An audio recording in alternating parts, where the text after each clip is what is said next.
Prologue. Jerry settled into bed, the small but tasteful room feeling cozier in low light. In the daytime, the environment seemed every bit as artificial as it was. 4 walls, a suspended ceiling with foam tiles like an office, scalding bright white lights buzzing in their fluorescent holders like a trapped wasp.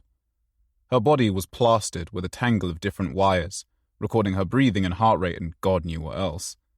There were so many things attached to her that even a toilet break was a mammoth task, aided by assistants and medical professionals to ensure that the research continued uninterrupted. Behind the mirrored wall on her left side, the medical team were tracking her every move. Jerry knew as much from her initial orientation, where every camera and piece of equipment had been pointed out and explained. It all went over her head a bit, but it was nice for the team to make an effort. Time moved slowly in this place. There wasn't a clock, which felt weird for the first day or so, then felt kind of freeing. On the wall opposite, a TV hung from a bracket just a couple of feet higher than her eye line. It had been 3 days so far, and she hadn't felt like using it. There wasn't a huge amount to do in the facility, but she'd kept herself busy reading and documenting her stay in a diary. The first half of her week was phone-free, so it was a chance to catch up on her ever-expanding reading list. Jerry felt like she might finally make it through a whole night of sleep tonight. If it took an arsenal of drugs and tablets and a trashy novel to do so, so be it. Across the past few days, she'd been prodded and monitored and pumped full of drugs to combat her insomnia, and they had just watched, through the glass, through the camera. Jerry thought the television might be a psychological trick too, something to watch in case she felt self-conscious. Jerry's eyes fluttered, the unconscious abyss creeping ever closer. More than anything else, she just wanted to dream. She missed the ultra-vibrant stories that used to play out when sleeping wasn't just another impossible chore. She missed her ability to remember even the tiniest detail. "Okay, I'm ready," she called out to no one in particular, signaling her wish to rest. Just like that, the last 2 lights dimmed until darkness fell onto the room. With a deep breath, Jerry closed her eyes, and for the first time in recent history drifted off without any effort at all. She dreamt of sunny landscapes and her family, vibrant echoes of her life entwined in a glossy montage. Then everything went black. She choked and jolted upright, her throat wet and raw. Through milky, sleep-crusted eyes, spotty patterns danced in her vision. Jerry couldn't feel her body. She couldn't feel a single thing. 2 doctors hung back in the corner of the room, on guard and on their feet. "Jerry, stay there. We're going to get some help." Her eyes felt as if they were being melted from the inside, every sound burrowed into her eardrums. "Yes," she spat. The words wouldn't form. A crimson rage bubbled in Jerry's stomach as she ripped wires from her skin in a panicked fit. Her teeth smashed together as she tried to remove the last tangle from her arm, but they wouldn't budge. Jerry cracked forwards, bent double in her bed. Then, with a painful crunch, her body jostled back against the headboard. "Dr. Sawyer is coming. She'll help you get back to sleep," one of the doctors croaked. It was too much to take. The room was closing in on her. Was this all a nightmare? It had to be. Her mind was reeling, a sickly panic pulsating through her body. Jerry thrashed under the covers, before spilling out onto the linoleum floor with a meaty slap.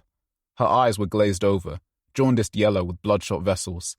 From the floor, she began to scratch at the furniture, desperately trying to pull herself back to her feet.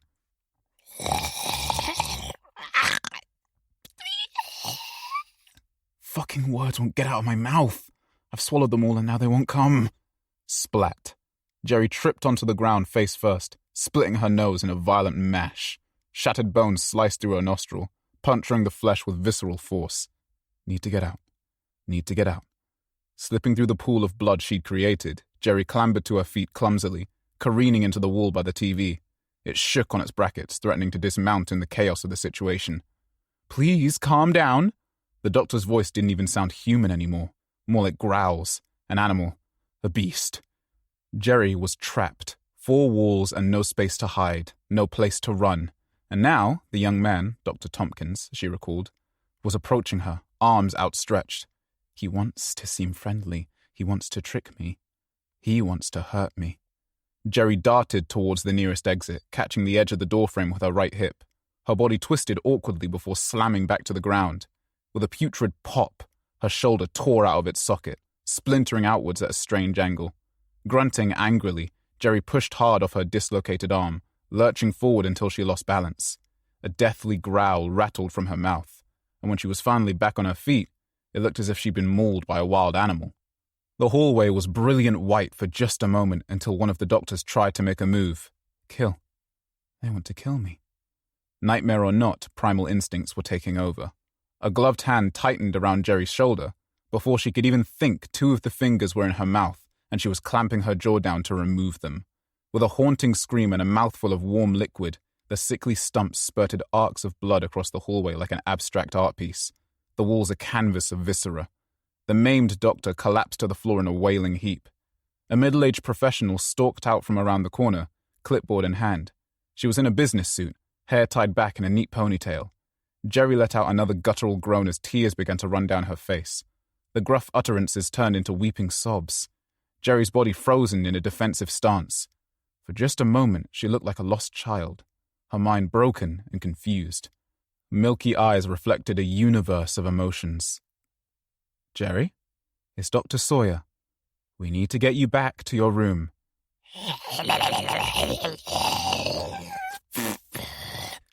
The words twisted in Jerry's mouth, dry saliva beading at the corners. Dr. Sawyer stretched out her right hand, manicured red nails reflecting the fluorescence above. Need to go. Go. Go. Go. Slam. Jerry burst into a frantic sprint, directed right at the nearest wall, seemingly unaware of its design. Her nose was halfway torn off now, the left half grappling with strands of sinew to keep her face together. The front of her hospital gown oozed with a miscellany of bodily fluid, stained a stale purple red. Dr. Sawyer withdrew a small radio from her belt. Lock down elevator B12, clear the stairway. Most of the team had retreated to a different room, whilst a distorted siren signaled the lockdown procedure. The hallway absorbed the vibrant emergency lights, coruscating in looping patterns, highlighting the organic red matter spread around the space. Jerry grappled with another doctor, and before Sawyer could make sense of the situation, the patient ripped the man's throat out with her teeth, uninhibited bloodlust taking over her being. Dr. Sawyer had never expected anything like this to happen. Not at this facility. Not under her care. Their worst-case scenario had come true, and at the worst possible time. It was too late to change things now. With a deafening screech, Jerry carved a jagged slash across the male doctor's face with her nails, before slamming him so hard into the wall his spinal cord cracked, jutting through his already mangled throat cavity. It was all moving too fast. Security was nowhere near the floor. Dr. Sawyer had to act. Please take a deep breath.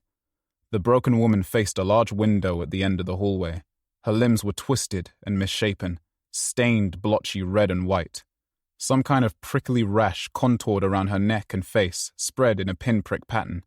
With jittery, fractured movements, Jerry turned to face Dr. Sawyer, her face warped in terrified shock, as if frozen mid-scream. Her mouth was stretched into a wide, unnatural shape, eyes wide and pleading.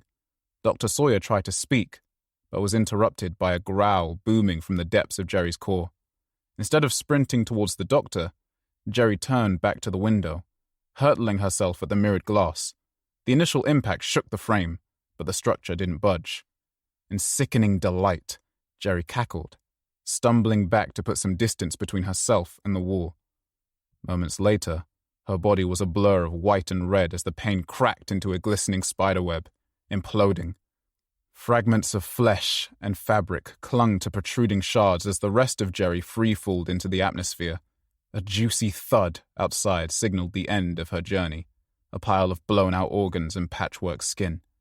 Dr. Sawyer looked down at the gory scene, fingers wrapped around her radio. A glitchy voice fought its way through the static. Dr. Sawyer, do you have any updates? Get me Oswald. Chapter 1. Alice. Alice should have found the money to take the train instead. She lamented her prior travel decisions whilst cramped in the back corner of a commuter coach, the twice-a-day service from London Victoria to Egglemore Parkway. A low hum of chatter permeated the carriage, an amalgam of workers and tourists, their voices sporadically interrupted by onboard tannoy announcements. The same cycle of instructions on a loop: don't smoke, don't drink, don't eat, but in that corporate polite tone Alice had grown used to in her career as a journalist. The space was stuffy, A heavy cloud of body odor and stale breakfast items lingered at head height. She snatched a face mask from her handbag, snapped the strap around her ears, and took a deep, stifled breath. Her eyes traced the coach, sizing up her fellow passengers, painting a mental picture of their lives and adventures and reasons for traveling. How many of them had as important a reason as Alice to be on this journey? Probably none. A dozen or so students were dotted around the carriage, their youthfully optimistic faces and overstuffed backpacks giving them away. It was the start of the new university year, and Alice could bet on them being freshers. Excitement radiated from each one, the promise of late-night parties, social events, and drunken hookups burning brightly on the horizon. Alice could really use a cigarette, maybe something stronger. A nap would have to suffice. Her eyes were barely closed before the tannoy crackled, leaving a few seconds of dead air before continuing with the loop of instructions. "Can't ever sleep on these, darling," the man next to her interrupted. His face was sweaty, beads of salt water dripping from his brow onto vintage-looking frames. "Ah, okay," Alice started. "Well, I'm going to try anyway. Enjoy your journey." The man ignored her tactful dismissal and hacked up some phlegm, ready to talk again. "I've taken this route for 5 years. Guess how many times I've slept." Alice gently screwed her face up, trying to hide her disdain. "I don't know. 0? Well, about 3 times. 5 years is a while, you know, but the odds aren't in your favour, that's what I'm saying." As he talked, Alice could feel his body encroaching on her side of the chair divide. His shoulder was fighting for purchase, edging its way behind hers. "Well, thanks for the chat. I'm going to sleep now." Before he had a chance to speak up again, Alice popped in her earbuds and turned to face the window. Any protest to her attitude would have to fight for attention against some naughty's heavy metal. She grabbed a small bottle of hand sanitizer from her bag and cleaned her hands. A blur of grey buildings whipped past the window as the pastel sunrise faded into the clouds. Alice's mind was on Egglemore and the dichotomous relationship she had with the coastal city. In many ways, it reminded her of London. Lots of people. Opportunities if you're in the right industry, e.g. pharmaceuticals or tech. It also had a dark underbelly, a network of nightmares bubbling under the surface, just waiting to burrow out and bloom into disaster. It's the reason she'd spent so much time away from her hometown. The connections you have to the place you're born are like foundations in some ways. If they're built correctly, your foundations can prop you up for life, give you the ability to stand strong and weather the storms as they rain down. But if they're uneven, or worse, incomplete, it's only a matter of time until those cracks start to show. Alice didn't like to think of her foundations. They were intrinsically linked to Egglemore, and heading back felt like excavating her own life from the inside out. "Always running 10 minutes late. Why can't these things keep to time?" In the silent transition between songs, Alice could hear her talkative neighbour continue to complain, even without an audience. 3 minutes of his chatter felt like an hour had passed. She couldn't bear to imagine the toll a whole journey's worth would take. The heaviest metal wasn't going to drown out his droning. Flitting between silence or violence, Alice chose the middle road. A polite request. Popping out her right earbud with pinched fingers, she turned to the man with a radiant smile. "I'm not used to being up this early, and have an important meeting at the other end. Would you mind if I kept to myself for a bit and perhaps we could talk later?" The man stared at her for a few moments, brow furrowed in confusion. Any optimism Alice had was soon snuffed out by another round of whining. On everything from timetables to young people to the state of the economy, topics upon topics piled into bursts of breathless word vomit. Alice checked out mentally, her gaze drifting back to the front of the bus, where 2 athletic 20-somethings sat in sportswear, on the way to a tournament or competition, perhaps. Something in their mannerisms caught Alice's attention. When she'd seen them embark, they'd been laughing and joking, 2 kids on an adventure. But now, the one in the window seat, blonde hair, was acting erratically, lunging at the spotlight above him. His fingers poked at the switch, illuminating the lamp in a frenzied pattern. His friend, brown hair, was trying to settle him down, pulling on his arms and restraining him to his seat. "Stop it, mate! What are you doing?" Most passengers probably saw them as 2 young men mucking around, breezing through the trip with a bit of harmless horseplay. But when you'd met as many people as Alice had, often under constraints of time or conflict, you developed an eye for the little clues. The anguish in brown hair's movements, a sense of escalating tension, blonde hair's relentless focus on the light above them, a fascinating obsession inconsistent with usual daily patterns. You're gonna get us kicked off? What the fuck? The rest of the coach had caught on to the conflict now. Silent gasps and swallowed utterances dancing in the air. Can someone help me? Brown hair choked, as blonde hair convulsed in his place, limbs flailing. Brown hair was squatting in his chair now, engrossed in his friend's condition but completely prepared to exit stage left on a moment's notice. The loudmouth next to Alice was silent for the first time on the journey, but she'd already tuned him out. Her focus was locked on the two young men, and the innate feeling that something was about to go terribly wrong. Chapter 2. Todd. The estate looked peaceful in the morning. In contrast to the aging, brutalist tower blocks, a scattering of orange leaves was strewn across the courtyard, covered in a layer of autumn frost. 4 imposing structures faced in on the courtyard, each housing hundreds of residents. Generations of families had lived in these walls, and Todd found a certain sense of comfort in the community that surrounded him. His apartment was on the 3rd floor, only a fraction of the way up the 20 stories each building comprised. His early morning routine was built around peace and mindfulness. Whenever he wasn't journaling his thoughts or practicing a new yoga pose, which, at 6'5", came with its own restrictions, especially in his box room, he liked to set up his drone and take a breezy journey through the outside world. The drone was a near-silent model to avoid disturbing the neighbors. Every now and then, he'd get a twitch at the curtains or a baffled-looking stare from a resident, but most of them had just gotten used to his hobby. That, or they didn't care too much. From his room, Todd navigated the vehicle with a robust-looking remote and a slick white headset. In a practice routine, he gently thumbed the controls, whilst his goggles displayed a high-definition live feed from the camera. He explored for 10 minutes or so before setting the drone to recall, retrieving it from a ledge outside his window. It all seemed peaceful out there. Another normal day. As good as any for a little fresh air. The agenda for the day started at the pharmacy, then to the supermarket and back home. Todd had calculated the journey would take approximately half an hour without stopping to chat to anyone, probably closer to 40 minutes if he was being realistic. Both places opened at 8 a.m., giving him 15 minutes to venture down to ground level and walk over. If he caught the pharmacy first, he'd be just in time for the fresh bread at the shop, which would score him points with his gran.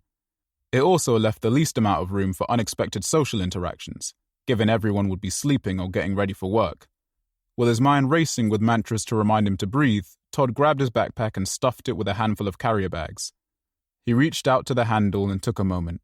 The metal was cold in his hands, caressed by a gentle breeze filtering through a gap in the doorframe. Todd focused on his ideal scenario.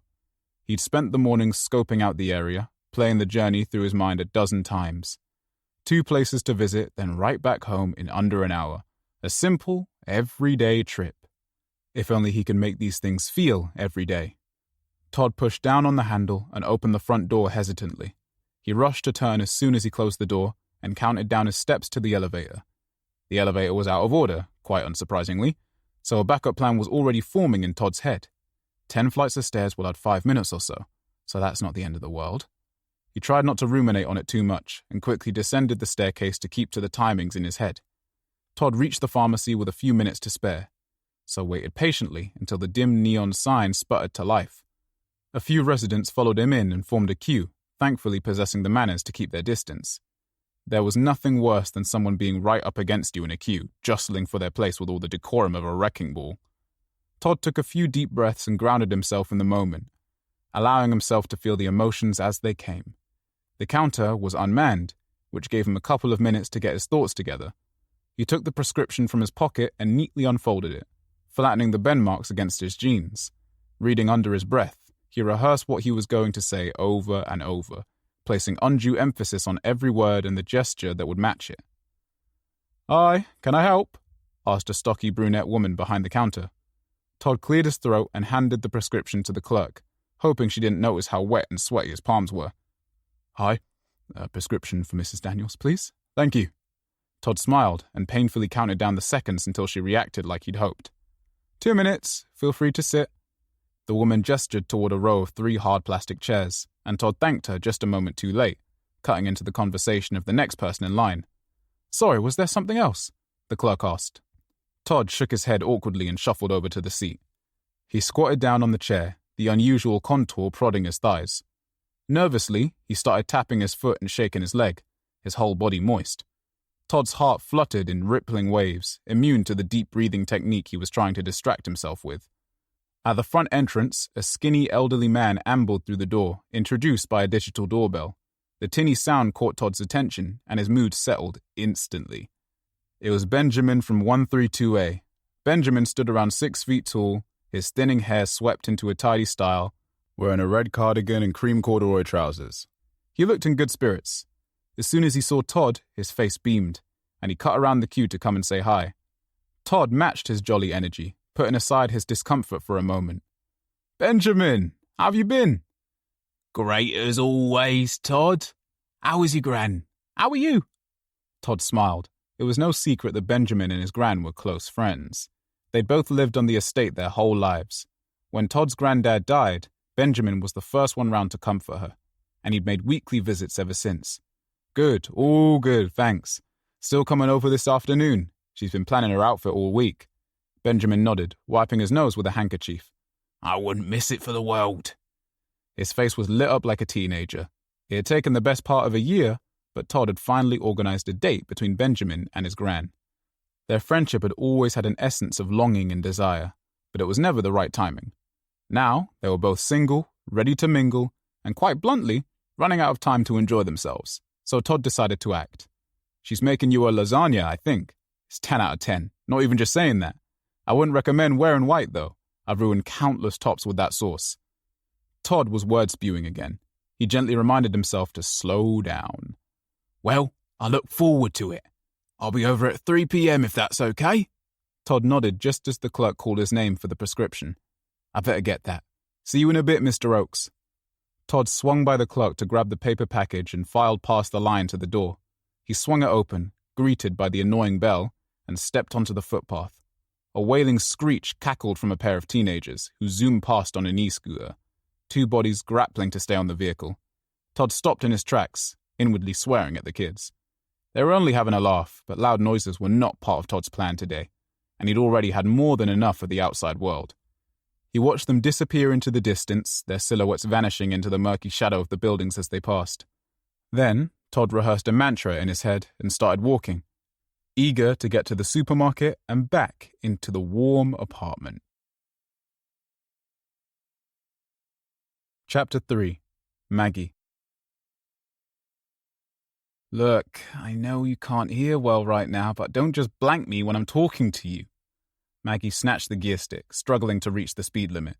She'd driven the blue Ford Focus for almost a decade, a 40th birthday present from a friend, and though it sputtered and struggled to drive more than a few miles on most days, it was the best car she'd ever owned. Just don't ask it to go over 50 miles an hour on a hill. In fact, it was probably best to avoid hills altogether. In the back seat, her daughter Claire was sulking, teenage emotions manifesting in eye rolls and deep, pained sighs. Maggie's eyes were on the road, her shoulder-length ginger hair neatly tucked behind her ears. She could hear every groan, tut, and click of Claire's tongue. For what it was worth, Claire couldn't hear much at all, so her exaggerated gestures might have been compensating for that. "We'll know more after seeing the doctor. I'm sure we'll get it sorted." Maggie was impressed. She almost believed her own words. Last December, Claire woke up completely deaf in her left ear. Less than 12 months later, her right ear was following suit, albeit at a slower rate. They'd been messed around with cancelled appointments and endless rescheduling, but the day had finally come to see a specialist, and that meant a trip to Egglemore. "Can you turn this one up?" Claire asked, gesturing towards the radio. Though it was blasting out at a volume loud enough to pop your head, Maggie wanted to be empathetic. She cranked the dial and flicked her hair back over her ears, providing as much of a buffer as possible between the music and the last shreds of her sanity, at least to put a smile back on Claire's face. Beep! A minivan swerved into her lane from the right side, nearly clipping her bumper. Maggie reflexively hit the horn, compressing it for a few seconds to make her frustration known. "Fucking idiot! Dickhead!" Claire was cracking up in the back seat, entertained by Maggie's 1 to 100 approach. "They can't hear you, Mum." Maggie scoffed, her heart rate finally descending back to where it should be. "You want to bet on that?" She honked the horn again for good measure, finally able to pass when the vehicle cruised back to its original position. Curious, Maggie took a glance over at the driver of the van, wondering what kind of person would be so erratic on the road. She wasn't one to prejudge, but if she saw another tiny elderly woman trying to drive without even being able to see over the dashboard, she'd have to call the police. But it wasn't an elderly woman. Quite the opposite, in fact. A young man, no older than mid-20s. His mouth was warped in a panicked cry. The female in the passenger seat looked like she was attacking him. Maggie didn't dare look for too long, not with Claire in the back. She had to be a responsible driver herself and lock in on the road. But the chaos in that vehicle was endangering everyone. Its wheels edged over the lane marking before a hasty correction set it back on course. Maggie could hear the gears grinding, smoke plumed from the exhaust. "Mum, what's going on?" Maggie flicked on her indicators, observing the passenger side wing mirror. A steady stroll of vehicles ambled past her, unaware of the disruption unfolding in the other lane. She needed to find a gap in the traffic to put some distance between them and the other vehicle. "Call the police, honey. Explain that—" "I can't hear you." Maggie bit her lip, taking her frustration out on the horn. "Fuck me, can someone just make a space for—" The shrill screams of the gearbox outside grew louder, and the minivan took a hard left, swerving in front of Maggie in the adjacent lane. With escalating speed, the vehicle careened over to the slip road and took the exit. In her rearview mirror, she could see the van screech into the distance, enveloped in a cloud of muddy smoke. "Are they okay?" Claire gasped. Maggie didn't know the answer to that question, but she couldn't in good conscience go ahead without alerting someone. "I'm going to pull over. 1 second." Cautiously navigating the stream of traffic beside her, Maggie indicated and slid the car into the near side lane and then onto the hard shoulder. The car coasted to a stop and Maggie switched off the engine. "Okay, listen," Maggie started, turning so Claire could read her lips. "Under no circumstances do you get out of this car. It's dangerous, okay?" Claire nodded, her bad attitude dissipating. "Okay, I'll just be a sec." Maggie turned back and opened her door, carefully regarding the hurtling flow of cars mere inches away. With her back flat against the frame of the vehicle, she sidestepped around to the rear and tried her best to look back for any sign of the minivan. The slip road was hidden behind a thicket of overgrown bushes, and there were no immediate signs of concern. No smoke, no burning smell in the air. Maggie grabbed her phone from her pocket and dialed the emergency services. "Hello? Police, please. Maybe an ambulance?" She held for a beat. "Hello, my name is Margaret Bunton. I'm pulled up on the side of the M29, right around Junction 5. Okay, well, I witnessed a dangerous driving incident a few minutes ago. The passenger was attacking the man and... Yes. They took the exit towards Chesterton Valley. Yes. Okay. Thank you." Maggie ended the call and turned around, aghast to see Claire outside and leaning on the boot, texting on her phone. "Excuse me?" Maggie clapped, a thunderous roar to get Claire's attention. "What?" Claire groaned. "These cars are going 70 miles an hour. If one of them hits you, how far do you think I'll have to go to collect all of your limbs?" "Fine, I'll get back in." Claire headed back towards the traffic. Maggie clapped again. "No, Claire, other side. You can crawl back to your seat." "Fine," she sighed, opening the passenger side door. She awkwardly maneuvered across the back seat and into her place. Maggie scowled, scaling the perimeter of the car until she was back inside. Safe from the chaotic motorway. She twisted the key in the engine, and it roared to life. Several decorative charms rattled against the plastic panel, a delicate symphony of jingles. "I'm sorry," Claire groaned. Maggie pulled the car into gear and set off. "It's okay, don't worry." Slipping out from the hard shoulder, Maggie carefully timed her speed to slot between the never-ending assembly line of cars. "Mum, I said I'm sorry." "It's okay, just don't do it again," she mumbled, eyes on the road. "Now who's blanking who?" Claire squealed, getting irate. Maggie's eyes shot to the rear view and she lifted her face slightly, allowing Claire to see her lips. "Okay, I've just said okay, don't worry." "Jesus." She patted her hand on the front passenger seat and snatched a handful of sweets. Rather ungraciously, she twisted her arm to pass them to her daughter, before giving up and chucking them to her. "Eat those and give my ears a break." Claire smiled warmly, unwrapping one of the sweets. Hopefully, Maggie prayed, it would be enough to keep her quiet for the rest of the journey. Chapter 4. Alice. "What's going on back there?" The driver was exasperated, his eyes flitting between the monitor at the front of the coach and the road out in front of him. The boys were directly behind his seat, blocked by a fabric partition, so he couldn't get a good look at them. A voice erupted on the tannoy. Alice could see the radio in the driver's hand, shaking nervously as he tried to control the situation. "Can everyone return to their seats and strap in? The next service station is in 10 miles. We will make an emergency stop." The vehicle jolted forwards, ramping up in speed, before returning to its normal pace. Blonde hair was on his feet, babbling out loud, flailing like a cornered animal. Brown hair was in the aisle, shielding himself from his friend with his backpack. Get away. Alice was engrossed in the conflict, which grew louder and more violent with each passing moment. The man next to her was glued to his phone, recording the pair with a smirk on his face. "Look at these two! It's not even midday and they're drunk!" The man launched a plosive spittle over his screen, beads of saliva pooling around his thumb. That turned Alice's stomach, and she wished more than anything that he'd just moved seats. "Jake, don't!" Ripping her from her thoughts, Alice looked back just in time to see Blonde Hair smashing his head into the window. The heavy clunk reverberated through the coach, and even from this distance, she could see residue from his face on the glass. Frantically, the boy launched an attack with his elbows and fists, seemingly disturbed by his own reflection. Brown Hair was at the front, pleading with the driver to stop the coach. The other passengers were rigid with fear, cemented to their chairs in complete disbelief. Blonde Hair propped one leg on the chair and attempted to jump at the glass. He bounced off in an almost comedic manner, leaving only a Rorschach stain of blood behind. The tannoy kicked in again. "If there are any police officers or security personnel on board, please make yourself known to the driver." Piercing screams echoed from the front as Blonde Hair directed his attention towards his fellow passengers. A young girl was already sprinting to the back, her instincts coming into play. Alice stood up, concerned that the situation was quickly becoming untenable. Fucking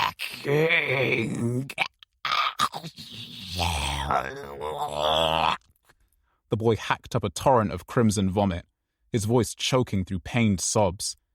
His mouth locked open into a twisted, inhuman shape as tears gushed from milky, yellow eyes. Without warning, he burst towards an older man across the aisle, launching at him with the brutality of a feral animal. Alice caught a glimpse of the driver at the front, and before she knew it, the steering wheel twisted right then left, aggressively rocking the vehicle to the side. Blonde Hair's fingers were twisted in the man's hair, tugging at his scalp as if defeathering a chicken. The motion of the coach sent him flying back to the floor, taking a tangle of grey locks with him. The old man shrieked, patting viscous blood from his scalp. The lady to his left, his wife perhaps, quickly rose from her seat, tending to his wounds with a decorative handkerchief. Blonde Hair cracked up into a seated position, and though Alice could only see the top half of his body from her vantage point, it was evident that he was now chewing on the man's thin hair, shoveling the strands in his mouth like a toddler. It was disgusting, and the other passengers seemed to agree, expressing their revulsion with silent whispers and swallowed gagging sounds. The coach trembled as the driver took a hard left onto the slip road. Blonde Hair slid violently across the aisle, colliding with Brown Hair, sending him right to the ground. The pair grappled on the floor, exchanging hard blows in a valiant attempt to destroy the other. Brown Hair slammed his fist into Blonde Hair's nose, cracking the bone in one blow. It was enough to break his friend's grip, but he quickly tugged himself back to a standing position. "Please, Jake, what's wrong with you?" Several passengers tried to rise from their seats, but were quickly discarded back into them by the momentum of the vehicle. The driver careened around a sharp bend and compressed the accelerator on the final stretch towards the service station. Alice heard one of the front wheels blow out, and the driver quickly snatched the radio from his dashboard. "Brace for impact!" With that, the driver smacked the horn, compressing it right until the last moment. A gaggle of people in the car park dispersed quickly, leaving room for the runaway coach. Brown Hair dove back into his seat just as Blonde Hair gained his footing. Smash! A cacophony of crunching and shattered glass boomed on impact, lifting the back of the coach from its wheels. Blonde Hair flew through the carriage, getting a few seconds of airtime before smashing into the windscreen, his body forced through the glass in a grotesque crush. They had hit some kind of short concrete bollard, which completely obliterated the bumper. Blood stained the front of the carriage, fragments of flesh and bone glued to the interior. "Is everyone okay?" the driver asked. An awkward silence hung in the air. How were they meant to answer that question? Alice released her seatbelt, fumbling with the mechanism until she was completely free. Twisting in her seat, she wiggled her arms and legs, checking she hadn't sustained any injuries. Everything seemed to be in working order, aside from a growling pressure in her head. I have a football match at 5 p.m. What am I meant to do now? The man beside her groaned. His priorities are at odds with the situation. Alice had her own plans and timeline to stick to, but she wasn't running her mouth with selfish tirades. Are you joking right now? She questioned, her face completely stoic. What? We just crashed. That boy went through the windscreen. Brown hair was already at the door, phone to his ear as he tried to get off the vehicle. I need to call an ambulance. Let me off. I need to see if he's okay. The boy looked younger, more innocent in the light of day. Open this door now. The man by her side groaned again, pulling her back into the disagreement. I haven't seen my team play in 2 years. Who's going to refund my tickets if I don't make it now? Alice rolled her eyes, trying her best to hold her tongue. Tell you what, how about you worry about that when we're inside? Who do you think you're talking to, little girl? He spat. That was the last straw. As the driver turned off the engine, passengers gathered their things and formed an orderly queue in the carriage. Alice turned to fully face the man. I think I'm talking to an unwashed slob who cares more about some fucking sports match than the safety of these passengers. The man tried to interject. Alice didn't let him. I think I'm talking to somebody whose head is filled with so many stupid thoughts they will rush out every time you open that fat mouth of yours, and I'm done. I've been polite, I've been quiet, and now I'm telling you to shut the fuck up and keep your distance before I really give you something to moan about. Alice pushed her way past the man, dragging her over-shoulder bag across his body, and joined the queue. With a final word to say, she arched her head back at him. And if you dare try and cause trouble when we're inside, I'll make sure that you never get to see another football match again in your pointless life. The queue started to amble forwards, and Alice followed behind, right into the daylight. Chapter 5. Charles.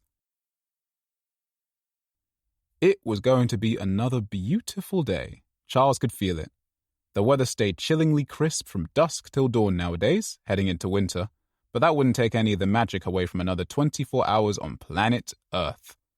There were things that could make it better, of course. A hot shower, a friendly interaction, getting back to his makeshift tent without it being destroyed or vandalized. A life on the streets was no mean feat, but Charles thrived on the miscellany of the everyday. Charles grabbed his personal CD player from the vintage brown messenger bag hanging over his shoulder and unraveled the wired earbuds. He'd had both items for well over 5 years, but they worked just as well as the day he was given them. It was a young brunette girl who had bought them for him, a stranger on a mission to make someone's day a little bit brighter. From talking to her, she was a student at Egglemore University, a music major, and was rifling around the record shop one random Monday at the same time as him. He liked to browse through the shop's collection any time he was in the area, and though he didn't have the money to buy anything himself, he always imagined walking out with lots of new music to discover. The girl would have known almost instantly that Charles was homeless. His clothes and battle scars from the streets gave that away. But she didn't let any prejudice hold her back from a delightful conversation. On everything from classical music to noughties pop, the gift was a parting gesture, and Charles had held on to the memory warmly ever since. He hoped to bump into her again someday, to give him an opportunity to pay her back. The Charles of today was pretty much the same as the one in that music shop 5 years ago, but with a better mindset and outlook on life. His life had been full of serendipitous moments with strangers, and it was his mission to pay back every single act of kindness in whatever way he could. The CD of choice this cold Wednesday lunchtime was Now That's What I Call Music 1999, a brilliant compilation disc from the turn of the century. It was a personal favorite, boasting hits such as Lenny Kravitz's Fly Away and Flat Beat by Mr. Wazo. As the first track started filtering through the earbuds, a sense of serene calm washed over Charles's body. It was going to be a great day. He was even more sure of it now. Charles sauntered down the high street, catching his reflection in every passing window. It was pretty quiet for a Wednesday. Usually the bars and eateries were packed full of local workers. The surrounding buildings were mostly offices or retail, a mile or so out from the main tech hub. As he paced through the shadows of the imposing structures, a mishmash of modern and old Victorian renovations, he decided to refamiliarize himself with his mission for the day. From the same weathered messenger bag, he grabbed a thick, leather-bound notebook, imprinted with the initials CM. He'd owned this book his entire adult life, and its vintage was apparent from the yellowed pages and watermarked edges. Charles opened the book in the middle and slid out the book ribbon. He walked to the beat of Texas summer's sun as he scanned the pages, memorizing the scribbled down information. Name? Jeanette. Date? 12/12/21. Location? Turtle Avenue. Looks? Brunette, medium build, frumpy clothes, slightly upturned nose, blue eyes, mole just above her lip. Bought me a coffee and pastry from Greg's. Wouldn't accept any change for it. Charles made these notes after every act of kindness, no matter how small or seemingly insignificant. From a passing smile to giving him food, it all went in the book, ready to be repaid when fate felt it opportune. He couldn't quite picture Jeanette the brunette, but knew the little details would come in handy when he saw her again. Fate leads the way. That's what he always thought. Sometimes, Charles would bump into someone completely different on his daily quest. A person's silhouette might jolt his memory. A voice might stop him in his tracks. As long as his focus was on intention and gratitude, he'd be well on his way to reconnecting with these beautiful souls. Last week, he'd bumped into a woman that fit his description of Jeanette down to the last detail. Something about her had felt familiar, and it wasn't until he tracked down another stranger that his mind connected the dots. It took a couple of hours to rifle through his notebook that night, but he eventually stumbled upon the entry, and it just clicked. By the time Charles reached Betty's Bakery, a quaint eatery adjacent to Turtle Avenue, the time was 1:01 p.m. He'd seen potential Jeanette sipping a latte in the doorway last week around the same time, perched halfway on the street and halfway in the establishment. Judging by her body language, she was busy chatting and radiated a kind energy. Charles set down his bag and crouched down onto the pavement, crossing his legs patiently. From his perspective, he could see people walking in and out of the cafe, and if potential Jeanette walked on by, he'd give her a gift. He couldn't afford one of the fancy lattes, so that was off the table, but his gifts were rarely monetary in value anyway. He tore a page from the back of the notebook and grabbed a blunt pencil, then started sketching the bakery, from the ornate window frames through to the curious way the sun's rays reflected in the glass. Every detail was an opportunity to capture the moment, and he reveled in the process. Not a moment after he signed the drawing, potential Jeanette rocked up in a long grey coat and baggy jeans. She was mid-30s, if that, and despite a questionable proximity to good fashion sense, joy seemed to envelop her being. Charles could see her at the counter, and timed his approach to arrive at the door just as she was leaving. Excuse me, miss, I drew this for you." Charles handed over the drawing, and the woman's face beamed as she took a look. "You just made this?" "I did. You have a warm energy, and I think you're a good person, so I made this." "Can I hug you? Oh my God, that's so nice." Jeanette pulled Charles in for a hug and was polite enough not to recoil in horror at his scent. It had been a few days since he showered or washed his clothes. There was no doubt about the smell. Lovely lady. "I'm actually just on lunch, so I have to go, but see you around maybe? Thank you again. I'm going to show all my colleagues." Charles nodded and gave her a polite wave. As she disappeared over the horizon, he grabbed his notebook and crossed her name from the list. The wind was picking up a bit, so it was the perfect time to grab a coffee. Charles had an old friend just around the corner, a middle-aged gentleman who used to share the same patch on the high street. He'd been off the streets for the best part of 10 years, but was always more than happy to offer a coffee and a hot meal if Charles was on that side of town. His friend made the best sandwiches. Charles could hardly wait. The day was proving itself to be just as good as he had imagined. Chapter 6. Todd. Todd had been teaching his client for well over a year and still got nervous sweats a few minutes before the call. The video software covered the whole 42-inch monitor in front of him, and the mouse was already poised to hit call. He was freshly dressed in one of the 10 identical gym outfits he owned, color-matched to his bedroom walls, light blue, and the logo for his remote personal training business, a slightly darker light blue. 2 minutes to go. The plan for the session was already loaded on screen, hidden behind the current display. Usually running about 45 minutes, most of his clients favored a short warm-up, 10 minutes, cardio, 20 minutes, stretching, 10 minutes, and cool-down, 5 minutes. That was the plan today. Nothing off track there. But this client had a habit of running late. A few minutes, give or take, but that was enough to throw the whole day into disarray. 1 minute to go. A shift of a few minutes could easily become an hour or so across the day. Todd didn't like the process of apologizing for his lateness to the rest of the day's clients, especially when his own timekeeping was one of his best traits. Cool. Todd clicked his mouse, and a smaller dialog box opened on screen. A text overlay popped up onto screen, and a few moments later, a middle-aged woman greeted him with a smile. Todd exhaled, letting out a build-up of nervous energy, and felt ready to start the session. "Hey, Joan. How are you?" Good, the woman replied. Had a bit of a tumble earlier, but still ready to go.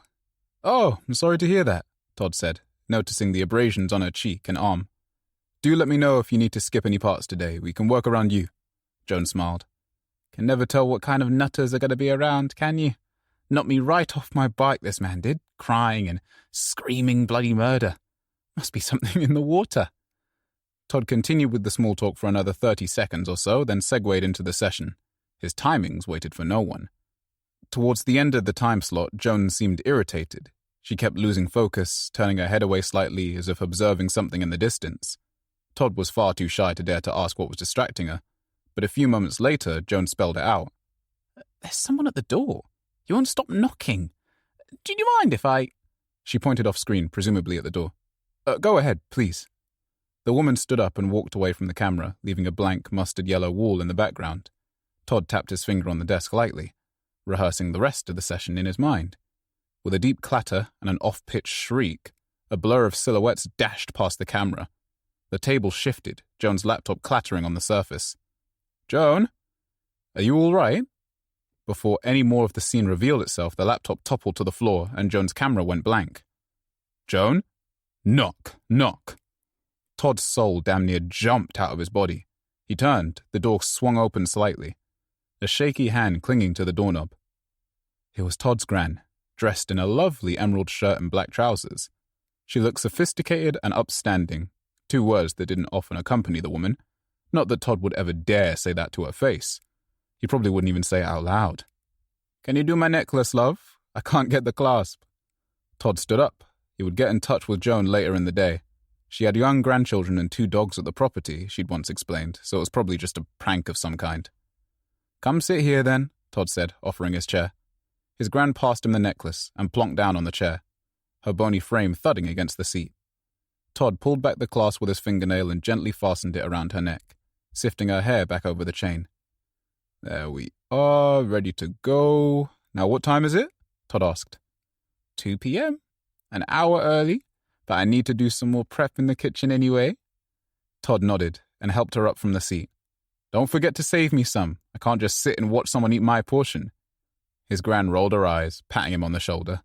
"Now when have I ever left you out, Toddy?" That was a fair point. The answer was never. "All right then, get going. Don't want to run down the clock." She turned to leave the room, adjusting the necklace to her taste. "Oh, and Gran, put the kettle on if you're going past it." "Cheeky bugger," she groaned, before pulling the door closed.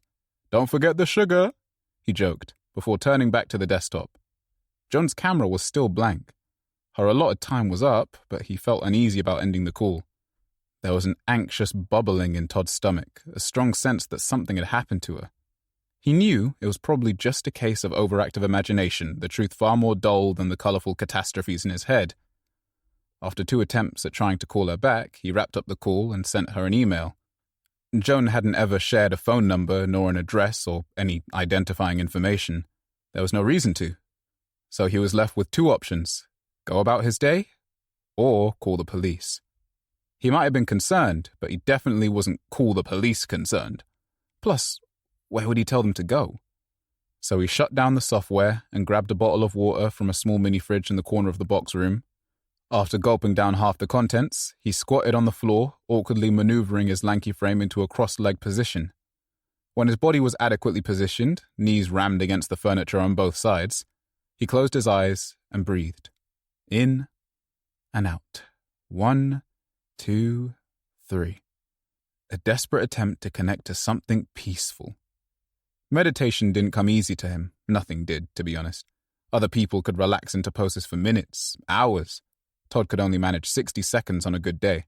Instead of shutting off his brain, he found the practice offered clarity to the hellscape of disquieting thoughts in his head. It made his phobias pop with vibrancy. His innermost fears rattle around unrestrained. There was nothing spiritual about the experience. It was about as close to hell as he could imagine. But he continued in an attempt to improve his mindset. Tea's here, you twat, his gran called from outside the room. Meditation wasn't going to happen. Todd got up and walked to the kitchen, grabbing his tea. The mug was covered in British flags and pixelated pictures of the Queen. The entire house was a shrine to the monarchy, plastered in photos and displays of limited edition memorabilia. There was barely anything he could touch that didn't have their faces or names on it. He sipped his drink while pouring a bowl of cereal. "You have to be on your best behavior this afternoon, for Benjamin," Todd ordered. "When do I ever misbehave? I'm 73 years old," his gran responded. "That just means you've had that much more practice." "Yeah, well, tell you what. You're less than half my age, and you're already a rude little bugger." Todd smirked, wolfing down the cereal while slumped against the kitchen counter. "I learn from the best," he said, placing the bowl in the sink. The lukewarm dishwasher turned murky, remnants of milk diluting the liquid. Todd quickly ran a sponge over the inside of the bowl and placed it on the rack. "Real talk, though. Don't be telling him any of your dirty stories. He might pop his clogs. Have a cardiac incident." His gran slapped him on the arm, rolling her eyes. "I'll tell him all the stories I want, thank you. If he wants to hear the dirty ones, then that's up to him. See if he can handle a woman like me." Todd gagged, pretending to vomit. "It's not sealed up down there, you know. I'm still a beautiful woman." The vomiting almost became a reality after that declaration. "Right, bye. I'm going to my room," Todd started. He picked out a giant bag of popcorn, a 2-liter bottle of Coke, and a clean glass from the Stiller jar cupboard, and shuffled towards his door. "I'll tell Benjamin not to be too loud if we make it to the bedroom," his gran cackled. The poor man had no idea what he was walking into. Chapter 7. Maggie. The road into Egglemore was packed full of vehicles, a slow-moving conga line of frustrated passengers rolling into town. There was no way Maggie was going to miss this appointment. Wedged between a HGV and some kind of tiny electric car, Maggie had limited options. She could try and pull into the other lane, see if it moved at a slightly quicker pace than this one, but it would be a marginal victory at best, most likely gaining nothing at all. Instead, she flicked on the indicator and pulled left, ramming an orange roadworks cone out of the way.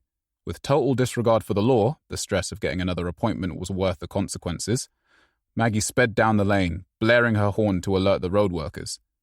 Frightened men in neon orange jumped out of her path, screaming profanities only audible for a moment.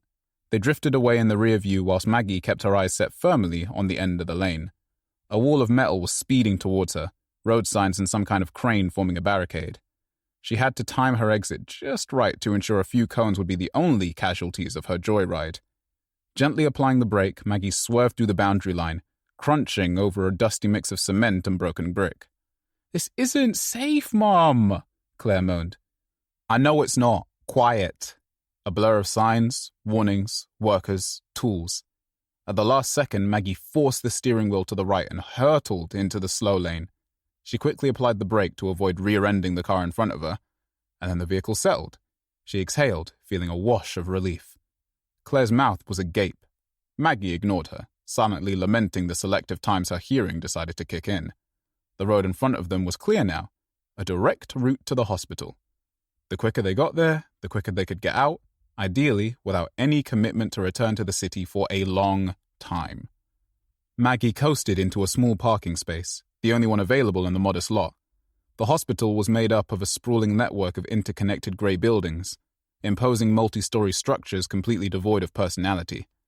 A steady stream of visitors flowed through the entrance, with several more spotted around the smoking area and taxi bays. "Get your speedy legs on," Maggie said, rushing ahead of her daughter. Claire trailed behind, engrossed in a video on her phone. The reception desk sat at the far side of a large triple-story entrance, which branched off into different hallways and waiting areas. Behind the desk, a huge information board detailed the various wards and departments, which Maggie scanned with unwavering focus. "Okay, level C, let's go." Claire had hardly caught up before her mum was on the move again, stomping towards the lift area. The first elevator was packed full of people and a couple of wheelchairs, so they'd have to wait for another one. Impatiently, Maggie tapped the call button repeatedly, listening out for the familiar ding of a free lift. Eventually, another one arrived, and Maggie pushed in front of the queue to secure her spot. "Come on," she gestured to Claire, whose legs were already starting to ache. Claire followed suit, apologizing as she shifted into position. her back against the metal interior.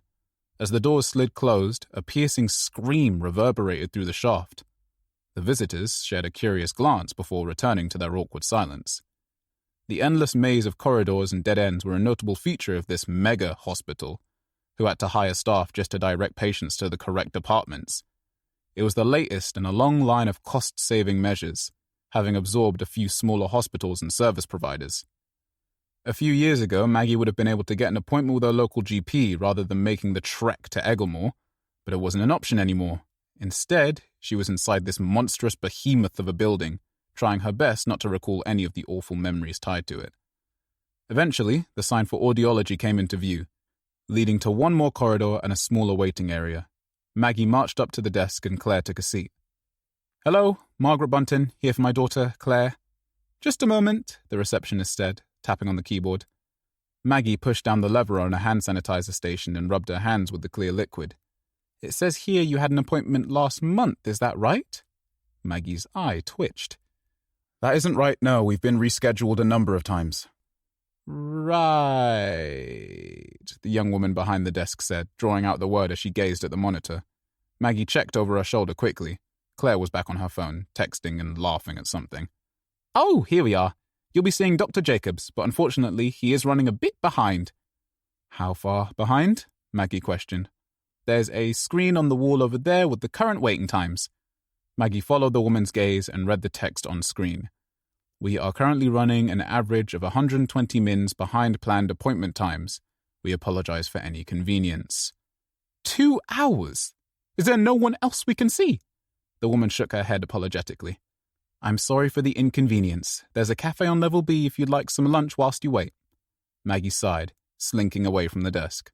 The dull, sanitized furnishings in the room were as unsurprising as they come, and she couldn't bear sitting in one place for so long. And don't get her started on the reading material available to peruse in the room. It was only ever Landscaping Monthly or some celebrity gossip rag, and neither of those things held her interest. With a background in IT and security, Maggie's brain preferred coding over chrysanthemums. Maggie tapped Claire on the shoulder. "Right, we have to wait, so let's get some lunch." Claire finished typing a message and looked up at her mum. "What do they have?" "A cafe," Maggie complained. "Might get a panini if we're lucky." Claire chuckled and stood back up, shaking her legs to stop them aching so much. "Can we take a slower walk there? My thighs are jelly from trying to keep up." "Whatever you need, slow coach." Chapter 8. Alice. Blondehair's face was lacerated with deep cuts, his neck angled awkwardly towards the sky. Just in front of the stalled vehicle, he was crumpled over the concrete boundary, torn clothes hanging limp on his frame. Alice only caught a glimpse of him, but it was enough. "We need to call someone," she said to no one in particular, before noticing the boy's friend over the way. His face was red with tears, swollen bruises marring the topography of his handsome face. As she started towards him, Alice noticed an ambulance sitting idly just by the entrance to the services. A male paramedic, around her age or just older, was sprinting over towards them, clutching his medical pack. "Over here!" Alice called, forcing her way to the front of the crowd. The paramedic arrived and immediately got to work, hands rifling through the pack. A second paramedic rushed out of the building, on his way to join his partner. "What happened?" the first paramedic asked, scouting the area. "You wouldn't stop," Brownhair whispered, his voice barely audible. "There was a big fight and then this idiot crashed into the wall. I'm meant to be watching football in 2 hours. Alice glared in the direction of her neighbouring passenger, shutting him up before he could continue. The driver of the coach was nowhere to be seen, having fled inside to throw up. "We crashed after the tyre popped," Alice interjected. "The guy on the floor was attacking Jake," Brownhair piped up. "His name is Jake." Alice questioned his use of the present tense. The way that boy's head was angled, there was no coming back from that. It was a shock response, probably, or some kind of misguided hope. "Did you call the police already?" the paramedic asked. Alice shook her head. Someone in the crowd mumbled that they'd take care of it. "And what's your name?" the paramedic asked Brownhair, intermittently talking into his radio. "Reese," he said. "Reese, I need you to step back over there, and the rest of you, let us do our job." "Is he okay?" Reese asked. The paramedic paused. His partner slowed to a jog and headed straight over to Blondehair. "We need to check for a pulse," the paramedic answered. please." He gestured towards Alice, and her journalistic instinct kicked in. "Reese, let's get a coffee, shall we?" The pair started towards the service station. Reese looked over his shoulder until they were far from the scene, and then just stared down at his feet. The interior was a circus of bright fast food signs and vibrant yet obviously worn furniture. Alice had no idea where they were. There were only 3 main stops on the motorway, and they were still too far out for it to be Egglemore Interchange. The answer was written in garish Comic Sans type on a massive sign: Time Out Central. The building was huge, broken up by dividers and vendors and a rabble of directionless visitors with no sense of urgency. They were daydreaming about their holidays or journeys or what syrup to get in their mochas, completely oblivious to the gore fest outside. "I don't actually drink coffee," Reese declared. "That's okay. They'll have soft drinks," Alice answered. The boy was obviously in shock, and despite a genuine feeling of empathy, she also knew that it would be a perfect time to get a statement from him. Something was unfolding, and it could make a great story, especially with all the emotions and feelings so fresh in her subject's mind. He'd just seen his friend die in front of him, in the most brutal and intimate way possible, and he was technically partly to blame for the accident that led to his demise. That was juicy. That was raw. "Can we get one for Jake too, for when he wakes up?" Reese said. Alice felt uneasy guilt brewing in her stomach, but she had to focus. She had a job to do after all. "Sure. Does he drink coffee?" Reese nodded. "Caramel, extra shot, extra hot. He's the fussy brother." Alice stopped. "Brother?" Reese looked at her, the first eye contact since they'd left the group. "Yeah, Jake. He's my brother." "Oh, I'm sorry. I thought he was your friend." Reese nodded. "He is, sometimes. Other times, well, a pain in the ass." Alice smiled at that. They settled on a table in the back corner of the main seating area, taking over a tray with coffees and pastries, plus a cloudy lemonade for Reese. Alice grabbed her phone and placed it on the table, face down, of course. The voice recorder app was already open, creating a digital copy of their entire conversation. It wasn't completely by the book, but sometimes you had to act first and ask for forgiveness later. "Where are you headed?" Alice asked, questions rolling before they were even in their seats. "Home," he sighed. "Not a fan of Egglemore?" "It's not that. We're due to compete." Alice raised an eyebrow. "Gymnastics. We've been training hard. Our family's going to be there." "There'll be other times," Alice said, trying to sound reassuring. Reese didn't look so sure. The rest of the conversation was just as stimulating. He wasn't making much sense. "We better get back out. This will go cold," he said, gesturing to the coffee. His eyes were blank, devoid of any warmth, as if reality was slowly sinking in. "Can I ask you a question?" Alice asked. He nodded, barely moving his head. "How was Jake this morning? Were there any signs he was unwell?" "What do you mean?" "He wasn't unwell. Just in terms of his behavior, I saw him acting erratically before the scuffle." Reese looked into her eyes. It might as well have been her soul. "There was nothing wrong. I'd know if there was. He got up early, had a nap on the coach, then..." "Then?"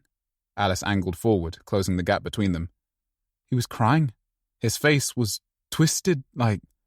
Tears pooled in his eyes, reflecting the strip lights above. "I need to get back to him. Give him this before it gets cold." Reese grabbed the drinks and jogged back to the entrance, disappearing out the door. Alice stretched her neck, shaking off the dull ache the collision had brought on earlier. She'd make a note of any symptoms, just in case. She didn't like to file insurance claims, but if the injury had any effect on her ability to work, she'd have to explore her options.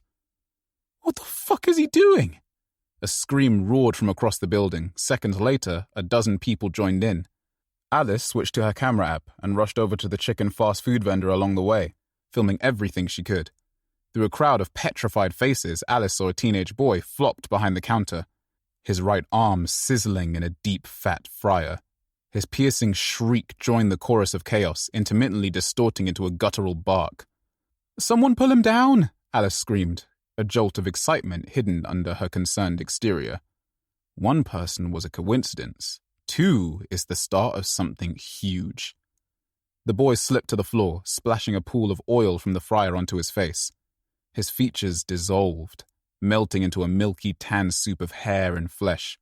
Flailing, he forced himself back to his feet. He inhaled deeply, froze in his place. Cautiously, he lifted his hands in front of his face, transfixed by the sizzling blisters eating away at his skin. Hands down, head up. The boy snarled and broke into a sprint. "Somebody stop him!" Alice couldn't see who those words belonged to. She was too focused on filming the kid. Breaking through a pair of onlookers, the boy charged across the dining hall, right into a thick concrete pillar. His body cracked and fell limply to the floor. Alice watched the whole thing through her phone, instinctively jolting when he made impact. Her mouth hung wide open in disbelief at the scene unfolding before her. A voice stuttered from somewhere near the entrance. "Have you seen my boy?" A rugged-looking man, early 40s, plaid top and denim jeans, bodybuilder-shaped. His eyes scanned the space frantically, falling upon the crumpled mess on the floor.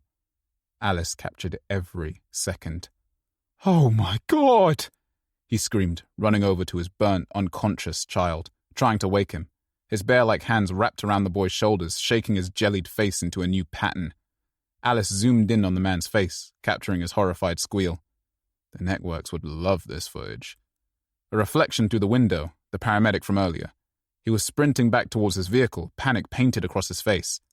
Alice turned to look, and in a distorted blur, he slammed down into the pavement, a female stranger bashing his face in with two heavy fists. The rest of the coach group were barely visible in the distance, piling back onto the vehicle. The rugged man in plaid jumped up from beside his son and made a beeline for the front door, sprinting straight towards this deranged woman. Did he know her? The paramedic's head was a crushed watermelon, and now, what was she doing? Alice tiptoed towards the window, as if making a sound could make the situation worse. As she approached, the grotesque sight outside became even clearer. The woman thrust her face into the paramedic's gaping cavity, viscous red staining her mouth and cheeks. With an aggressive tug and snatch, she whipped her head left to right, guzzling remnants of flesh with deep gulps. Alice felt light, invisible even, out of body, just like a dream. There was no way in hell this was real. Maybe she'd fallen asleep on the couch. "Kerry, stop!" The man was outside now, reaching out for the woman. His wife, perhaps?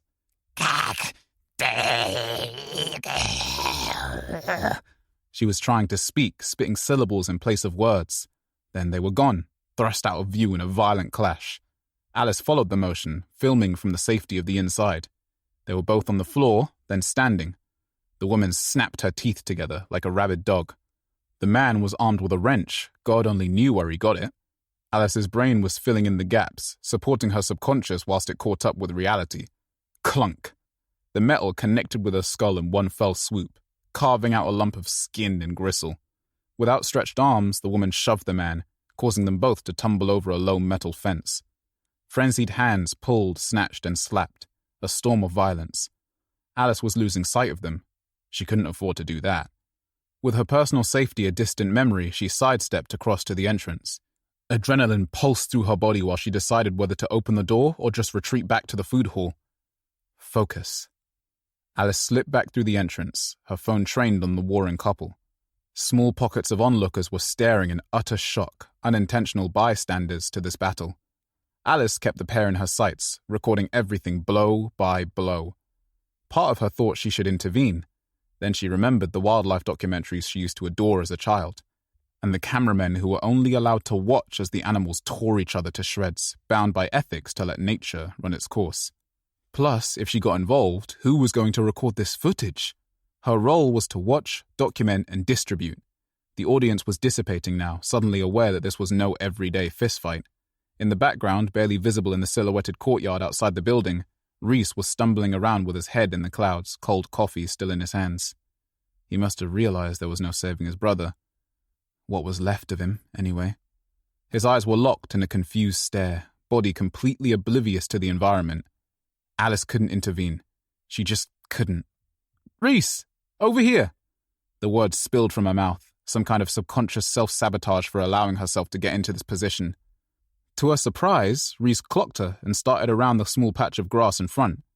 Unfortunately, her outburst caught the attention of Kerry, the crazy stranger, too. The bloodthirsty woman snapped backwards, her head unnaturally angled in Alice's direction. The rest of her body followed suit. She was gaining on her, red-stained lips drawn back like a Rottweiler, arms wide and ready to pounce. The woman filled the frame of Alice's camera, phone still locked on the action, but she didn't make contact.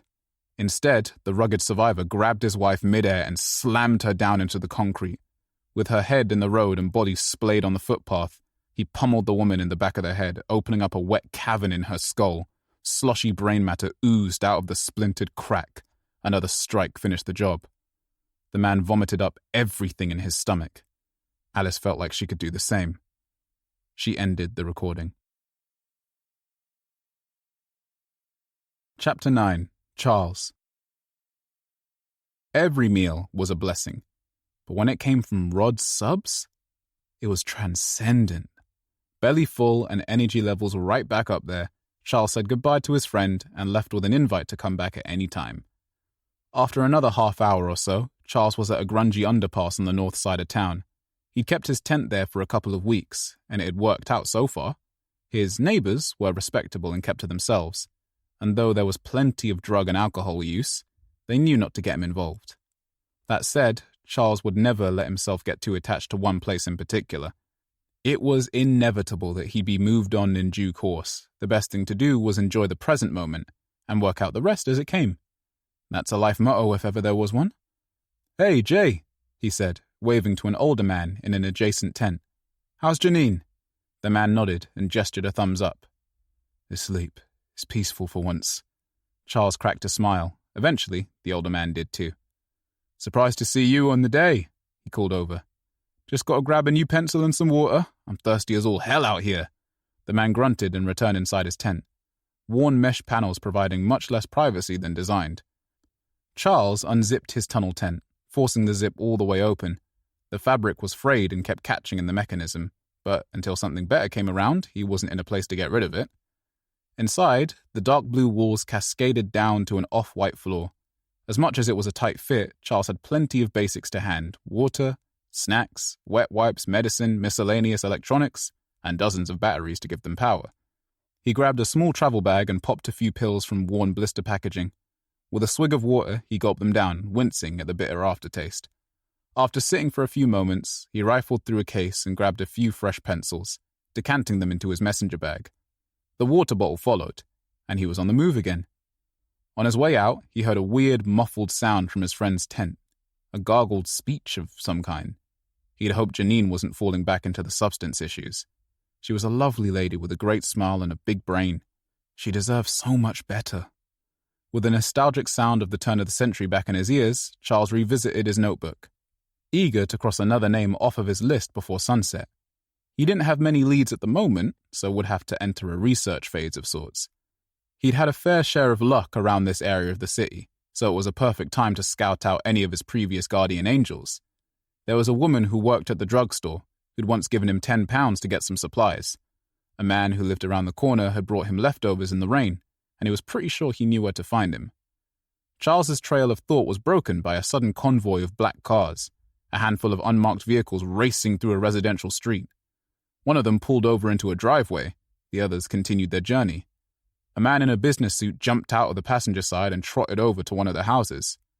Intrigued, Charles replaced his notebook and stalked behind a bush, trying to get a good vantage point. He could see a woman at the door, holding a young baby. The conversation seemed serious. The woman disappeared, but didn't shut the door. Was she getting something? Charles shuffled, bending a few branches back to get a clear sight. Within mere moments, the woman returned in a coat, wielding a suitcase in one hand and a baby carrier in the other. She slipped in the back, and the car sped off. It was a strange sight, no doubt. He gulped another mouthful of water and started back on his route. Halfway down a random alley near the center of town, Charles bent over and spewed his lunch over a pile of black bin bags. Wiping his mouth with the sleeve of his jacket, he really ought to have had his tablets with food, but kept forgetting to pack them in his bag. Now they were swimming in the beige-mouthed stew, and he'd probably have to take a double dose later. A local community project, Back on Your Feet, was based out of a community centre on the high street and offered access to GPs and all sorts of help with paperwork and legal matters. He'd first discovered them by accident almost a decade ago, searching for a safe place to stay when he was evicted from a rental property. Since then, he'd attended every 2 weeks like clockwork, taking advantage of the services he could get. Charles pushed open the door into the building and settled on a chair in a small waiting room. He grabbed a ticket and started a new drawing whilst waiting for his number to be called. And when his turn came up, he greeted the doctor with a warm smile. "Your bloods are more promising this week. Have you been having any side effects?" Charles shook his head. The doctor didn't seem so sure. "I know I ask the same thing every week, but have you reconsidered what we spoke about yet?" Charles smiled politely and shook his head again. The doctor stared at him sympathetically, clicking her pen rhythmically while she formulated a response. "Okay, I'll order some more pills for next time you're here." "Thank you," Charles said. "Now that that's out the way, how was Tenerife?" The doctor smiled and reeled off details of a late summer getaway, painting a picture that Charles couldn't help but get lost in. Chapter 10. Todd. "Okay, perfume?" Todd asked. "Check," his grandma answered. "Dinner prepped?" "Check." "Clean underwear?" Todd's gran rolled her eyes. A knock at the door saved them both from the discomfort of whatever might come next. "Okay, he's here. Off to your room." "Geez, someone's keen," Todd joked. "I can hear through my door, don't forget." It was barely 3 p.m., but his gran loved an early dinner, and if Benjamin wanted anything to do with her, he'd have to get used to it too. She waved him away, and Todd took her direction. He flashed her a cheeky look from behind the door and closed it. A freeze frame of a beautiful French woman lingered on his monitor screen, backdropped by a palatial garden. The image was a beautiful composition, just like a lot of cinema from that period. Todd adored foreign cinema and had a notebook full of real locations from films and plans to visit every single one. France, Spain, Italy. The list was endless and ambitious beyond belief. Todd had never been on a plane, let alone roam the gardens of stately homes or swanned around an exotic beach. The mere thought of the logistics involved in international travel kept Todd firmly rooted in Egglemore. The way his brain worked, it would take separate day trips with rest days between just to complete the journey, and that included the initial train to the airport. One day, he'd tick off every place and have a brain full of special memories and a heart full of joy. Until then, he lived vicariously through piles of vintage DVDs and old films on the internet. When the film was finished, along with most of the snacks Todd had in the room, he decided to take the drone back out for a spin. A couple of his clients had cancelled, so it was a rare chance to check out the streets in the afternoon rather than the early hours. He started on the estate grounds, coasting around the apartment buildings. Families sat in the lounge, sharing stories about their days. One man was working out in his kitchen, dressed only in a pair of white boxer shorts, obviously open to the idea of being watched by the residents. Otherwise, it was a lineup of smokers out on the balcony, people watching TV, and 1 or 2 gossiping elderly people. Curiously, on the 4th floor of the building next to Todd's, a girl was holding a notepad up to her bedroom window. He'd never seen her before. The building wasn't entirely visible from Todd's flat. There was no way of knowing any finer details about the girl from this distance. She was just a blurry silhouette. Todd pushed the control lever forwards, trying to pull off a gentle approach. Instead, his hand slipped, sending the aircraft directly into the window. He couldn't hear the sound of it slamming into the glass, but the girl definitely did. She jumped back, nearly dropping her notepad. "Oh, shit," Todd muttered, pulling back as calmly as he could. The drone behaved this time, drifting back in a steady pattern. The girl threw up her hands, silently gesturing what the fuck. "Sorry, oh God," he sighed, as if she could hear him. She shook with what looked like a belly laugh, raising her middle finger to the drone. Then she put the notepad back up to the window. Determined not to fuck up a second time, Todd nailed the approach, finally able to read the text on the page. "Stop watching me, perv." Oh, god damn. Todd laughed, then fell silent in an attempt to decipher the intent of that message. Was she being serious, or was her previous joking a sign of her just messing about? Plus, that message was already written. Had she seen his drone before? In a panic, Todd recalled the aircraft, quickly snatching it back through the window when it returned. He hoped that she didn't know where he lived. That would be so fucking awkward. In fact, it was probably better never to see her again. He'd make every effort to avoid that flaw. On the other hand, Todd was bored out of his mind, and it felt like the right day to try something different. Hell, his nan had a man over. If ever there was a day for ballsy, uncharacteristic moves, it was today. He might fall on his face and be labeled as a weird voyeur for the rest of his days, but he might just make a new friend, someone to force him out of his box and experience the real world a little bit. Fuck it. Todd tore a sheet from a notepad and grabbed a Sharpie. He scribbled, "Chat?" in big letters on both sides, followed by his phone number. It was the bravest thing he'd done in years. Overthinking would take over his brain if he waited too long, so he fastened the note to the drone with a shoelace and an unhealthy amount of sticky tape. If the wind caught it, he'd written his information on both sides. If he didn't get a call or text message, he'd take the hint and leave her alone. "Okay, Toddy, you got this," he muttered to himself. He rested the drone on this windowsill and flew it up to the top of the buildings. Carefully navigating the treetops, he twisted the vehicle around a few obstacles and landed on the girl's balcony. It hovered, barely balancing on the railing. Todd couldn't tell if the note was still attached, but he'd get a hint when she looked out the window. A fraction of a second later, she appeared. Her face beamed with a youthful glow, curious eyebrows framing her forehead. Smiling, she grabbed a phone from her pocket and started typing. Oh shit. Safe to say the note was still attached. Safe to say Todd was shitting a brick. Like clockwork, his phone buzzed. The drone was slipping, so he couldn't read it yet. Coasting back the way it came, Todd willed it to speed up, pacing back and forth until it finally recalled. He didn't waste any time dragging it back into his room and discarding it on the floor. "Hi, I'm Tanya." Todd's fingers hovered over the screen for a moment before he typed out a reply. "Hey, I'm Todd, 25 years old." "Why are you telling me your age?" "I don't know. Icebreaker?" "Okay, I'm 31. Do you know what's going on at 542? "No, I can't see it from here." "Okay, it's right above me. You should fly your camera plane thing up there and tell me what's happening. I can hear someone smashing up their house or something." "Why don't you go up there?"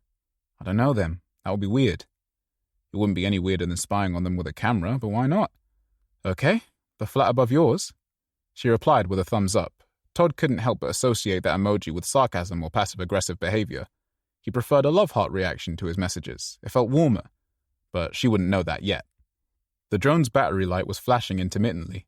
It needed charging. It always needed charging. Todd grabbed the plug and connected the USB to the chassis. The light flickered from red to yellow, signaling the start of its charge. "I have to charge my drone for a bit. I'll check it out, though." "Okay, report back. And no peeking through my curtains tonight, please." "What? I don't do that." "I'm joking, idiot. Report back, though, for sure." Now Todd was replaying all of his journeys back, wondering if he'd ever strayed past the girl's window accidentally. He'd only filmed at night 3 times. It was very unlikely. He decided to park that thought for now. "Will do." She didn't reply after that, but Todd checked his phone a dozen or so times to make sure. Halfway through an Italian giallo from the 80s, his phone buzzed again. Now there's just screaming. I think the husband is alone, but there could be people in there. How long until we take off and check this shit out? Todd chuckled. It would only be a short journey. He could fly half-charged. "Okay, I'm impatient too. I'll check it now." She responded with a love heart reaction to his message. Moments later, the drone was mid-air, the ratty note still attached. On the approach to apartment 542, Todd could immediately tell something was wrong. Furniture was strewn across the living room, as if someone had purposefully trashed the house. There were dark stains splattered on the windows. The glass was cracked, splintered shards poking from the frame. A silhouette stalked through the rooms in the background, contorted and frantic. Todd wanted to tell the girl, try and explain what he was seeing. The silhouette paced into the light and slammed into the front window. Todd could make out the face now. A man, mid-50s maybe, business suit. Blood spread through his beard. Bloodshot eyes locked on the drone. Oh, shit. Moments later, the man was out on the balcony, lunging at the aircraft. Todd panicked, pulling away sharply. Somehow, the drone lurched forwards, and the crazed suit brushed it with his fingertips. Unfazed, he tried again, slicing his hand in the process. Blood trickled over the drone camera, creating a muddy brown image. The recall button wasn't working. Todd flicked the switch a half-dozen times, but the machine didn't react. The autopilot function was still available, thank God, so he toggled that on momentarily. Shit. He checked that the drone was maintaining its position, then threw the controls onto his chair. As it was, the man could knock the aircraft out of the sky with another lunge, so time was of the essence. Todd grabbed his phone. "Something's wrong with 542. We need to call the police." "What? I'm not a snitch." "No, you don't understand. He's gone crazy." A few seconds passed before the next reply. "Crazy? Maybe we should keep out of it then." Out of it? She'd been the one to suggest spying on the man, and now she was having second thoughts. He was a danger to himself, out there flailing by the balcony railing. He's going to fall if he's not careful. We need to... Todd stopped typing. Alerted to the controls by a piercing tinny alarm, it was built into the device, usually sounding when the drone was heading towards a collision or out of bounds. On screen, more blood was spread across the lens, and a smattering of lacerations were painted across the businessman's face. He was the picture of rage, smashing the air around him in an attempt to connect with the aircraft. Todd hit the recall button, desperately praying it would work this time. And it did, slowly sliding away from the chaos. Todd's phone buzzed in his pocket. Okay, steady. The man wailed, mouth twisted into an unnatural shape, eyes hollow with despair. After a slight stumble backwards, he stormed towards the edge of the balcony, thrusting his hands at the buzzing whir of the blades. His hip cracked against the railing, doubling him over the sketchy metal structure. Via the camera, Todd saw the man's feet lift from the ground. He stayed trapped on the railing, his weight somehow counterbalanced. His limbs thrashed, trying to force his frame one way or the other, but it was no use. It would have been comedic if it hadn't been so damn dangerous. Was he drunk? On drugs? Both? Todd kept the autopilot mode engaged and called 999. He ran through the questions at lightning speed and could hear the sirens within a matter of minutes. A red fire engine tore through the one-way street leading into the vicinity, and 2 firefighters rapidly erected a ladder from the truck up to the 5th-floor balcony. A couple of police cars arrived moments later. It was a wave of action, the most the estate had seen in a few weeks. Things had been strangely quiet recently, a sense of foreboding, perhaps. One firefighter was already scaling the ladder whilst the other relayed information to the police escort. "Todd, is something going on out there?" his gran called. "Someone's on the balcony. Firefighters are here." He heard the screech of the chair legs and a pitter-patter to the door. His gran was a one-woman neighborhood watch, and she wouldn't let any gossip pass her by. Another shuffling sound suggested Benjamin might share the pastime. "I couldn't see nothing," she called through the door. Todd opened it up and joined the lovebirds at the window. "5th floor, I think. We can't see from here." His gran snatched her dressing gown from a hook by the door and quickly dragged Benjamin out to get a better look. Todd turned to go back into his room, but was caught by another question. "How do you know it's on the 5th floor?" Todd stopped in his tracks, trying to formulate a response. He didn't want to admit he was antagonizing the residents with his drone. "Saw something on Facebook," he called out, then went to hide in his room. The drone was hovering above the window ledge outside, and he quickly brought it back in, hoping none of his nosy neighbors had seen what happened. From the corner of his eye, he could see some kind of scuffle on the ladder. The truth was, he had a perfect view from his room, right up to the balcony. But he didn't want his gran hanging around all night, or Benjamin, as lovely as he was. The angry businessman was frantically squirming, his feet back on the balcony now. The firefighter fought to restrain him, but it wasn't working. He was teetering on the ladder run, trying to calm him down. In a swift movement, the businessman yanked the fireman's helmet from his head and launched it down towards the street. Seconds later, he was pulling him by the hair, trying to tell him something. No, it was more than that. It was feral. The man had completely lost it. He was trying to bite him. "Gran?" She was there in moments, pulling Benjamin along with her. "You can see it all from here. Why did you make us go out in the cold?" She didn't make eye contact with Todd once. Her eyes were transfixed by the conflict. Todd's phone buzzed, repeatedly. "Oh my God," he whispered as the man tore a chunk right out of the fireman's neck, causing an eruption of blood to rain down like a fountain. The rusty crimson glittered as it gushed down the ladders. The fireman's grip on the ladders relaxed, and he leant backwards, free-falling past each of the floors. His limp body contorted in the air before careening straight into the ladder mount on the truck roof. The metal frame imploded on impact, shattering the windows and windscreen.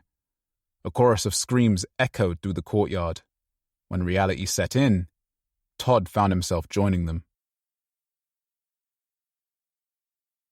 Chapter 11. Maggie. The cafe was as unsurprising as Maggie had expected. She and Claire wolfed down a room-temperature cheese sandwich and some stale crisp before slowly walking back to the waiting area. Maggie hated waiting. It was something ingrained in her since a child, the idea of wasting time just sitting or idling. She preferred to run to a schedule, get shit done, and then get out. Especially somewhere like Egglemore, with the world's worst traffic and passive-aggressive residents always ready to stop for an argument. That might have been a biased view, but it's the one she held. Finally, the receptionist called Claire's name, and Maggie marched up to the small treatment room with her. "Claire Bunton, I'm her mum, Maggie." The doctor nodded, cross-referencing her notes. "Come in." Maggie took a seat by the door, letting Claire and the doctor discuss the issue. Right, Claire. I've looked at your notes and some of the treatments you've had before. How would you say your hearing is right now? Almost comically, Claire leaned in, adjusting the angle of her ear more towards the doctor.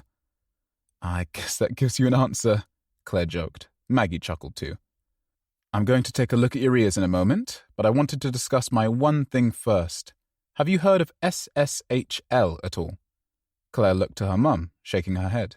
Maggie mirrored the gesture. It means sudden sensorineural hearing loss. It affects around 6,000 people a year and encompasses a few of your symptoms.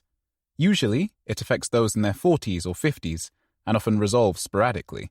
But you've had some symptoms that don't line up with this, so we'll have to do some more tests before confirming. Claire nodded, concern darkening her face. Will the hearing come back? Maggie asked, dragging her chair closer to the doctor and her daughter. It often resolves spontaneously. To be completely honest, in medical terms, there is a lot we don't understand about the condition, but there are options for treatment and plenty of things to try, so I wouldn't be too worried. Maggie nodded. She was already worried. Her daughter looked so small and fragile in the seat. Maggie wished she could do something to help. I'm going to check your ears now, and we'll do a few tests, she turned to Maggie. Does Mom want to stay or wait outside? Claire cleared her throat. Can you stay, Mum? Of course I can. The doctor shuffled a few papers and grabbed a clipboard. I'm going to order an MRI and some bloods. I just need to run this down the hall as the IT system is glitching. Apologies for the inconvenience. How long should these tests take? Maggie asked respectfully. Only so I know whether to extend my car parking. The doctor looked a little flustered. We're running very behind, I won't sugarcoat it, Miss Bunton. Ideally, we should have them all done within a couple of hours. Maggie nodded, deflated. More waiting. The entrance to the hospital was a hive of activity. Maggie walked back through the rotating doors and into the car park, pulling out her phone. Walking as she tapped her phone, she pulled up a contact name. David. David was a demon amongst men, the worst of the worst, but he was also Claire's father. And when it came to anything medical or serious like that, she felt it right to share the news. Apprehensively, she hit the call button.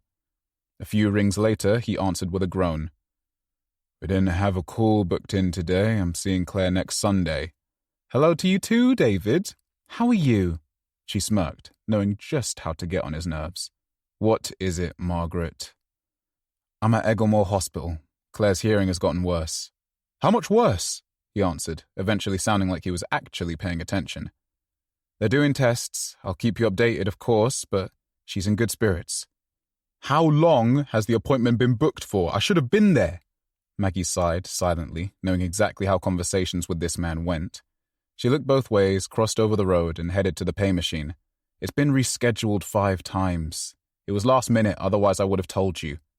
A few moments of silence. Well, I want to be at the next one. I'm on a business trip, so I have to go, but please text me later if there's any issues. Please only call in an emergency, or at the set times, I speak to Claire. Goodbye. He hung up. Maggie rolled her eyes and grabbed some coins from her pocket, pushing them into the coin slot one by one. After paying for a few more hours, she turned and caught a glimpse of something strange in one of the cars. The windows were fogged up. Not a surprise in this weather, but someone seemed to be locked in the front seat. Cautiously, she stalked around to the front of the car and tried to look closer without appearing nosy. It was an elderly woman with thinning grey hair and deep wrinkles etched into her skin. Her face was solemn, mouth hung open and dripping with sticky saliva. Ordinarily, Maggie didn't like to get involved in other people's business, but something about her mannerisms didn't sit right. Sporadically, the woman arched forwards, clawing at the dashboard in front of her. It was as if she was trying to pull herself up and through the windscreen, but in a frantic, frankly deranged way. Perhaps she had dementia or a similar condition? Maggie didn't know nearly enough about medical things to make a determination, but she thought it best to check the woman was okay. She looked around to see if anyone was lingering near the pay machines, perhaps having just hopped out to pay for the car park. But no one looked over, so Maggie was going to take it upon herself to be a good citizen. Excuse me, is everything okay? Maggie noticed the window was cracked open at the top, as though the old woman was a little dog left in the summer sun. Do you want me to open the door? Maggie asked, trying to get some kind of reaction from the woman. It's really no trouble if you want me to open it from this side.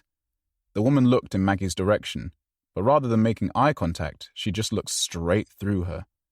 Maggie was stumped. She didn't know what to do. "I'm going to see if there's anyone in reception who can help you," she said. After a deep, lengthy inhale, the woman screamed at the top of her lungs, vocal cords unleashing a deep roar. She lunged forwards again, smacking brittle fists against the windscreen and window. Maggie paced backwards, wary of appearing intimidating to the woman. She rushed away and into reception, then over to the sparse desk at the far corner. "Hi, bit of a weird one. There's a lady out in the car park. She seems to be trapped in a car. I didn't want to open it without checking if there was a reason it's locked." The receptionist looked as confused as Maggie felt. Okay, I can get security to go and check it out." She looked over at a stocky security guard and waved him over. "This lady said there's someone trapped in a car outside. Can you check it out?" He nodded, and Maggie gave him some details to help direct him. With that, her good deed was done, and she continued on to the winding corridor that eventually led to the audiology department. When she arrived, she was greeted by Claire, who was waiting on a chair. "Where's the doctor?" Maggie asked. "Any news?" "She got called to an emergency," Claire sighed. "Going to add some time to the tests, she thinks." A storm brewed in Maggie's chest. "I just went and extended the car park. Fuck's sake." Claire laughed. "It's boring, isn't it?" she said, patting the chair next to her. "Let's watch cat videos whilst we wait." Maggie did just that, chuckling at a frenzy of feline fails while she tried to keep some semblance of her patience. She'd give it 10 minutes before complaining to the department receptionist. "What sort of emergency do audiologists even have?" Maggie moaned, breaking out of the cat video trance. "Someone's ear fallen off or something?" "Don't joke about that," Claire warned playfully. "That might be our next trip up here otherwise." Maggie huffed. "Yeah, let's not put that out into the universe."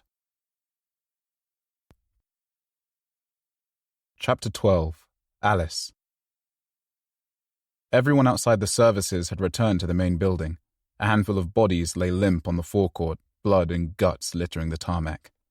The rugged man had lost his son, whose body had been dragged elsewhere, and had killed his own wife. Given the way the day had gone so far, Alice wondered what was going on with this place. And where were the police? Alice tapped some notes into her phone, trying to create a diary of the events so far.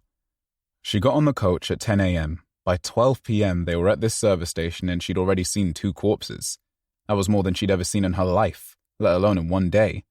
And she felt ever so slightly troubled that she hadn't had more of a reaction to them. It was now mid-afternoon. "What you up to?" a man asked, plonking himself on the bench beside her. She was about to answer with a snarky comment before noticing her seat neighbor from the coach. His eyes were wide with fear, his voice more settled than usual. "I'm just keeping track of the day," she answered simply. "Are you okay?" "I mean, I've missed the football, but that man..." Did you see?" Alice locked her phone and turned to him. He wasn't being as much of a prick as before. Maybe she'd scared him. And if he was suffering from shock, she might be able to get some kind of statement for her story. If he was antagonistic or rude, it would only generate stronger reactions to the piece she was writing, so she'd give him full creative license to be as much of a bastard as he fancied. "Can I ask you a question?" Alice said. The man nodded. "What do you think is causing all this?" The man leant back on the bench, pondering. "Well, we're not acting like it, are we?" he said, pointing out the obvious. "I don't think so." "Maybe they've been in contact with something." Alice scrunched her brow. "I don't think so. That guy and his brother..." "Brother?" "Yep, they were fighting. So if it was physical contact, he'd have it too," the man said, defeated. "Exactly. So what else?" The man shrugged. "I don't know. I just want to leave.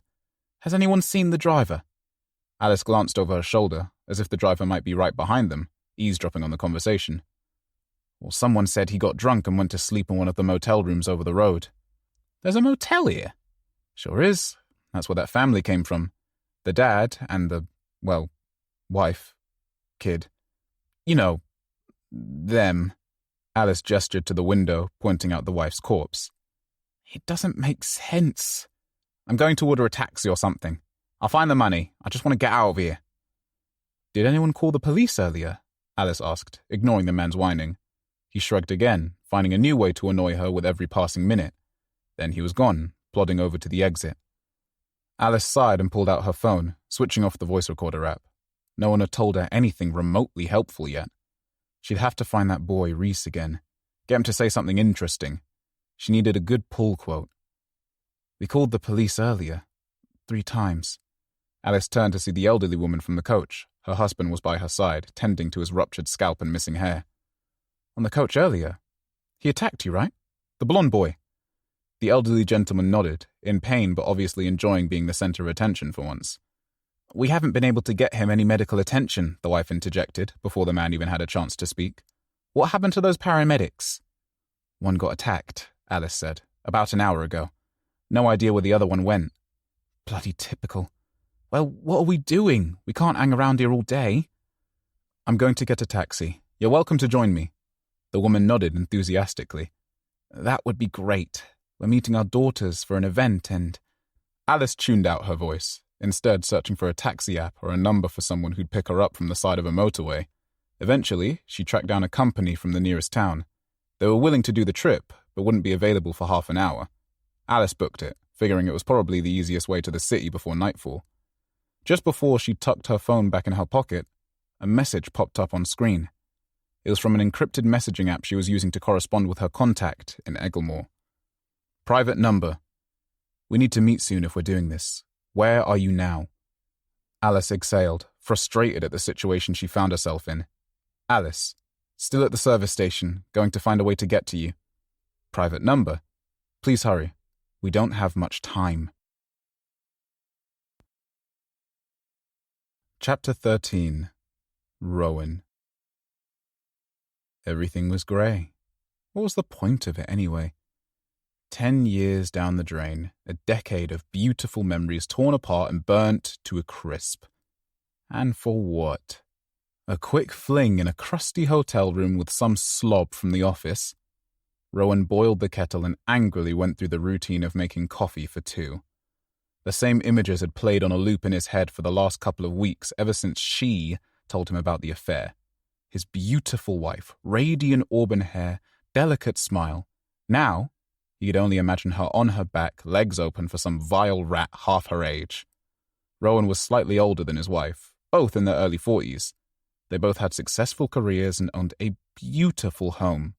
No kids, though that had been her idea, not his. And here he was, making coffee for her as if things were normal.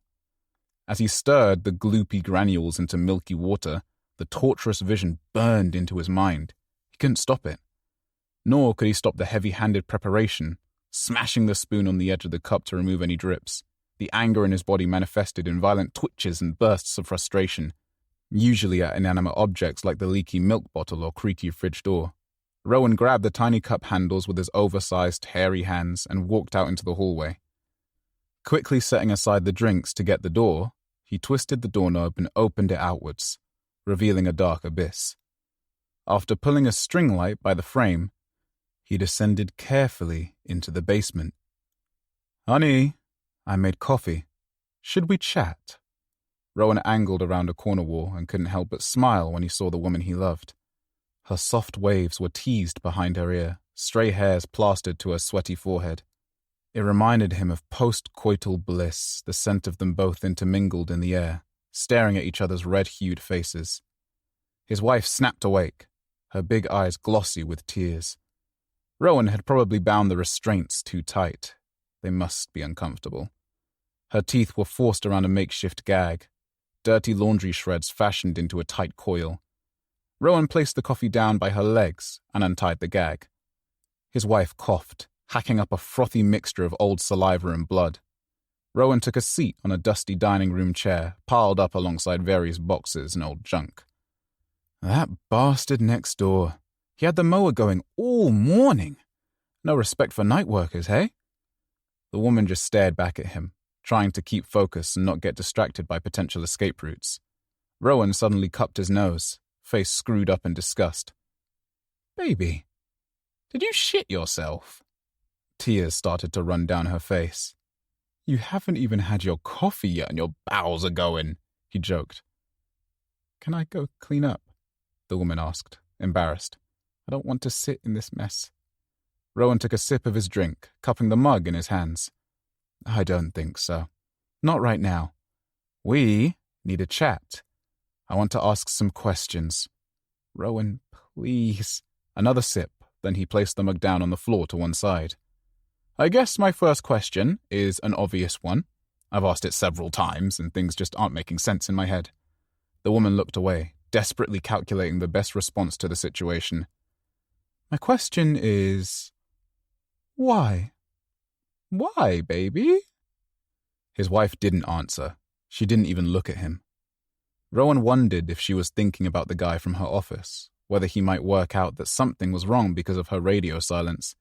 Maybe, just maybe, she was expecting an action film rescue where he'd tear down into the room and fight Rowan for the ultimate prize, his wife. The thought was hilarious. I can't stay down here, Rowan. Please, let me go. Rowan's eye twitched. He took another sip of coffee. Okay. I'll wait. That's A-okay. Don't forget, I'm on the rota for overnights, so it'll probably be a couple of days before our next opportunity to talk. Rowan's face was blank, as if he were rehearsing some kind of script. His wife's face was the opposite. Crevices of panic ran across her face, alongside some developing crow's feet and wrinkles on her neck. She shuddered with anticipation of the nightmare to come. Okay, I'll talk. Ask me anything, she tried. It's okay. You're not ready. Anything you say now will be forced. I want you to want to tell me. I do, she begged, scraping herself onto her knees. I'm so sorry, baby. Rowan smiled. It was all a trick. He saw right through it. He stood, grabbing the coffee mug on his ascent. Sighing, he started towards the door. Rowan! She shrieked, her mask slipping. You can't leave! Rowan gestured towards the door with a confused look on his face. I'm not the one who's tied up, baby. Stop being silly. We'll talk later. I have no water. Please! Rowan shuffled up the steps, completely unbothered. I'll die down here! Rowan! He slammed the door shut and her voice disappeared instantly, as if it had been switched off. The basement was completely soundproof, working just as well as when he'd had it installed 15 years ago. On his phone, he pulled up a home security app and loaded a video feed of the basement. There were 3 angles, the cameras hidden behind miscellaneous boxes and tools. He could see his wife on the floor, desperately flailing, trying to escape the restraints. Rowan wasn't stupid, and this wasn't his first rodeo. He had tied her wrists with rope and clamped on a pair of cuffs, too. He'd bought them for some fun in the bedroom, but it seemed like the basement was where the real action was happening. The key to the cuffs was in a trash can somewhere around Madison Street. He didn't bother noting down which one. Lies were all this woman knew, and any expectation on the contrary was foolish. He'd thrown the key away yesterday, when it was obvious his wife had become used to her snake-like ways. Days of questioning her in the basement and nothing but bullshit in response. She was going to rot under their family home, gasping with thirst, screaming as her organs shut down one by one. He wondered what her last thoughts would be. Rowan thought this version of himself had been left firmly in the past. 10 years of marital bliss had settled his brain, cured his mental ailments. But the grotesque parts of him were rising to the surface, and he didn't feel equipped, nor eager, to push them back down. The depot was quiet. Rowan got in and signed his paperwork in just a few minutes, which was far better than the half hour or so it usually took. The route tonight was an easy one. Over to Egglemore, load up, and crash at a hotel. The next couple of days would be more full-on, but the pay was good, so it was worth the time away from home. Plus, he'd have plenty of downtime between locations to watch his wife stew in her own filth. He hoped she'd last a while. It was far better entertainment than watching another random show on streaming. Rowan nodded at another driver. He had plenty of casual acquaintances in the depot, and they were all as reserved and quiet as him. A simple nod or hello was as much socializing as he fancied most nights, but it kept things ticking along. The other driver headed out to his truck and did his checks. Rowan sipped from a polystyrene cup of instant coffee, drinking as much liquid caffeine as possible before a night on the road. When he was sure the coast was clear, Rowan opened up the home video app on his phone and smirked at the image. His wife was screaming, and had obviously been doing so since he left the house. Her skin was flushed red, vocal cords straining aggressively. He didn't dare increase the volume. Not in the depot.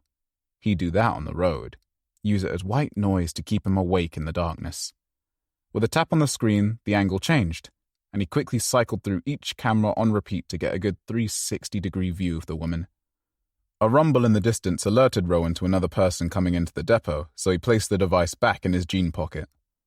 Another driver passed through. He got a nod, then Rowan got a move on. After routine checks to make sure the vehicle was safe to drive, he hopped into the driver's seat and started on his way.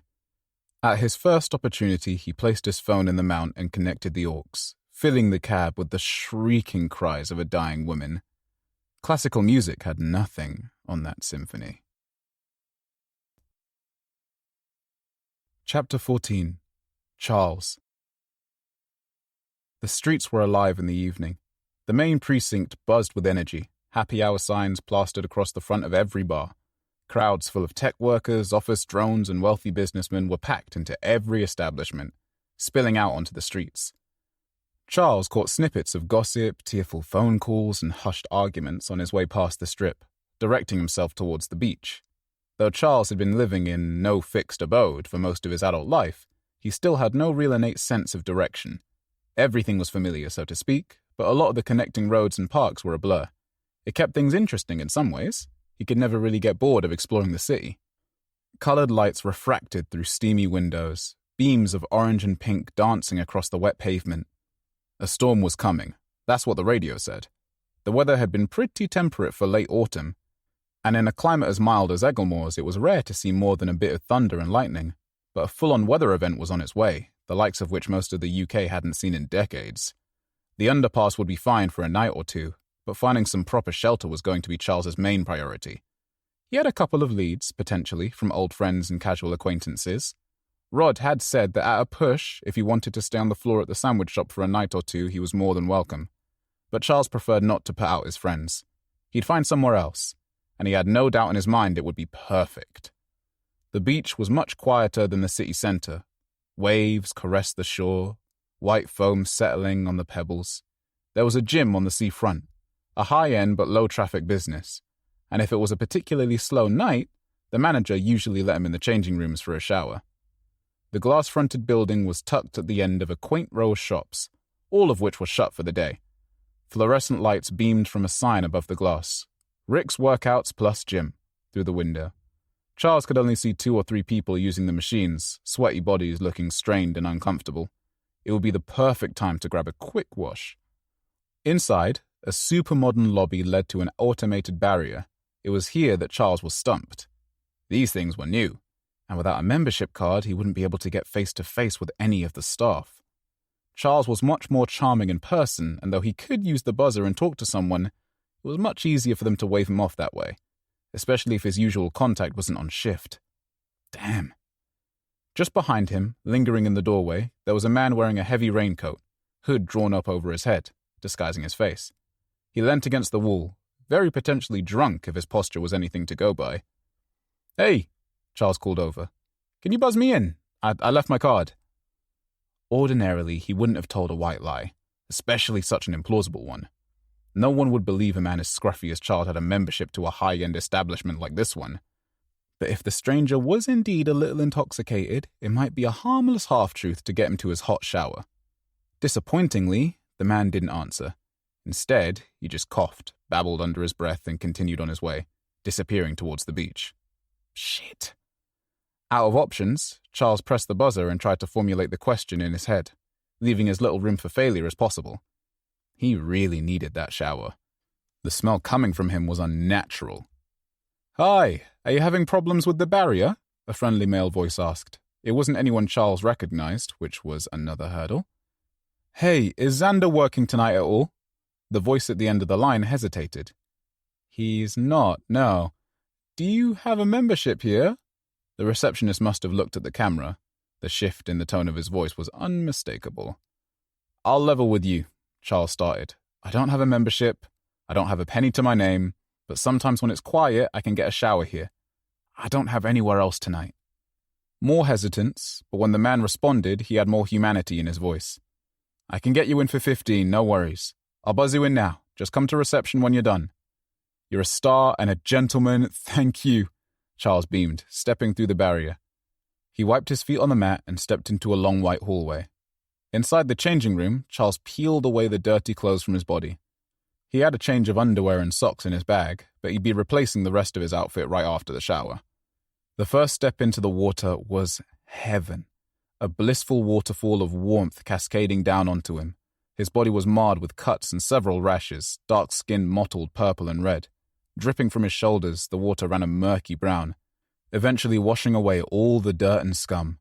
Charles stood under it for a good 10 minutes, increasing the heat until it was too much for him to handle. He felt fresh, rejuvenated, and ready to get back to his tent.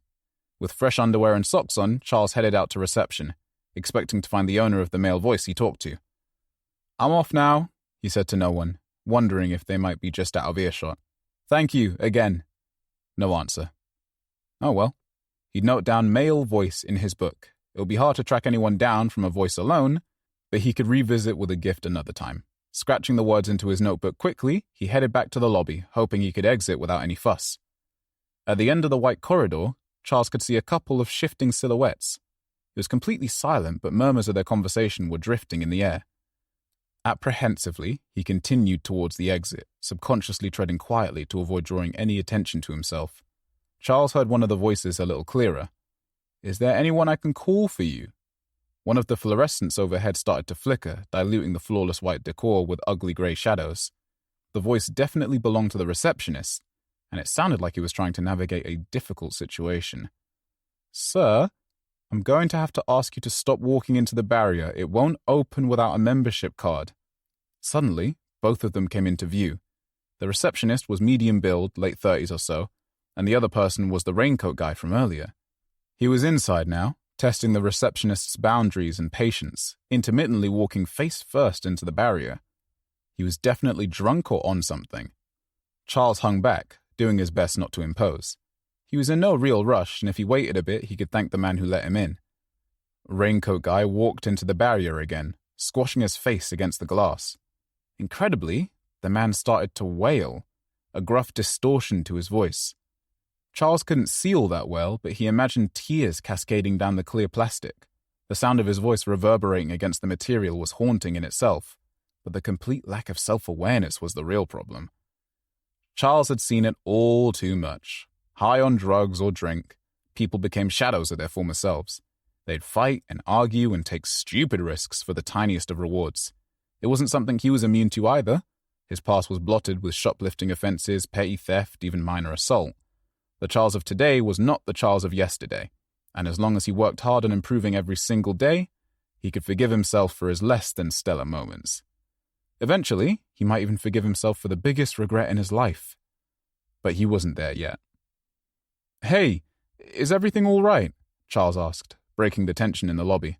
"I'm just out of the shower, so we'll be going now?" The receptionist looked back and seemed relieved to have another person with him. "I'll buzz you back through," the receptionist said. "Just hang on one moment." Charles did just that, watching the other man intently. Living as Charles did heightened one's sensitivity to gut instinct, and something about this situation was making his belly turn.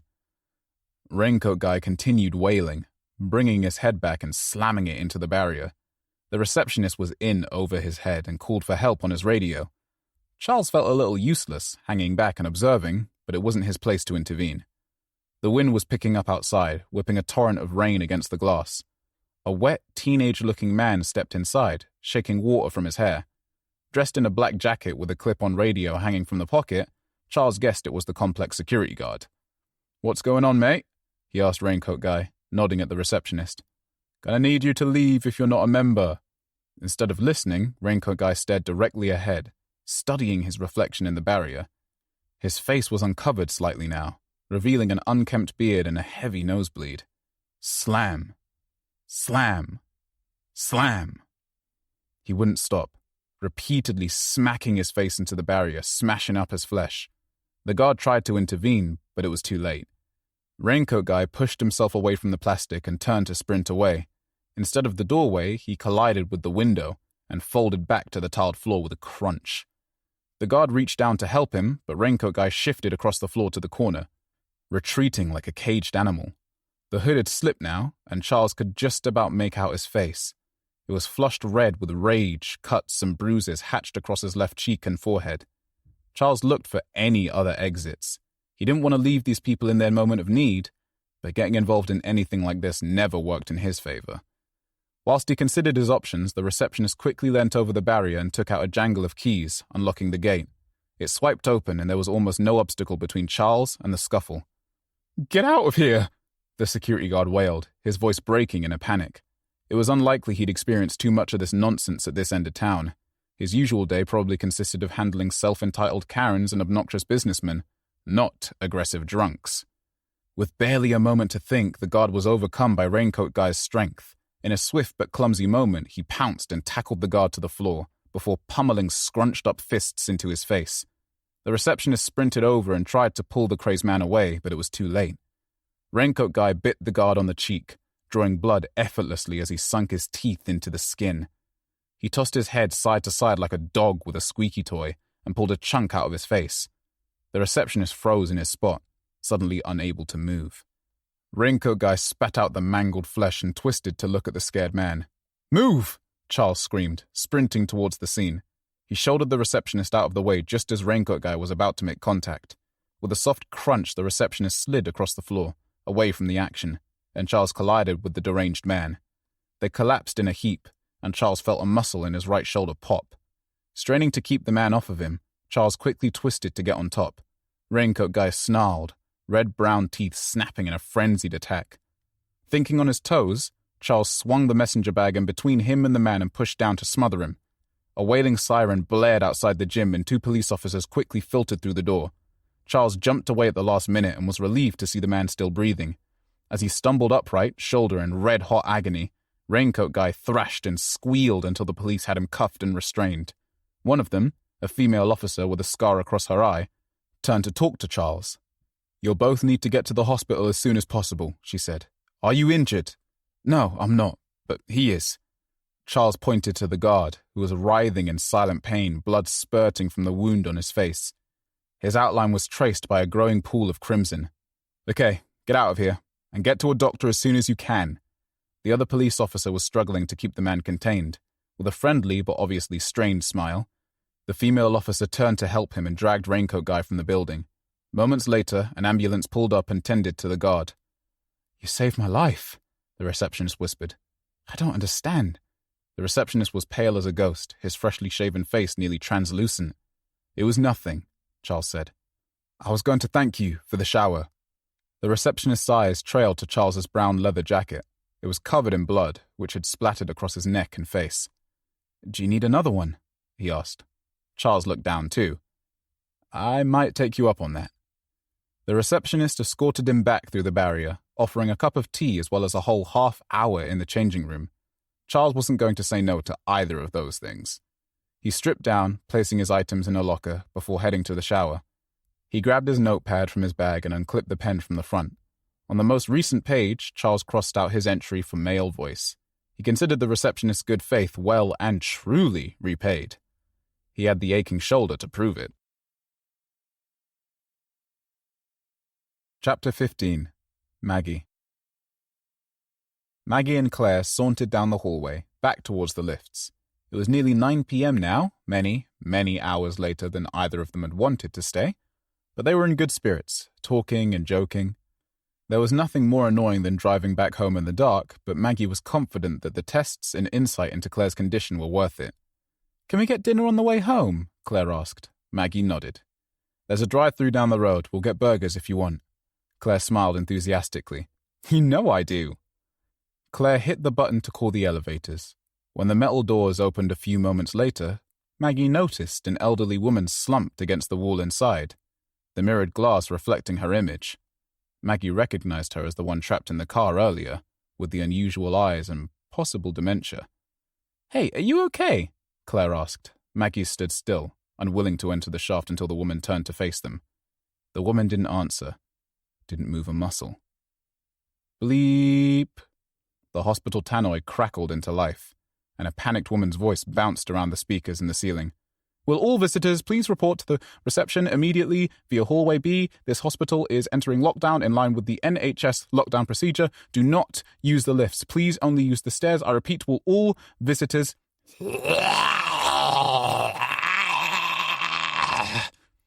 The elderly woman twisted, snapping to face them with a gargled wail.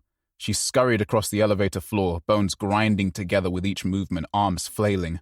With a friendly beep, the doors to the elevator slid shut, closing on one of the woman's wrinkly hands. Her spindly fingers crunched on impact and the lift call light in the corridor turned red. The fingers writhed between the crushing metal doors before she eventually dragged them back in, skin degloving in a sickly motion. A mess of torn, thin flesh slopped out onto the corridor floor, right by Maggie's feet. "What's happening?" Claire screamed, backing away from the lift. Maggie was focusing on trying to find a way out, eyes darting from door to door, praying for an exit. "Over there!" Maggie grabbed Claire's arm and paced towards a fire exit marked by an illuminated sign. She forced the push handle and a gust of air swept the door open, clanging it against a metal guardrail. Cascading levels of stairs descended to street level, sketchily bolted onto the exterior brickwork. A young girl stood immediately outside the door, causing Maggie and Claire to jump backwards. Maggie noticed her demeanor, her sunken, rage-filled eyes, and quickly grabbed for the handle. "Mum!" Claire shouted. The girl burst forward, grabbing Maggie by her jumper, trying to pull her outside. "Get off of me!" Maggie forced a flat palm into the girl's chest, knocking her backwards, and by the time the door was shut, she could hear the girl tumbling down the stairs outside.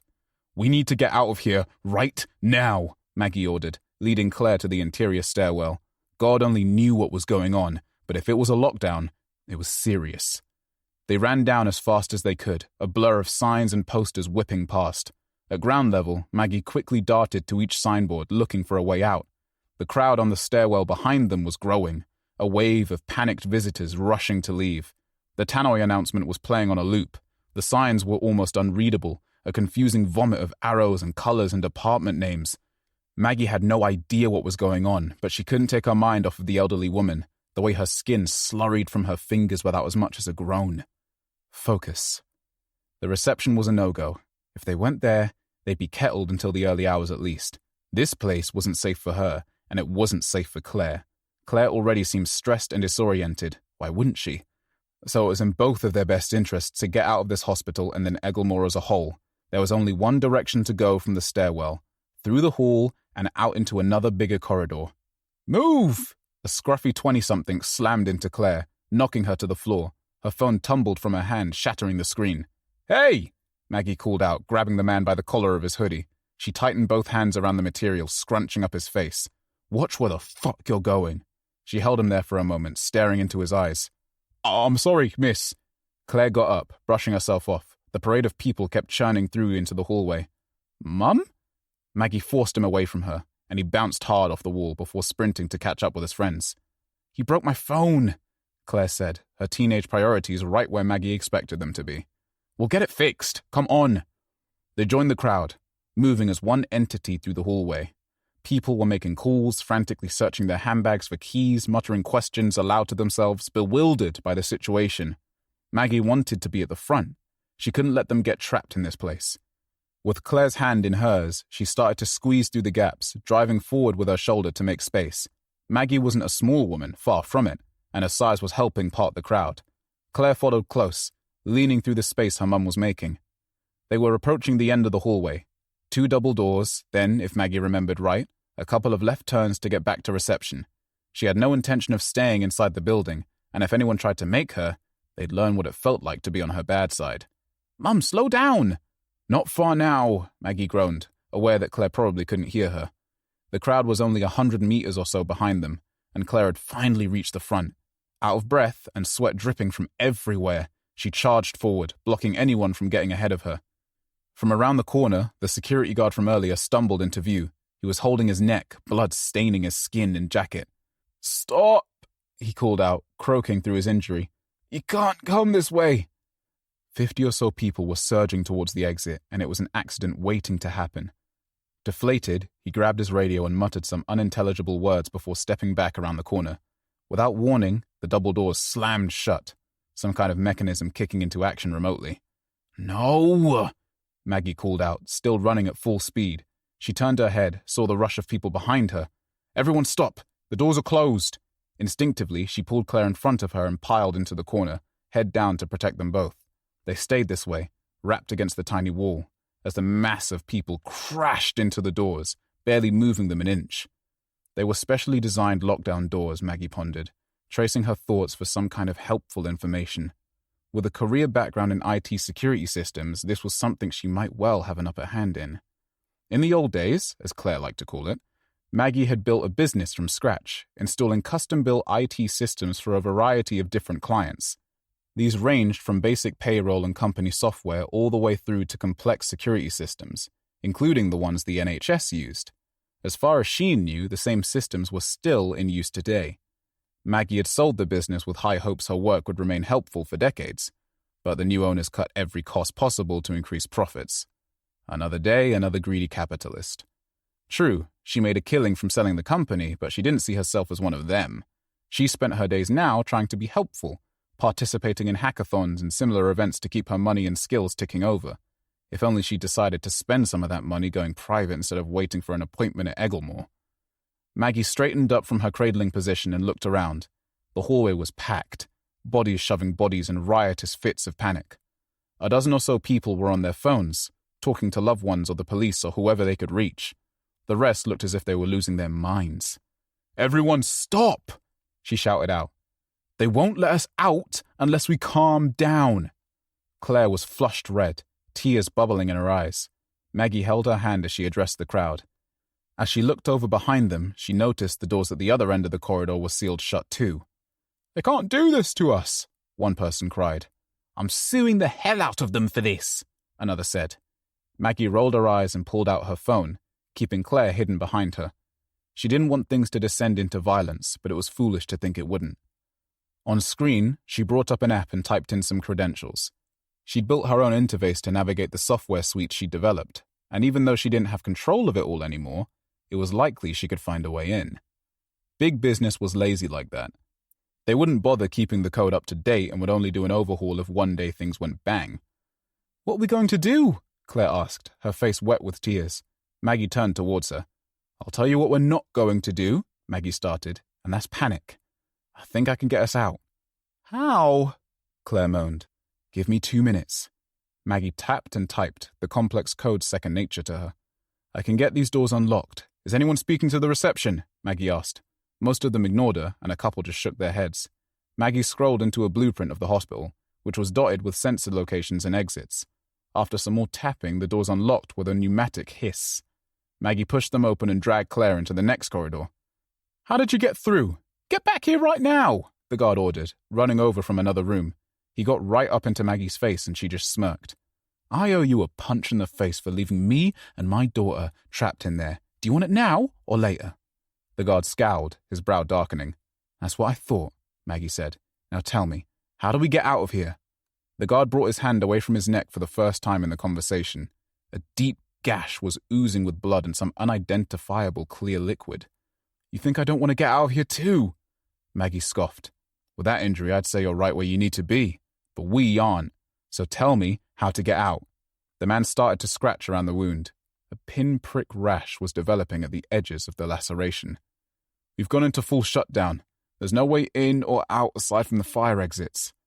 "And where is the nearest one?" The guard scowled again, obviously hoping Maggie would back down. Defeated, he turned to point at the room he came from. "In there. That room has an exit in the far corner." "Right. Thanks very much," she said, pushing past him.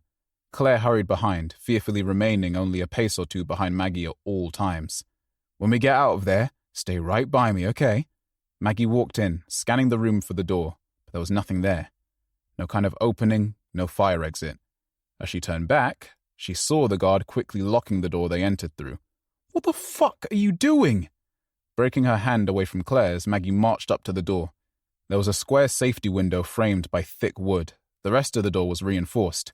"It's for your own safety," the security guard huffed, before noticing the onslaught of visitors pouring from the other corridor. He ran to intercept them. "Fuck!" Maggie snapped, kicking a table leg. "This fucking place." Chapter 16. Todd. Todd and his gran ate leftovers while staring out of his bedroom window. The estate was buzzing with activity, everyone out on the walkways outside their front doors, an audience spanning 10 floors. Paramedics and police rushed around like worker ants, trying to contain the deadly scene on the ground. It was way past midnight, but there wouldn't be much sleep happening for anyone tonight. The guy that bit the fireman was still trapped on the balcony outside his house. Todd could see him flailing up there, completely ignorant of what he'd done. The way the flats were set out, each floor had a balcony running end to end, providing a walkway to the front doors. These were interspersed with stairwells that ran top to bottom, usually in the middle of the structure. The 5th floor balcony serviced around 15 houses, but only the deranged businessman was out front. Any of the occupants were probably hiding inside, watching things unfold from behind the safety of their windows. As if reading Todd's mind, the businessman started sprinting up and down the balcony, slamming on windows and trying to force himself through the doors. "Why aren't the police trying to stop him?" his gran asked. "Probably bigger fish to fry down there," Todd answered matter-of-factly. Their vantage point didn't offer much of a perspective of the ground level.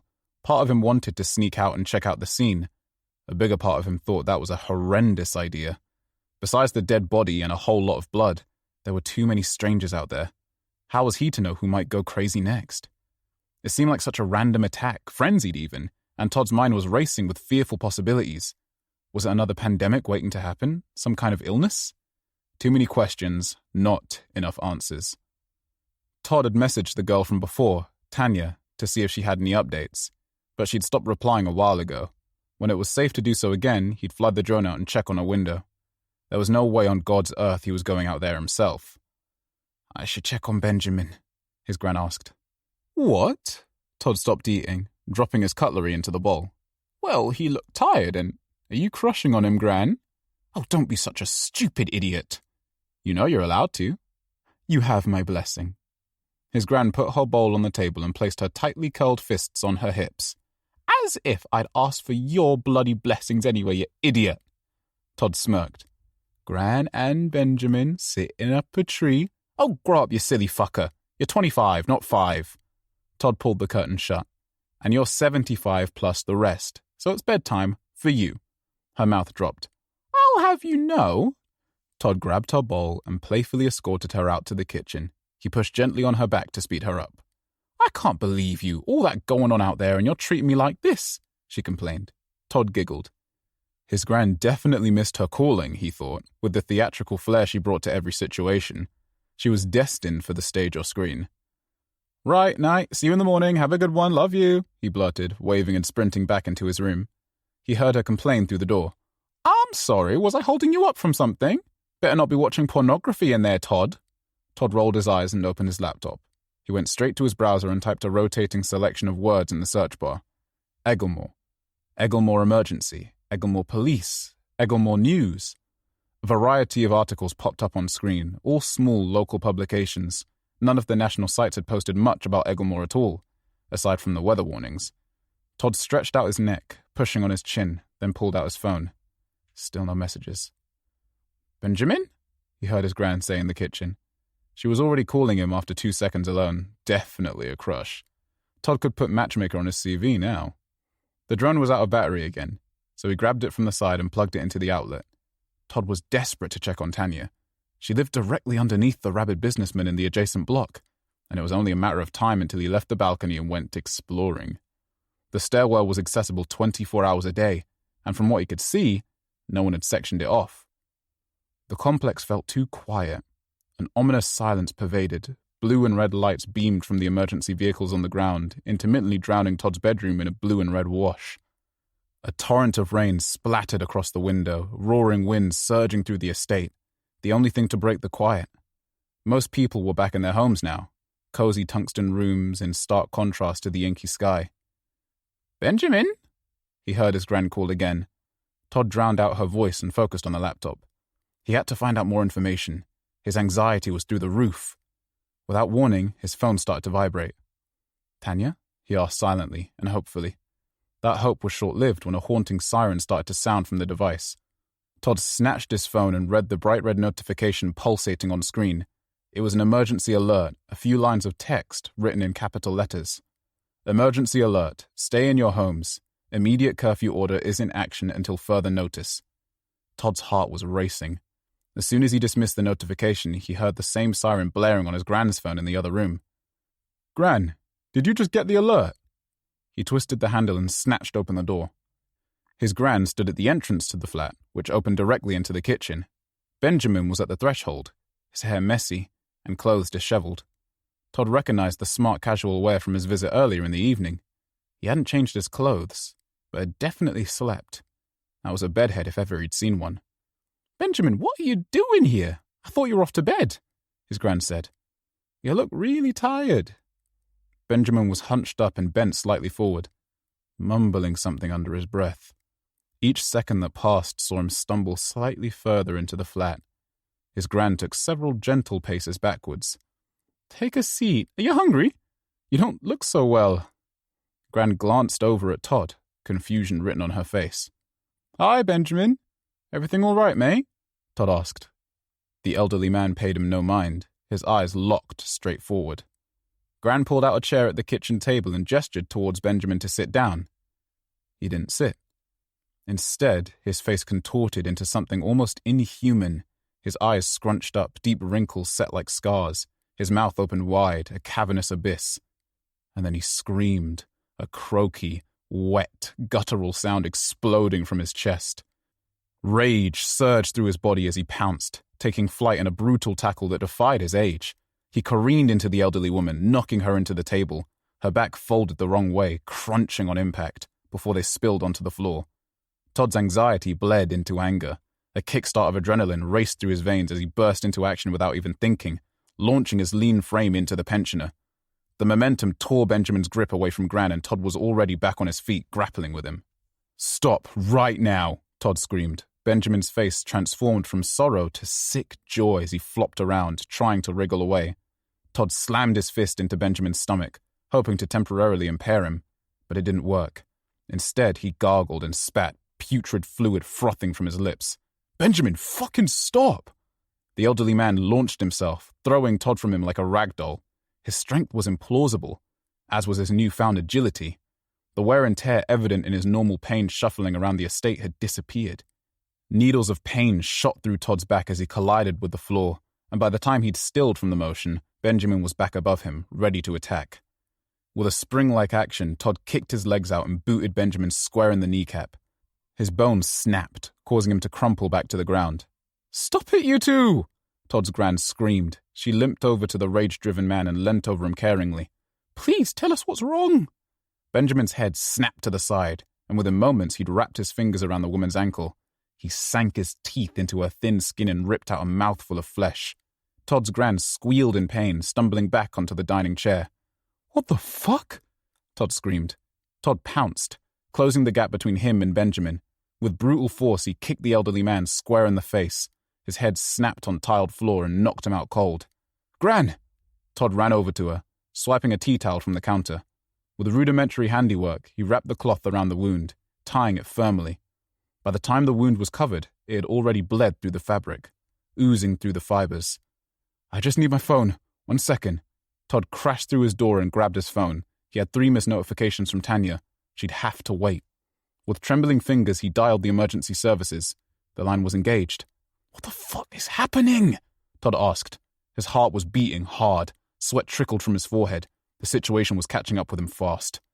Back in the kitchen, he grabbed another tea towel from the cupboard. "Oh, no, not that one," his Gran moaned. "Use one of the crusty ones, not my Jubilee specials." Forever protective of anything related to the royal family, using one of her Queen's Jubilee towels would be impertinent. Frustrated, Todd grabbed the stack of towels from the cupboard and chucked them on the table. His Gran picked out one she wouldn't mind getting filthy. "Ah!" she screamed as Todd rewrapped the makeshift bandage. "Sorry, hold still." There was so much blood. Fuck. Todd's mind was spinning. His motions were jerky, desperate. "I need to..." His throat felt as if it was closing up. He needed to breathe. 4 things you can see, 3 things you can hear, 2 things you can feel. The emergency line was still engaged. Another round of alerts buzzed through their phones, grinding vibrations swallowed up by an even louder, tinny siren. Why aren't they fucking answering? Todd's Gran placed her hand on his shoulder, an age-old trick to calm him down if he got too flustered. I'm okay. Get me a tea. That'll spot me up whilst we wait. She smiled through the pain, but he could tell she was flagging. Her skin was getting paler. She couldn't sit up straight, something displaced bulging in her back. Todd span round to the counter and switched on the kettle. Every movement felt out of body, like someone else was controlling his actions. Benjamin was still unconscious. Todd couldn't ponder anything other than that for the moment. Facing the fact he'd kicked a lovely old man full pelt in the head wouldn't make any of this better right now. He absent-mindedly ran through the routine. Tea bag, sugar, 3 because she didn't really like the taste of tea. Plenty of milk. A harrowing scream echoed through the complex, followed by a crushing sound. It didn't even register in Todd's mind. He plunked the tea down by his gran and tried his phone again 3 times. The television was on. Todd hadn't noticed before. The shows were carrying on as usual, late-night reruns for the elderly and the insomniacs. Todd's gran sipped her tea, then smacked it back down on the table. Lunging, she grabbed at her ankle, compressing the wound under the bandage. Tears trickled from her face. Do something, Todd. He turned back round and paced to the cupboard. Shelves of miscellaneous food and medical supplies. Tablets, painkillers. One of them should help. Take a few of these, he muttered, popping ibuprofen from its blister packaging. His mind was dull, unresponsive. He couldn't get a hold of his thoughts. The sound from the TV speakers seemed obnoxiously loud in the otherwise silent room. I'm going to go down there, Todd said, almost choking on the reality of those words. There was nothing he wanted less than to go out into the darkness, leaving his gran bleeding out, but how else would he find a medic? Todd, I'm okay, his gran said. Don't be putting yourself in danger for me. He shook his head. No, they're not answering and we need help. They're just down there, I'll be careful. Before he could change his mind, he grabbed his coat. Can you help me to my room before you go? I'm going to have a nap. Todd stopped to look at her. Is that a good idea? He might be concussed. She nodded. And do something about him, won't you? I don't want him in my house. Todd hadn't even considered Benjamin. He was still lying there in the middle of the floor. With gritted teeth, he helped his gran into a small box room. She flopped onto the bed, immediately staining the sheets dark crimson. He wouldn't mention that right now, for fear of her trying to do a full load of washing with a gammy leg whilst he was out. Here's some water. If you feel funny, don't go to sleep, okay? His gran laughed. I've woken up thousands of times, love. Don't worry about me. I'm quite good at it. Todd rolled his eyes and gave her a kiss on the head. Then he rushed back out to the living room. With an awkward heave, he dragged Benjamin to the door, careful not to bash his head around too much more. With a final pull, he slipped the man over the threshold and onto the balcony. He'd already messed with the scene of the crime. It was probably best not to drag him too much further out. Just enough to keep his gran safe for a moment. As he stood up, Todd seized in pain, a static jolt running through his back. He was midway through a probable fibromyalgia diagnosis and had made disappointingly little progress in finding ways to manage the pain. He'd always been fit, and doing fitness from home as a job helped keep him flexible and strong. But the waves of drowsiness and inexplicable pain always found a way to surprise him, and also liked to appear at the most inconvenient of times. Right now was one of them. Need a hand with that? Someone asked.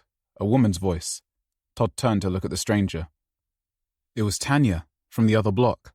Her hair was disheveled, as if it had been a bit of a journey to get there. Yet she was glorious to behold. Yes, please, he answered, relieved. Chapter 17.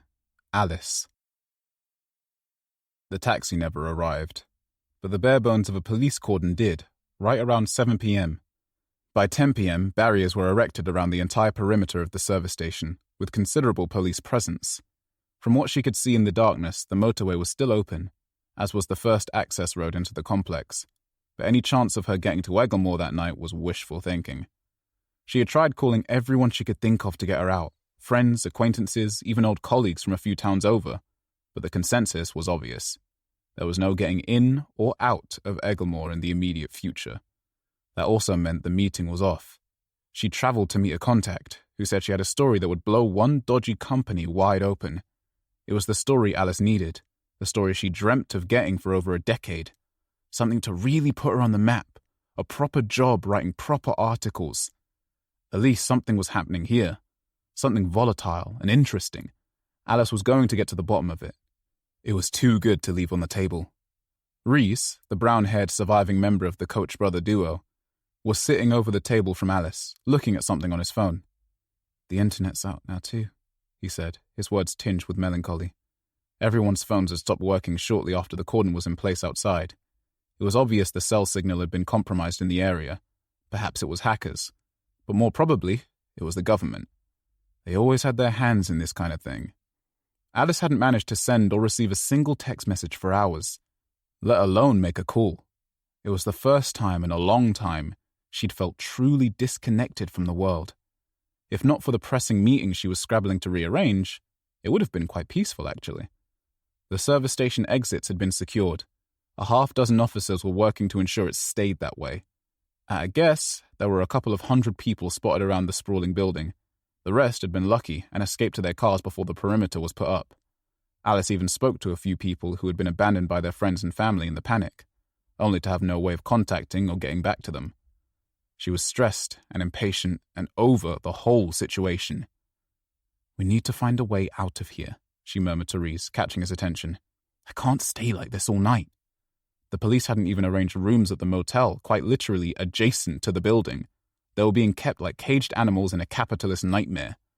Overwhelmed by primary colors and fast food slogans, the only silver lining, if that's what you would call it, was that the workers were also trapped in with them and had been kind enough to keep making coffee and food.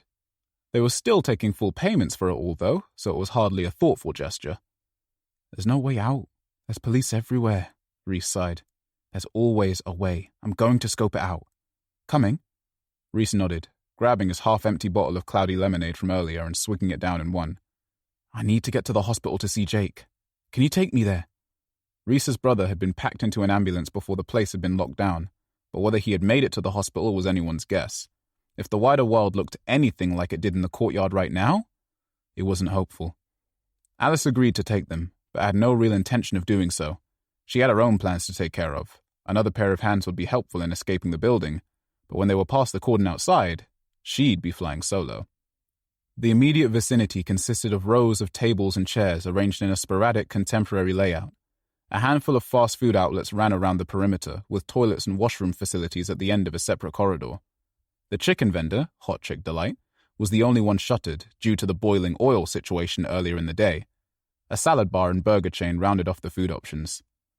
"We need to check the exits people are least likely to use," Alice whispered to Reese. "Any kind of management office, janitor closet, staff room, things like that." They both headed around the final vendor and into the long corridor. One wall was painted vomit orange, the opposite one adorned with large, somewhat pixelated photographs of the local area. The decor left a lot to be desired. A smattering of gumball machines and ATMs led the way to the first room. "This one?" Reese asked. "We'll give it a go." Alice looked over her shoulder. There were a few people dawdling around the opposite end of the hall, but nothing to be concerned about. She quickly tried the handle, but it was locked. "Shit," Reese said, despondent already. "Let's try some others. We can always look for a key to this one later." Several more doors lined the hallway, and the third one they tried opened up into a small wash closet. A variety of cleaning products was stacked on the floor-to-ceiling shelves, faded signage indicating procedures and hazards. Aside from these items, there was nothing to see. The walls were thick breeze block, sealed shut with just the one entrance and exit. "What are you doing?" It was the elderly woman from earlier, dragging her injured and just as elderly husband around like a dog. Alice turned and smiled. "Getting out of here. What about you?" "There's no way out. Police at every exit." "I know that," Alice said, "but I'm getting out either way. Coming with us or not?" Moments later, the couple were off searching for a key for the first room, whilst Alice and Reese tried the final door in the corridor. "Here goes nothing," Reese mumbled, pushing on the door. A wave of putrid air rushed from the room, as if finally being set free after decades.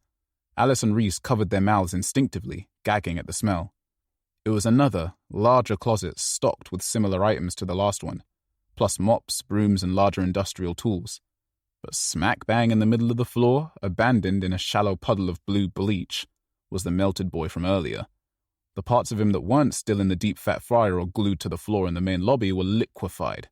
A soupy porridge of flesh, his entire right arm, face, and most of his chest were melted. The fabric of his clothes fused to the skin. It was obvious that someone had tried to use the cleaning products on his corpse to hide the smell, but that had just escalated his decomposition. Tears filled Alice's eyes. Not because she was upset, but due to the ungodly scent emanating from the heaped pile. Quickly scanning the room for a door, she slammed it back shut when it was evident there was no exit there.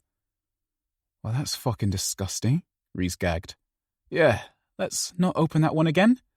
We'll try the second floor whilst we wait for the others. Chapter 18. Rowan. The truck was pulled up on the side of the motorway. Rowan had a frozen meal in the microwave, which was accessible via a panel in the overhead shelving unit. Coffee was brewing in the cheap but reliable cafetiere in the next unit over. It was a compact and comfortable setup, largely the same in every truck Rowan had used in his 20-year career. A little later, he was enjoying tikka masala and a black coffee, eyes glued to his phone. Wind whipped past the vehicle, and a torrent of rain soon followed. The weather was particularly tricky at this time of year, when the area was prone to wind and heavy rainfall. The fact a major storm had been announced made it that much more treacherous. Between spoonfuls of creamy curry, Rowan opened up his home security app. It was time to check on his darling. His wife was bent forward, trying to sleep. Every time she drifted off, her arms would contort and pull on the restraints. It was like watching a dog try and stay awake. Largely entertaining, but he wanted more. At the time of setting the cameras up, Rowan hadn't realized there was an interface to talk to, well, through the camera. He'd only discovered it by accident one day when messing around with his phone. He decided that a little one-to-one would be good for him and his wife. He tapped the mic button and started talking. Hi, baby. How are you doing? The voice lagged on screen, but the woman's reaction made it obvious he'd been heard loud and clear. Rowan, can you hear me? Rowan chuckled. I can. Are you behaving? Fuck you. Are you watching me? I am. I'm just having a snack and some coffee. You look beautiful in that light. You know that, love? I'm going to kill you. I'll end you. Rowan smirked. You're a very angry person. Surely it's me that should be angry. His wife didn't respond. She was being coy. Well, if you don't want to talk, I'll leave you to it. That perked her up. No. Rowan, I need some water. Please, come get me out. Rowan ate the last spoonful of his dinner and stashed the empty packaging in a black trash bag. Okay. Maybe this has gotten out of hand, he said into his phone mic. Maybe I can come get you. I just need one thing from you first. What is it? She asked, her mouth taking on some kind of badly dubbed effect with the camera lag. I want to know his name. His wife was still looking at the camera, but seemed to have frozen. It wasn't a technology issue, though. No. This was a truth issue. She was trying to take him as a fool again. He could just feel it. Pretending to freeze up won't change my mind, he scoffed, slurping his coffee. It was bitter, almost undrinkable, just how he liked it. And if I give you his name, that'll be the end of it? You'll come get me? Rowan rolled his eyes with the full knowledge that she couldn't see him. He had the power in this situation. He always had the power, even when people tried to fuck him around. Sure, love. I just need to know that one small tidbit of information, then I'll turn right back around for you. She stared into the camera, appearing as a frail, broken woman in the modestly sized phone screen. Okay, baby, I love you. Suddenly, the phone went black. A buffering graphic popped up on screen, but it didn't load anything. Shit, he sighed. Oh well. He'd check in with her later. It appeared as if the entire cellular network had just gone down. He couldn't load texts, the internet, or even get a dial tone. Weird. Rowan would often lose signal on the road, and the internet was spotty anywhere outside the big cities. But for everything to stop working in tandem was a bigger issue. Hopefully, just a glitch. He didn't want to lose precious time watching his wife rot. He had a few more games he wanted to play with her before she expired. Dinner and coffee done, he tidied his dashboard and got back on the road. It was eerily quiet on the motorway. Sure, it was the early hours of the morning, but it was very rare not to see at least a handful of vehicles on the stretch. He wasn't going to question it, though. It meant he might even get ahead of his day. Street lamps dashed past the windscreen, the only thing visible aside from the beams of his headlights on the road. Puddles were starting to form from the rain, the road surface becoming increasingly slippery and treacherous. Rowan pulled back to 50 miles an hour to alleviate the risk and coasted down the never-ending rolling abyss. Whilst he drove, he listened to podcasts. He wasn't a true crime junkie or a romance lover. He preferred non-fiction topics. Self-help, how to be successful, all that stuff. Today's listening material covered the basics of confidence, how to be a better you, and dealing with failure. He loved to soak himself in knowledge and work out how to apply said knowledge to his own situation. The thing about confidence is that it's a fickle beast. Some situations are easy to navigate. Social situations with family and friends. A discussion with work colleagues. But the scenarios that bring out our innermost fears are those which are foreign to us. Think back to a time when someone hurt you. Think about all the ways you allowed their actions to change the way you move in the world. Why is it that when other people hurt us, we retreat and become a shell of our former selves, but they get to continue on with a newfound energy and sense of self? Rowan nodded along, as if every point was customized just for his listening pleasure. He saw a lot of his past in the advice the deep-voiced narrator boomed, and a little bit of his present, too. As he pondered his life lessons and the meaning of taking life into your own hands, a figure appeared a few hundred meters down the road. The silhouette of a person, barely visible in dark clothes and bearing no kind of light. The idiot was stumbling around in the middle of the lane, completely ignorant to the fact a 10,000-pound vehicle was hurtling towards him, with no real option to stop suddenly. Of course, he didn't have to stop at all. An HGV driving at 50 miles an hour had a greatly increased stopping distance compared to a car or consumer vehicle. It would be well within the realm of truth to say he didn't even see the person in the road. Any jury would sympathize with that fact. Rowan imagined himself on the stand, eyes glistening with tears as he recounted the awful tragedy. He'd get the jury on side, the judge on side, and if he brought out his most charismatic self on the day, maybe even the defense lawyer. Such is the pull of a man with alpha energy. Contemplating all of this in barely a few seconds, he dipped his lights and hit the accelerator. He didn't want to damage the vehicle too much, so he had to avoid any cars or similar objects that might present themselves near the figure. But the anticipation of rolling over the stranger with a guttural splat was almost too good to imagine. The risk of being caught was heavily outweighed by the voice in his head, screaming at him to do it with a maniacal cackle. Whether he liked it or not, blood spill was his biggest lust. He'd kept it caged like an exotic animal for almost a decade, playing the good husband, the husband that accompanies his wife to every social event and every dinner with her dreadful friends. He'd swallowed every mean word, every observation, suffocated his subconscious desires until they were lifeless and swallowed up. But today, Rowan was a changed man. The truck veered slightly left, but he quickly corrected, maintaining a direct line of travel. The silhouette, male from what he could see in the blurry darkness, stood looking at the vehicle, his body crooked and gaze searching. Was this guy crazy? He'd had a good number of seconds to sprint out of Rowan's path now, but he was locked in place, unwilling and unmoving. He must want to die. I'm doing a service for him. I have to do this. The only clarity came from the deep, booming voice in his head. The one that had belonged to his father so many years ago, before Rowan squeezed his chubby, wife-beating throat until the light in his eyes faded out. Right now, that voice spoke only 3 words, rising above the mess of thoughts in his head. Take him out. Yes, sir. The gap closed quickly, and before Rowan knew it, the man slammed against the front and disappeared under the wheels. The truck vibrated as the sack of bones and flesh slowly came undone beneath the tires, popping and disintegrating in a melody of sweet gore. It was over too quickly, and Rowan desperately searched the rearview for any evidence of his crime. Not because he was concerned, but to see his prize. There was a delightful red streak trailing a few meters behind him, but the whole scene quickly disappeared. A spray of blood was splattered across the bonnet and windscreen, so Rowan calmly pulled a lever on the dashboard, jetting a mist of wiper fluid to clean the gristle away.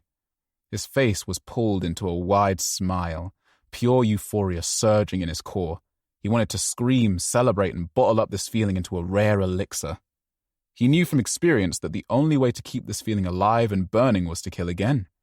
Nothing could ever measure up to the feeling of the first time, but God, this came close. Right ahead, an ensemble of flashing lights signaled some kind of closure.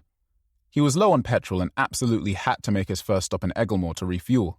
By the size of the blockade of vehicles in the distance, the whole junction had been cut off, so he quickly killed his headlights and swerved to take the next turning off the motorway. Beaverbrook Lane was not well equipped to handle heavy goods vehicles. The tight country lane only seemed to get narrower as you journeyed down it, and the corners were incredibly difficult to navigate. But judging by the flurry of activity on the motorway, he would have either been turned around or held up for a while, neither of which helped him reach his quarterly bonus for making time on his jobs. The gentle rumble of the vehicle felt out of place amongst the silent stirring of birds and wildlife, but a low tungsten light in the distance signaled the back entrance of Time Out Central. This road was normally used by small service vehicles or residents of the cottages tucked away deep in the forest, but Rowan knew the area like the back of his hand. He'd often use the shortcut in heavy traffic to get ahead of the other HGVs and avoid queuing through his lunch breaks. Rowan drifted through the side road, carefully calculating the scene in front of him. The blockade extended from the front entrance around the bulk of the parking lot, cutting off the entrance to the building and motel. Any chance he had of keeping hidden was rumbled almost immediately as a police officer spotted the movement. He raised his hand and Rowan switched on his headlights, dazzling the man. He clutched his eyes with the crease of his elbow, waving the other hand in frustration. Rowan considered making a dash for it, but without fuel, there was every likelihood he wouldn't make the next stop. "Switch off your engine and get out the truck," the policeman ordered in a thick Yorkshire accent. Rowan considered the command for a moment before switching off the engine and jumping out the vehicle. "Keys, now!" The policeman must have barely been 20, and here he was, talking to Rowan like a piece of shit.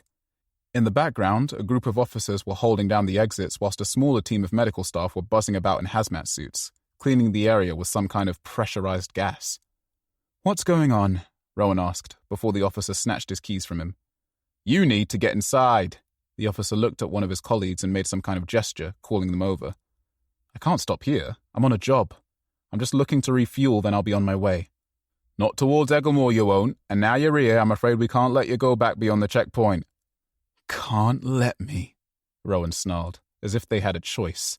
He was twice their age, twice their size, and could crush mouthy little twats like them with no effort at all. But his curiosity was piqued, and whatever was going down was probably well worth getting out of the way of. Reluctantly, he followed the officer a few paces, before an almighty smash exploded from his right side. The front entrance of the small, rackety motel was locked shut, the sliding doors bolted with some kind of mechanism. A group of people were trapped on the other side, beating on the glass desperately. "What's going on?" Rowan asked, but the officers had already fled to the building. They weren't doing anything exceptionally helpful, just holding their bodies against the doors. "Permission to shoot?" One of the other officers cackled right by him. "Sir, do we have permission to shoot?" The doors shook in their limp frames, the mechanism fighting to hold them shut. But it was no match to the overwhelming weight of a dozen bodies, eventually shattering into a spiderweb pattern. "Sir!" Bodies spilled through the fragmented glass. They immediately got to their feet and began sprinting in different directions, moving with ferocious determination. An old man leapt onto a female officer, wrapping his arms and legs around her body like a small monkey. His mouth plunged into her face, and he ripped her nose off with very little effort, chewing on the severed flesh like a piece of taffy. A bullet ricocheted off the metal doorframe, bouncing with a light spark.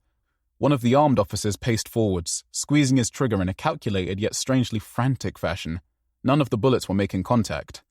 "We don't have our orders," another officer screamed. "Fuck orders!" He eventually landed a hit, tearing apart one of the deranged stranger's faces. They fell with a limp thud, forehead slapping on the pavement. Rowan was strangely elated by all the chaos, but he needed his keys. The officer that took them was on the floor, being mauled by some woman. With no plan and a body surging with adrenaline, he dashed towards the services building. One of the mad pack tried to grab hold of him, but he effortlessly deflected the attack, sending them to the concrete. The first door he saw, a fire exit, was almost within reach. He swept up his keys, which had spilled from the officer's grip, leaving him to be consumed by his aggressor. Bullets sprayed, slamming into brickwork and asphalt as he sprinted. The hazmats were trying to spray the motel guests with the mystery gas, but that was doing fuck all aside from winding them up even more. Carnage unfolded, a haze of limbs and strobing gunfire. One of the officers was half-heartedly guarding the exit while surveying the chaos. Rowan pushed him aside and grabbed the handle, twisting it hard. The heavy metal door swung open, revealing a pair of disorientated elderly folk and a girl who could have been pulled straight from his dreams. Chapter 19. Maggie. The door was splintered and worn, but still wouldn't budge. Maggie had swung a metal stool at it countless times, wearing herself out in the process, but she needed a change of tack. It was physically locked, which ruled out opening it remotely. It was God knew what time in the early hours, and she'd already thought of 4 ways to sue these bastards. This wasn't the way lockdown procedures were meant to be implemented. She spent years working on the system herself. She looked around the room, searching for anything that might help her get out, either through the door or by any other means possible. Her gaze settled on the ceiling. "Wait," she said aloud. "Look there." "What?" Claire asked. Maggie rifled through her pocket. She kept a refillable purple lighter in her jacket alongside a single cigarette. It was a habit of sorts, a remnant of her smoking days. A comforting reminder that she was in control of her life and actions. If Maggie really wanted to smoke, she could. It was all a question of the life she wanted to lead, the kind of role model she wanted to be for her daughter. But she wasn't planning on a cigarette break. She sparked a flame and raised the lighter towards the ceiling. Stop. Maggie and Claire turned in unison, staring at a small nook between the back wall and a desk.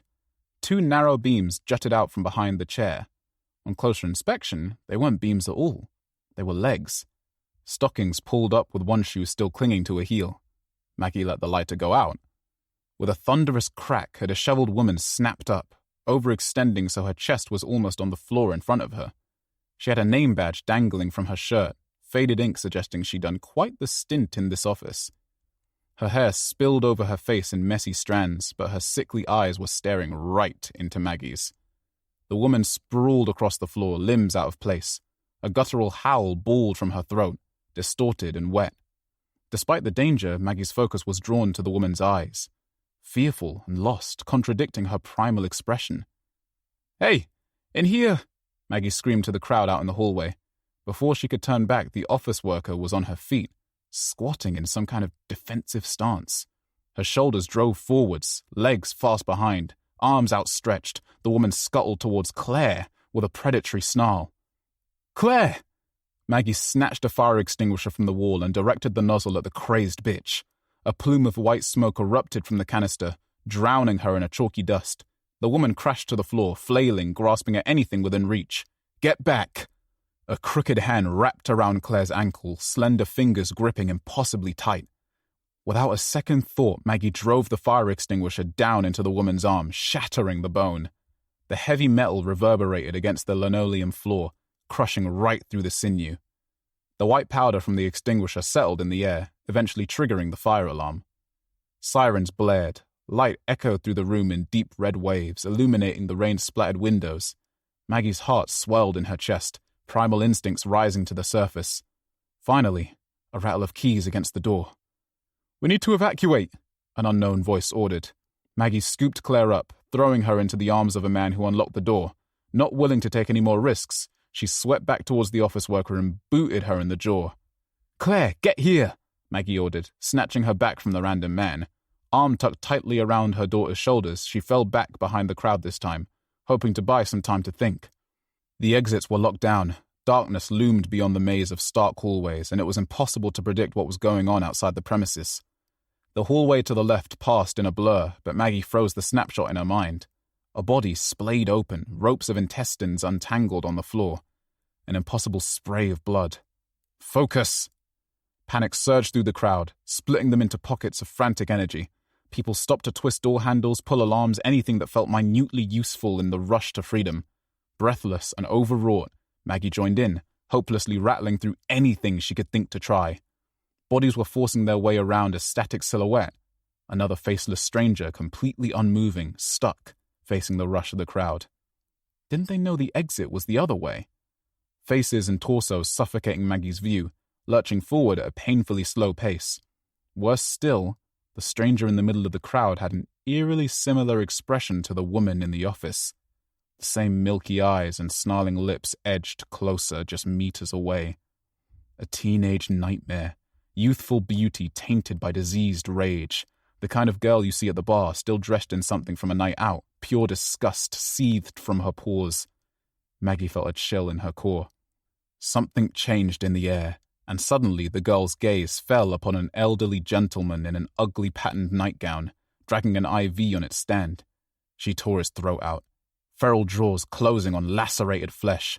Maggie squeezed her eyes shut, willing this nightmare away, but it continued to erupt around her in hyper-vibrant color. For a moment she wasn't sure if she was screaming or not. Then her gaze fell upon Claire, who was standing deathly still, hands clutched to her ears. Tears cascaded from her daughter's eyes, but this wasn't a response to the violence. This was something else. Her lips were mouthing the same words over and over again. I can't hear. I can't hear. Maggie sifted through the crowd, scraping past odor-stained armpits and sweaty back stains. The heating was full blast, stale air cycling in any space it could muster. The group hurtled to a standstill as the teenager carved flesh with her teeth and fingernails, shredding apart anyone in her way. When enough bodies had fallen, writhing with gushing wounds, the girl broke through and hurled herself into a wall, as if the structure might have let her pass through. By the time she collapsed onto the floor, people had started to pile up on her in a half-hearted attempt to crush her into submission. Instead, she blurted out a vomit of nonsense, voice crackling in a mangled pitch. The walls were closing in, dizzying motion putting her off balance. Maggie had to get out of this fucking hallway. The final door on the left opened right up, and Maggie ensured she and Claire were the first through. Away from that animal outside, a whole host of obstacles were opening up in front of them. Stray trolleys forced the rabble of strangers into a funnel as they tripped over fresh corpses and piled into any gap that presented itself. Threads of flesh marred the walls. Blood-soaked remains adhered to peeling information boards. The depths of hell were bleeding through to this reality, a nightmarish episode on repeat, where only the lucky ones escaped with all their limbs intact. Maggie couldn't afford to lose her mind, and she definitely couldn't pay attention to the memory that fought so tirelessly to get her attention. The one that tied her to this place, her uncle's head crushed against a metal fence, squeezed within an inch of his life. "Get back!" a deep voice boomed. They had finally fought their way back to the main lobby. A blinding lineup of searing torch beams cut across the space, silhouettes of weapons bobbing in plunging shadows. The main lights were out, fluorescent bulbs spluttering on and off intermittently. Maggie couldn't tell if it was the police or the army, but her chances of getting out of this place were dwindling with every wasted minute. "There's something behind us," Maggie screamed towards the shadows. "Get back in the hallway, right now," another silhouette ordered. Maggie held up her hands, but kept inching forwards. "Please, let us out," she said, a forceful undertone in her words. Then the rush of the crowd knocked her forwards, overflowing from the tight doorway. Maggie fell to the floor, dragging Claire down with her. The pop of gunfire soon followed, bringing the group to a squatting position, hands covering their faces. Guns were raised, ready to shoot. The warning fire had done its job. Who would be the first to test these limits? One of the gunmen stepped forward, the glitching light above him revealing clues to his identity. Soldiers? Why the fuck are soldiers here for a lockdown? Things had gotten out of control, but the army? Several of the lineup stepped into the light, using their weapons to split the crowd, ushering them into tighter groups. "Everyone from here to here with me." A hand crunched on Maggie's shoulder, heaving her up to her feet. The soldier pushed her towards the leftmost wall to join a rabble of faceless bodies. Scattered spots of light gave only the lightest detail to the strangers. "Now everyone on that side against the opposite wall." "Claire." Maggie pushed off the wall, heading for the other side. "My daughter's over there. I need to—" One of the soldiers blocked her way, grabbing her arm hard. "Back where you were." Maggie fought back, stopping only when the soldier raised his gun, the barrel close enough to touch her face. She could hear Claire screaming for her, amongst the cut-off words and panicked shrieks filling the air. "Back where you were," the soldier repeated, in a deeper, more ominous tone. Maggie hacked and spat on his face, her saliva splattering against his face guard. He shoved her back in response, launching her on her backside. Maggie stewed in her anger for a moment, then withdrew, retreating back to the wall. Her eyes were locked on that soldier. She couldn't see much, but she'd remember exactly who he was. "Escort them to the wards," he ordered, turning back to the lineup. Maggie wished she had his weapon. She envisioned lining him up in her sights, firing off several rounds into his back when he was least expecting it. The various groups were in motion now, forced through doors on opposite sides of the reception area. Maggie tried to call Claire's mobile phone, clinging to her device at waist level to avoid any suspicion. The network was out. No Wi-Fi, No 5G, no bars. This shit was so much worse than Maggie had expected, and now she was split from Claire too. She'd do whatever it took to get her back safe. A new plan was already forming in her head. Chapter 20. Todd. Todd propped Benjamin's unconscious body a few doors down from the flat, the best he and Tanya could do in their flustered states. He didn't want him to wake up and attack his gran again, so this would at least buy them some time. "Where are we going?" the girl asked. She was more beautiful than he could have imagined from the drone footage. "He bit my gran," Todd croaked. "I need to find someone to help." "Bit her?" Tanya asked. "What the fuck?" Todd headed to the stairwell. Almost immediately, he seized up with fear, sweat trickling down his back and armpits. Without the drone to scope out the area, he was running blind. It would take a few minutes to get to ground level, but the possibility of running into something on the way was enough to freeze his blood. "Come on then, let's go," Tanya said. "One moment," Todd swallowed, his words near silent. "Are you okay? Did he hurt you too?" Todd shook his head. His skull pulsated, a headache sprouting from somewhere in his brain. He knew the feeling all too well and tried counting himself out of it, using any of the hundreds of coping strategies his therapist had taught him. It wasn't working. His hands tingled, heartbeat erupting in a frantic dance. Reality was threatening to slip away, blurring and stirring in trails of movement and light. "Todd, we have to go." Todd looked at her face, which glistened with sweat and a light mist of blood. Her brow furrowed, painted with concern. "You have to snap out of this, Todd. 4 things you can see, 3 things you can hear." Someone was at the other end of the balcony. They weren't there to say hello. Bare feet slapped against concrete slabs. A disoriented 20-something in a torn dressing gown, wearing only boxers underneath, flailed against the balcony, catching himself in time to push back off. "We really need to go, Todd." Todd took a deep breath and bolted towards the stairwell, Tanya just a few steps behind him. A gurgled howl reverberated from the building walls, leaking out into the courtyard. The dim tungsten lamps provided very little light, drowning the stairwell in darkness. Todd and Tanya maneuvered through the narrow space, using their hands to guide them around the corners. The winding stairs felt everlasting, a deathly descent into the unknown. Tanya toggled on the torch on her phone, blasting white light through the abyss. They passed the 2nd floor, ready to bolt as soon as they got to ground level. Then the strained vocalizations from behind them grew in volume, getting closer at an impossible speed. Todd looked up, just in time to sidestep the plummeting teenager who must have jumped from the 3rd floor.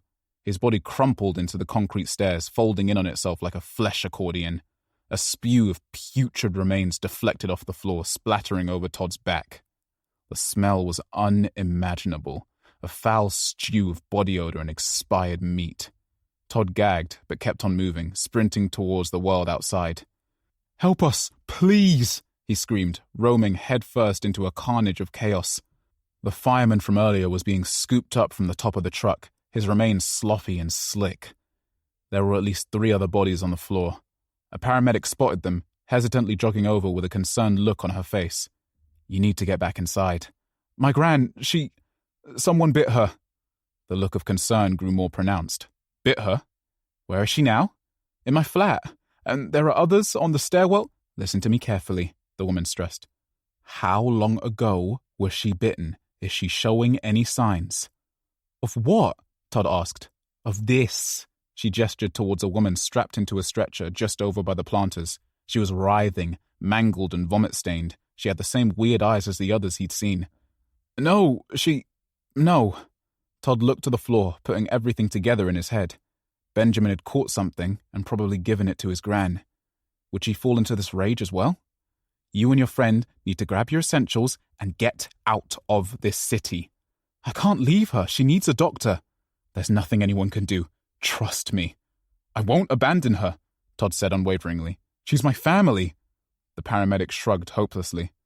"You'll wish you did." The paramedic jogged back to her initial place, and Todd was back at square one, completely clueless and afraid. "Someone will help," Tanya said gently. "We just need to find a proper doctor. We must know someone on the estate." Todd couldn't concentrate on her words. A static buzzing rang in his ears. Adrenaline bubbled in his veins, but so did anger. Anger directed at that paramedic for being so dismissive. Anger at himself for being so fucking scared of everything. He was 25 years old, a fully grown man, and he'd left his own grandmother to bleed out in her bed. That's not who he wanted to be. That's not who he was. He was going to find any way to help her. "We need to get back up there," Todd said, directing Tanya towards the stairwell. He quickly scoped it out, checking the stairs for any sign of life. The teenager's flesh was mashed into the ground, still fresh and wet. They both slipped around the gore and paced back up to the first level, hiding in a small nook. "I don't think I know any doctors," Todd sighed. "Do you?" Tanya nodded, but her face wasn't as certain as her gesture. "Mrs. Appleton in 544. 544? Todd asked. "Then let's go." "It's next door to that guy." Tanya nodded back over towards the balcony man, who was still darting from one end to the other, trying to break down doors and wreak havoc. "Shit." "Yep." The pair of them scouted the area for anything they could potentially use as a weapon. They would have swung by his flat and picked up a baseball bat or something, but he had promised his gran he'd return with help. And to be honest, he was petrified of what he might find when he stepped back into the house. Would his gran greet him with some offensive joke and tell him to put the kettle on, as she had done the whole time they'd lived together? Or would she be on her feet, deformed and aggressive, blinded by a seething hatred for her own grandson? Todd couldn't ruminate on that thought for long. They managed to find a length of copper pipe and a discarded police baton, one of the extendable metal types. Tanya expressed interest in having the pipe, for some unknown reason, so Todd grabbed the baton. The thought of using it on the man, or on anyone, never crossed his mind.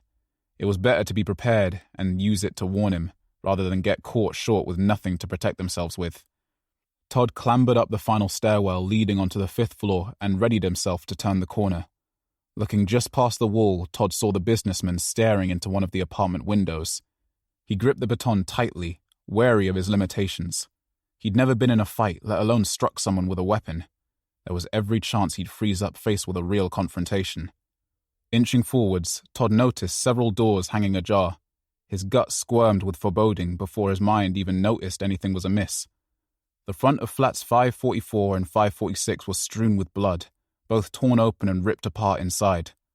Bits of Mrs. Appleton was spread across the threshold between her kitchen and hallway. "Fucking hell!"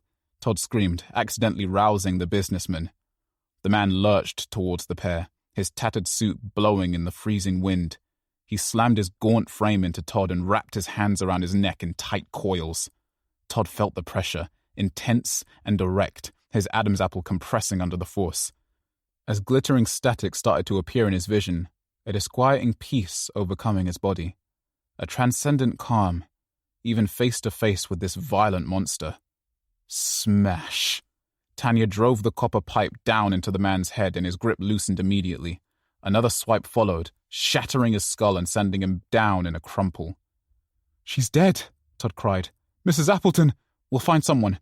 Your gran will be..." Back on his feet, the businessman plunged into Tanya, launching her into the balcony wall. His face was split into dripping segments, bone fragments jutting through the skin. Grappling with thrashing limbs, Tanya fought to break his grip, but his fervent bloodlust was inescapable.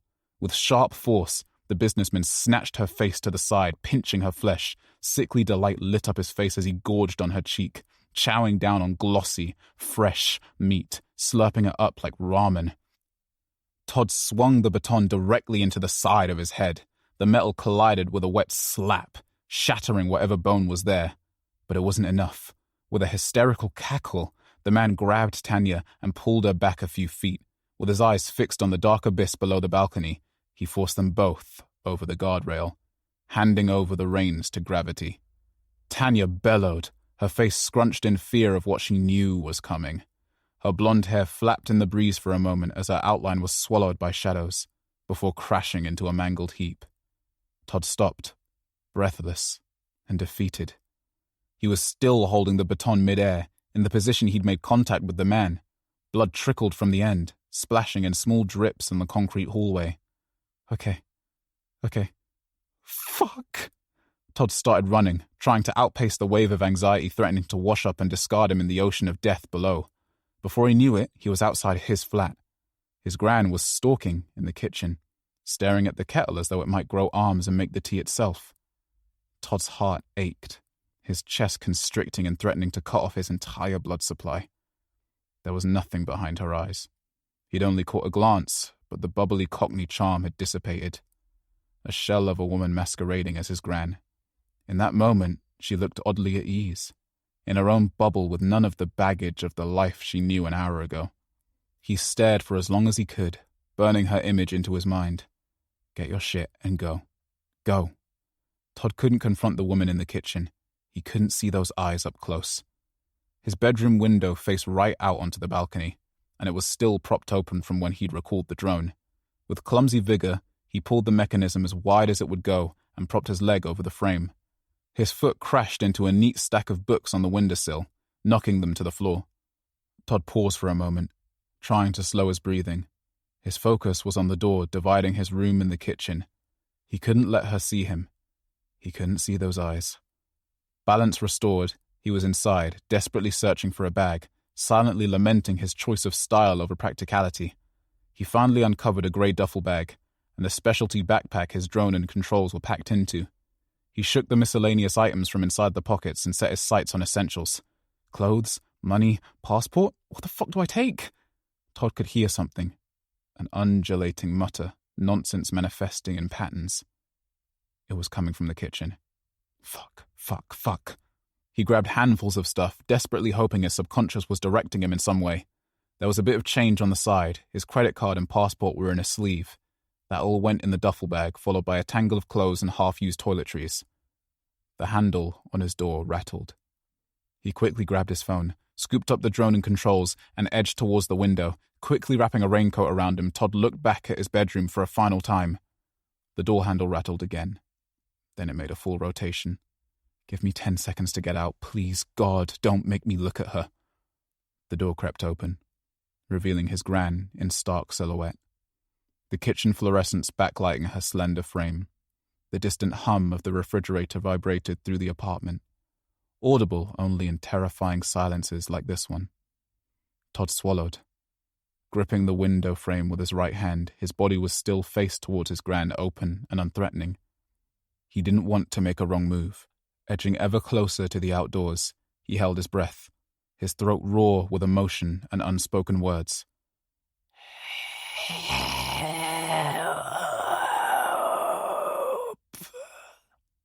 She croaked, her syllables a long, distorted drawl. Her wound was tinged a sickly purple, exposed by an upturned table lamp discarded on the floor. Locked in a standstill, it was up to one of them to make a first move. Todd decided it had to be him. He made a beeline for the window, leaping at twice his usual pace in an effort to outrun her. Todd knew the speed she usually moved at, but he'd also seen Benjamin launch himself halfway across the kitchen and get back on his feet within a split second. The old rules didn't apply. Proving his theory, his gran was at the window by the time his legs dangled onto the balcony. She grabbed his shirt, tearing him back towards the room, his own personal sanctuary forever marred by the day's events. Todd tried to force her fingers from his clothes, but her grip was titanium. Let go, Gran, please! He tried to shake her away, get enough momentum to swing his body out onto the balcony, but she was relentless. Todd's fingers brushed against one of the hardback books still leant on the windowsill, and he quickly placed the spine against her gnashing mouth. He slammed the heel of his other hand into the book, forcing her head backwards with a stomach-turning crack. Repositioning himself to swing out onto the balcony, he fumbled to grab the baton, which had fallen onto the desk right by the wall. His gran mumbled some kind of colourful vitriol and made another run at him. He closed his eyes and extended the tip of the baton in her direction, silently willing the whole thing to be over in one way or another. He was too exhausted to keep fighting. Moments later, he felt a pop, and a slurry of sticky broth trickled down onto his fingers. The world came back to him in slow streaks as he slowly allowed his eyelids to open. His gran was inches away, face contorted in silent horror. The baton had punctured her eye and ripped through until it reached her skull. He could feel the muscles slick around the metal with every labored breath she took. Todd retracted the baton in one quick swipe, ripping out bits of brain and the last remnants of life from the elderly woman. She fell back dramatically, thudding to the carpet. Todd remained halfway in and out of the window for several minutes, feeling his body rise and fall with strained breaths. His mind locked on the scene in front of him, Parts of his gran were in his room. The flesh from her shin was split between the kitchen and Benjamin's teeth. Some of her was on his baton. The vomiting came quickly, spewing from his lips in a heavy torrent. He couldn't leave her like that. Todd slinked into the kitchen and found the pile of tea towels from the cupboard. Trails of sticky blood ran in patterns across the floor and furniture, staining just about anything in some way or another. Todd sifted through the pile of towels on the table and found his gran's prized possession, a Platinum Jubilee towel from 2022, adorned with fancy graphics and a big picture of the Queen's face. The former monarch stared out from the fabric, her face apathetic and unbothered. Back in the bedroom, Todd draped the towel over her face, letting it flop back gently onto her hair. Eventually, he stepped out onto the balcony, legs shaking, arms exhausted and trailing by his sides. The baton hung limply between his fingers, the lives of 2 people weighing heavily on the weapon. Benjamin had disappeared. Todd almost didn't notice. With a final lingering glimpse at his gran, Todd turned his back against the window and started to weep. He swept up his bags and picked a direction, sprinting until he was far from the estate and the menagerie of murder and mayhem unraveling in those walls. Half a mile down the road, there was a park thick with towering trees and dense foliage. He'd scooped it out plenty of times with the drone, and with a few hours until daylight, it was imperative he found somewhere safe to rest. Todd only stopped running when the light was choked from every space around him under the cover of the majestic oaks. A small brick shelter was nestled into the corner of a winding path, a public toilet by the looks of it. Todd shone his torch on the door, read the sign, and tried the lock. Thankfully, it twisted open, revealing a tiny tiled bathroom with 2 urinals and 1 cubicle. Teetering on the edge, Todd pushed through to the cubicle and collapsed onto the toilet lid. From his bag, he pulled out a couple of jumpers and threw them on over his jacket, densely packed out like some kind of spacesuit. The air went heavy, and his eyelids drifted together slowly. With his head resting against the cold wall, he slept for hours. Chapter 21. Charles. Something was very wrong with this place. He'd seen it in the raincoat guy in the gym and suspected a similar thing was happening with this tent neighbor Janine yesterday. Was it another pandemic? Some kind of bug? Charles was used to feeling vulnerable on the cold city streets, but the feeling he had right now was unmistakable. A sheer discomfort, an awareness that this city could swallow the entire population whole with no mercy. Sunrise was breaking through above, but the city was anything but peaceful. Distant sirens and haunting broken screams danced in the air, with short bursts of silence the only respite from the chaos. Charles was making his way back to the town centre. His exact plan was still brewing in his mind, but he could potentially take a shortcut back to the underpass and pack up his tent, ready to move somewhere safer. Maybe he could hit up Rod and see if the offer of staying in the shop still stood. Something told him things were about to get much worse before they got better, so moving to an area less populated was a priority. As he walked, the pain in Charles's shoulder was painfully tender, every movement complete agony. He tried to balance the messenger bag on his left shoulder, but it put him off balance, an unusual and foreign feeling after such an ingrained habit. Instead, he twisted the strap to have the bag settle on his lower back instead, removing some of the weight. At every corner, Charles was hyper-aware, his mind hunting for any unusual movement or sounds. A police car dashed out of a junction, speeding towards something with little regard to its surroundings. A sense of urgency emanated from every vehicle, every stranger. Things were spiraling, with no explanation as to how or why. Not yet, at least. After another 10 minutes of walking, Charles gathered some of the change rattling around in the bottom of his bag and hopped into a nondescript cafe. An old LCD television was hung up in the corner of the cramped space, intermittently glitching with wavy static. The whole place was pretty run down, but he wanted to watch the news, which always seemed to be on a loop here. Plus, he could get a coffee for less than £1.50, which was unheard of anywhere in the city. It wasn't the best, but it would perk him up and give him some time to catch up on events. A young female newsreader stared into the camera on screen, reeling off local news before stopping for a few moments. Breaking news coming in from Egglemore. The government has announced a citywide curfew from 12 p.m. All residents are to return home by 12 p.m. and stay inside until further notice. This measure follows an emergency alert in the late hours of last night, which was delivered to mobile devices. Charles rolled his eyes. Grabbing a styrofoam cup of coffee from the counter, he didn't have a home to return to, let alone a mobile phone to receive emergency alerts. The government had a way of forgetting anyone that didn't fit neatly into their preconceived notions of society, and though he didn't let it affect him day to day, it was situations like this that really drove their ignorance home. He took a sip of his coffee and resolved to take a breather to give himself a moment to think. There were only 2 other customers in the shop, over in the far corner, and they were keeping to themselves. They didn't seem to react to the news at all, aside from a couple of snide remarks. "Trying to keep us indoors again, are they? What are they up to this time?" "It's all a conspiracy, just gangs and drugs and shit." Charles looked back up at the TV. "An increased police presence will be introduced in light of a wave of violence in pockets of the city," the newsreader continued. "If you have any questions, please visit the Egglemore Council website or call 101. Not a moment after the newsreader finished the sentence, a convoy of 5 or 6 black vehicles sped past the cafe. The windows were tinted, license plates blacked out. Charles rushed up, grabbing his belongings, and made it out in time to see the vehicles fan out in 3 different directions, 2 cars down each main road. They were the exact same models that he'd seen the day before. "Do you know who they are?" he asked the waitress, running back into the cafe. She shook her head apathetically, offering little more than a grunt. Charles thanked her and went on his way. He couldn't help but feel anxious after the run-in at the gym, but he wasn't going to spiral. Instead, he'd get his things and head to Ravensbrook Park, a huge forest about 2 miles north of the underpass. He'd have time to think there, to plan. He couldn't spend another second delaying. He had to go. The bright sound of Naughty's pop brought some peace back to his reality. Charles had the volume up high, walking in beat with the music, ignoring the red-hot pleading of his shoulder and any weird sounds that might have otherwise stopped him in his tracks. He broke down his pop-up tent and grabbed a bag full of his belongings at the underpass, and was now on the outskirts of the park. Rows of apartments ran along the perimeter, multi-level structures adorned with opulent Georgian facades and ornate detailing. From the entrance, he could see the lines of balconies overlooking the acres of forest, but no one out enjoying the view. It was a shame so many of the houses were empty for 10 out of 12 months, second homes for those with the luxury to afford them. If he had one of those places, he'd be out drinking cocktails on the balcony every day.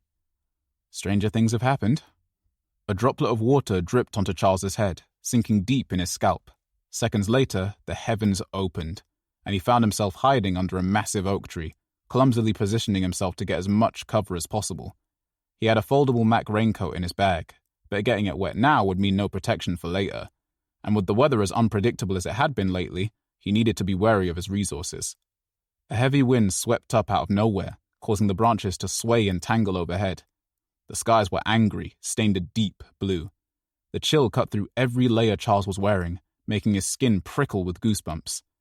The tree was offering no protection now, so he took a deep breath and made a run for it, desperately searching for more cover. In every direction there was nothing but grass and foliage. It might have been a mistake leaving the underpass after all. "Get the fuck off of me!" It was a woman's voice, young and petrified. The words echoed around the park, bouncing from tree to tree. Charles stopped moving, trying to discern what direction it came from. "Someone help!" The apartments. Charles ran towards the back gates of the building, searching for a shortcut through to the front. They were securely locked, but there was no public route back to the road, so he sprinted around the long way. By chance, he happened upon one of the black vehicles parked outside. 2 men in suits were wrestling to get a girl in the car.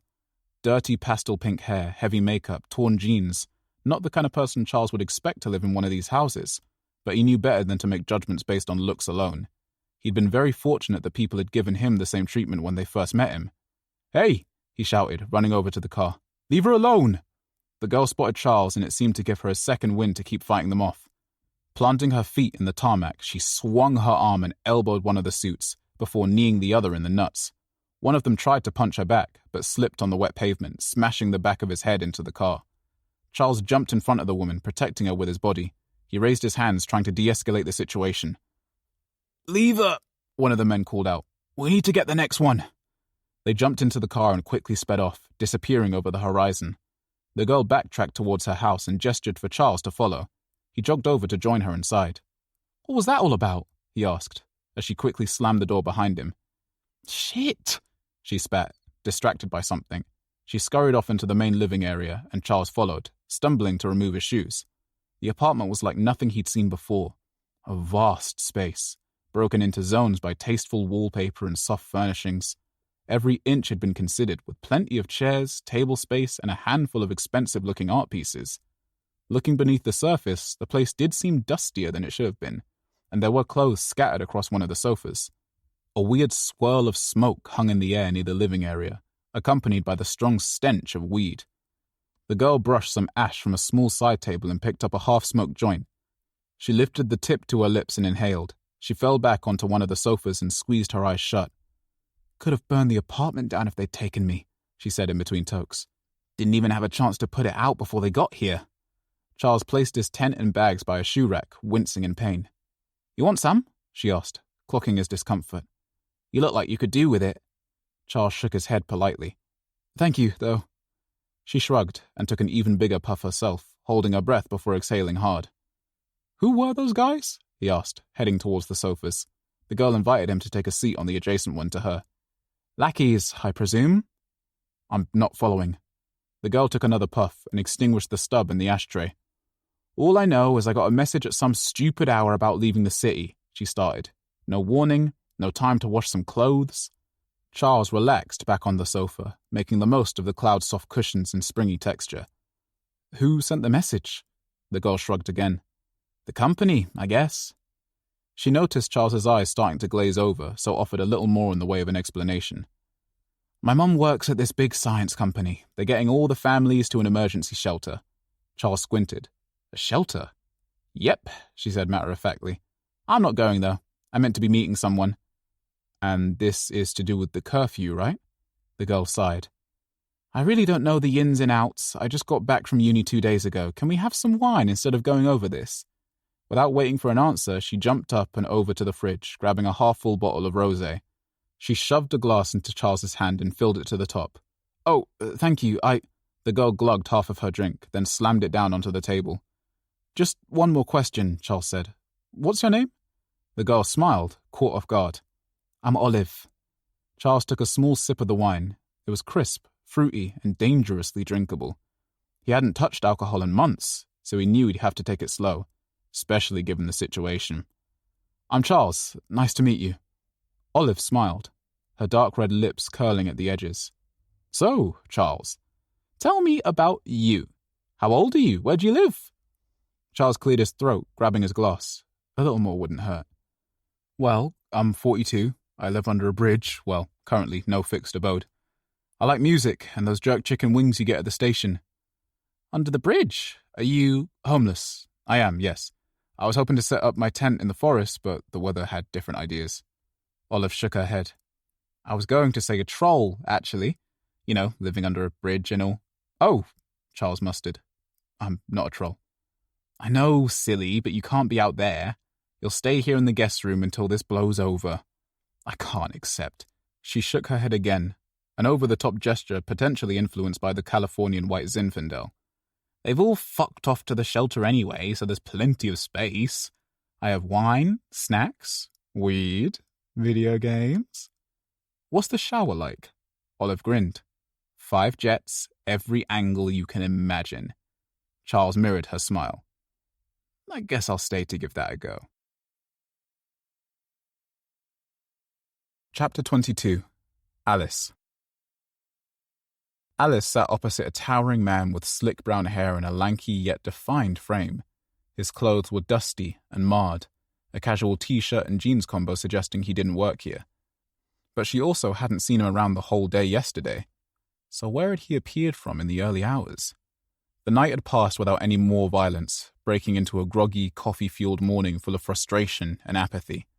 Some people had slept on the floor, others hadn't slept at all. Alice was one of the all-nighters, staying up to talk to this guy who had shown up at the fire exit in the middle of a gunfight. Rowan Matthews. For all of his alluring mystery, his life sounded pretty standard. Job as a HGV driver, no wife or kids, always on the road, just caught in the middle of a long night's driving. Nothing special at all. But Alice could sense something in his eyes, the suggestion that there was something more, something he was keeping hidden. "I was just stopping to refuel," he said, continuing a story about how he got to the service station. "Should have been a half-hour stop and straight to Egglemore for the night. Yeah, we weren't planning on this either." Reese was sitting with the elderly couple at an adjacent table in the food hall. The staff had provided coffee and pastries, just enough to make a small dent in the collective hunger, but people were already asking for extra milk and more food, treating them as if they hadn't also had the bare minimum of sleep. "So what is the plan?" Rowan asked expectantly, staring at Alice as though she was the leader of this group of stragglers. "We were going to find an exit in a vehicle, then you showed up with all that mayhem." "That wasn't me, actually," Rowan corrected. "It was a case of bad timing. Some crazy guy attacked the officers." Alice nodded. "Yeah, there's been a lot of that." Rowan hadn't realized the scale of the violence, having travelled in from out of county. He'd mentioned getting to the depot and everything being fine and seeing someone walking on the side of the motorway, but nothing concerning until the cordon at the services entrance. Alice had explained the fights and the bloodshed, keeping the grisly details as vague as possible. Reese didn't react to any of it, blocking out any mention of his brother or the coach journey. Even the elderly couple, who had made a habit of blurting out their feelings at the most inopportune times, were silent, giving space to Alice's recollection. The mobile network had been out the whole night. She felt great frustration at being held up from her meeting, and the fact that her phone was already down to 30% battery meant it probably wouldn't be happening anytime soon. Hopefully, the anonymous woman wouldn't change her mind about talking to Alice. She had a feeling her career hung in the balance of this story. "Do any of you have a charger?" Alice asked the group, shifting the conversation. They all shook their heads. "I have one in the truck," Rowan said, "but the officers out there are pissed off, and maybe a bit trigger-happy, given the situation." Alice nodded. "I can wait. It's no rush." Reese tapped his phone screen. "The network's still out anyway. We can't contact anyone." "No shit, kid, but we need to try." "Why is no one trying to help us?" the old woman lamented. "He's still not had any help with his head." She gestured at her husband, who had fashioned a bandage from a t-shirt. "I'm okay," he added. "I don't want to make any fuss." "That boy ripped your hair out," the woman spat, albeit at a whisper in the presence of Reese. Not that his eyes even shifted at the mention of his rabid brother. His eyes didn't shift at anything. Rowan cleared his throat, ready to steer the conversation again. "We should try and get back to the truck when it's dark," he said. "Try and surprise them." "And get shot in the face?" the elderly woman asked. "No, thank you." Rowan straightened his back, adjusting on the hard plastic seats. "You're welcome to stay," he said rather directly, "but I don't want to be held hostage when I'm just trying to do my job and get home." He had a point. They had to try something. "How far are we from the city?" Alice asked. "A mile or two, but they've blocked all traffic in and out. I can't even go back." "There must be other routes, country roads or something." Rowan shook his head. Alice exhaled, breathing through the stress of it all. "Well, we can't stay. It's only a matter of time until one of those things get us." Rowan nodded. "Precisely." "So we're storming the cordon in a HGV, if we make it to the truck without being shot?" "Yep," Rowan answered. "Just after 6 p.m. An alert rang through on their mobile phones. Hoping that this meant the network was back up, Alice tapped it. There was no signal or 5G. The emergency alert system had a way of sending messages without any of that. She sighed, reading the message. "Time out, Central visitors. We have locked down the site whilst we investigate a potential biological hazard. We will be issuing more information soon. Please keep calm and make use of the facilities." "Fucking great," Reese groaned. Alice excused herself and strolled over to the window. The courtyard was strewn with the odd body bag and tattered hazard tape. The exits were still being guarded by officers, who looked just as worn out as she felt. One of them even gave her a friendly, knowing stare, as if they were navigating this shit show together. She returned the smile, then took another look around the space. Families hunched over tables, sharing the last scraps of food, trying to maintain some level of normality with chit-chat and brief flickers of laughter. A strange metallic rattle drew his attention, just over the way. Curious, Alice tracked around to discover a steel shutter, bolted shut with a padlock.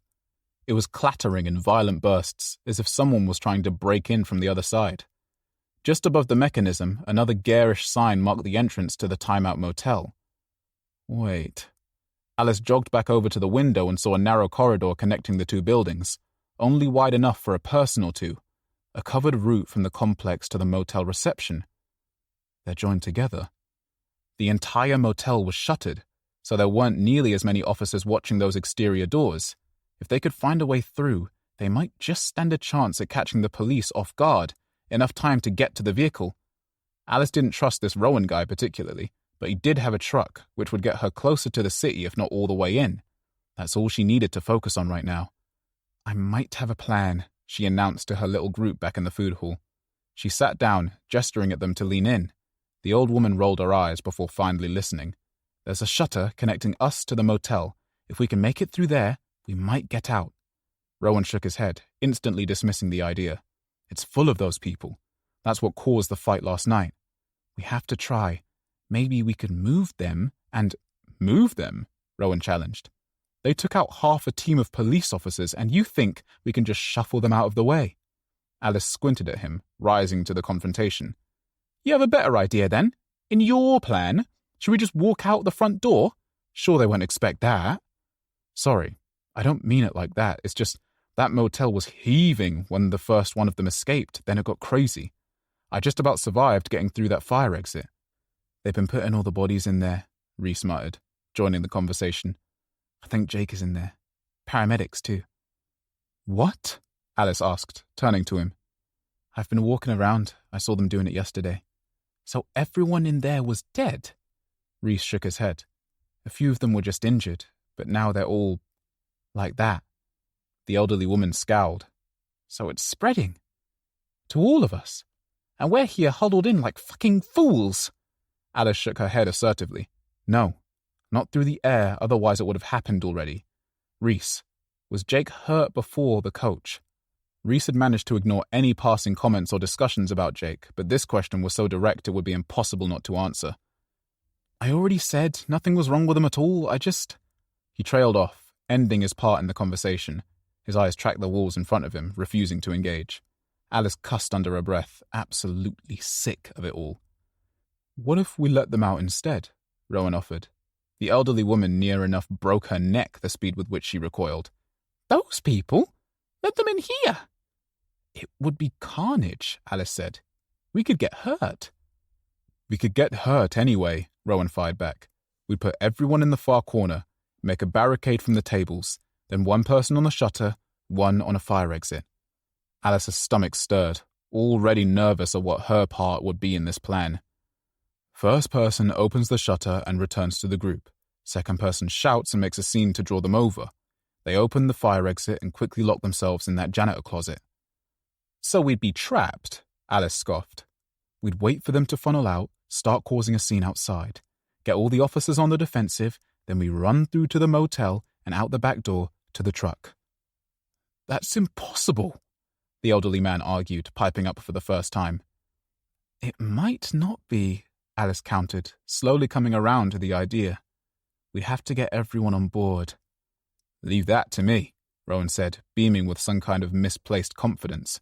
Getting a busload of grouchy strangers to put their life on the line was far from an easy task. Alice couldn't wait to get to the city and never speak to any of these people again. Chapter 23. Maggie. That's fucking insane. No way. Not quite the reaction she had expected, but even Maggie had to admit her plan was drastic, especially for this time in the morning after a night of no sleep. She had shared her idea with a random woman in her group once the soldiers had left them in the waiting area. They were in a small room, light blue walls and rows of plastic white chairs with curtained-off nooks to evaluate patients. The woman next to her was young, probably early 30s, and looked to be heavily pregnant. Her partner was nowhere to be found, so they shared a determination to get back to their families. She just didn't appear to be willing to go the lengths Maggie was planning to do so. Maggie stood up, drawing the eye of several other visitors. Their concerned gestures were almost a warning. Sit down, or you'll get us all in trouble. But she wasn't bothered about a bit of trouble. Her only concern was getting to Claire, and that involved some creative thinking. Maggie explored the space, pulling back curtains in search of something flammable. Hand sanitizer or some kind of cleaning fluid. Rubbing alcohol would be even better. As she leant down to search lower-level shelves and cupboards, the small plastic lighter from before bulged in her back pocket. That lighter would come in handy again. She was planning to set a fire and force the soldiers to help them evacuate. The visitors' lives were in their hands, and they wouldn't risk the bad press of burning hundreds of people alive whilst holding them hostage. The roller blind on the central window was locked in place, so Maggie forced it off its frame. The parking lot outside was devoid of life, just cars and a couple of army vehicles. She swiped an industrial-sized bottle of hand sanitizer from one of the wash stations and decanted it into a couple of sterile glass bottles. The rest of the group were already muttering under their breath, deciding whether to help Maggie out or stop her from making a big mistake. Whatever their opinion, she wasn't going to stop, so she tore some fabric from a divider curtain and made her own rudimentary Molotov cocktails. "You can't be serious," the woman from the seat over called out. "You'll burn us alive." "I'm going to drop it out of the window. There's a patch of grass just there. The smoke should sift back in and set off the alarm. And if it spreads up the wall and creates a bigger fire outside," Maggie smirked, "then they'll have to evacuate us quicker. I can see they're watching me now." She raised her head to the CCTV camera on the ceiling, a red light flickering under the console. "They're probably on their way, so we need to be quick," Maggie explained. "There's no we in this, love," the woman spat, returning her attention to one of the free magazines. Maggie shrugged and forced the top window open. "Maybe think about this for a moment," a male voice begged. "You're a fucking lunatic," another voice added. She set a light to the fabric poking from the top of the bottle and let the flames spread for a split second. Then she maneuvered the bottle through the frame and let it drop to the grass outside. A plume of flames erupted from the ground, setting alight to the overgrown grass. Some of it caught on the wall for a moment, but quickly dissipated. Maggie had already started to light the second bottle when a soldier crashed through the door. Maggie tensed up, the loud bang making her jump. The bottle tumbled to the floor right by her, catching on the linoleum and the discarded roller blind. Before she knew it, smoke choked the air, and people were sprinting towards the exit. Shit! The table of magazines was next to go up in flames, the fire roaring in intensity. Maggie shuffled through the haze, feeling the heat emanating behind her. Sprinklers in the ceiling burst to life, drowning the area in a heavy mist. The stale water drenched through her jacket, splashing on the floor in tiny puddles. "Move!" Maggie ordered, shoving the people in front of her. The soldier was already at the end of the hallway, sprinting for his own life. It was survival of the fittest, and Maggie was far from that. She needed to survive nevertheless. Smoke filled the reception, hanging thick in the air. It was hard to see a meter in front of her, let alone work out a path to Claire. The idea might have been too drastic. She should have listened to the pregnant woman. Her heart was racing with the knowledge that she'd put all these people in danger, and she silently lamented her reckless actions. But there was no changing the past. So she charged ahead, using the torch on her phone to guide her. On the way out, she grabbed a couple of stragglers, forcing them into the crowd and out of the way of the flames. She couldn't let anyone get hurt because of her. As she expected, the other group started to rush from the opposite hallway. She tracked the crowd for Claire, hoping to God she'd be near the front so she could make their escape. In the middle of the first crowd, she saw her daughter, panicked but determined. "Claire! Claire! I'm right in front of you!" Some idiot whacked into Maggie's shoulder, driving her backwards, but she quickly found her balance. Claire jumped into her arms, her hair soaked by the sprinklers too. "We're getting out of here. Let's go." A gunshot thundered mere inches from Maggie's head. The bullet splattered into someone's flesh a few feet in front of her. The cloudy daylight streaming through the skylights gave the room a flat, desaturated feel, so blindingly raw that it felt almost dreamlike. Seeing blood splattered across everyone's faces didn't detract from that uncanniness. Claire covered her ears, screaming at the head-splitting sound of the gunshot. Maggie hugged her in close, pulling away from the trigger-happy soldier. The room was moving in slow motion. People screamed, falling to the floor with blood spurting from their necks. Some of those rage-filled strangers were caught in the crowd again. Carnage was unleashed by soldiers' bullets and strangers' teeth. It was like something ripped from Maggie's worst nightmares. If those soldiers had been sent in to save the visitors, they damn well failed.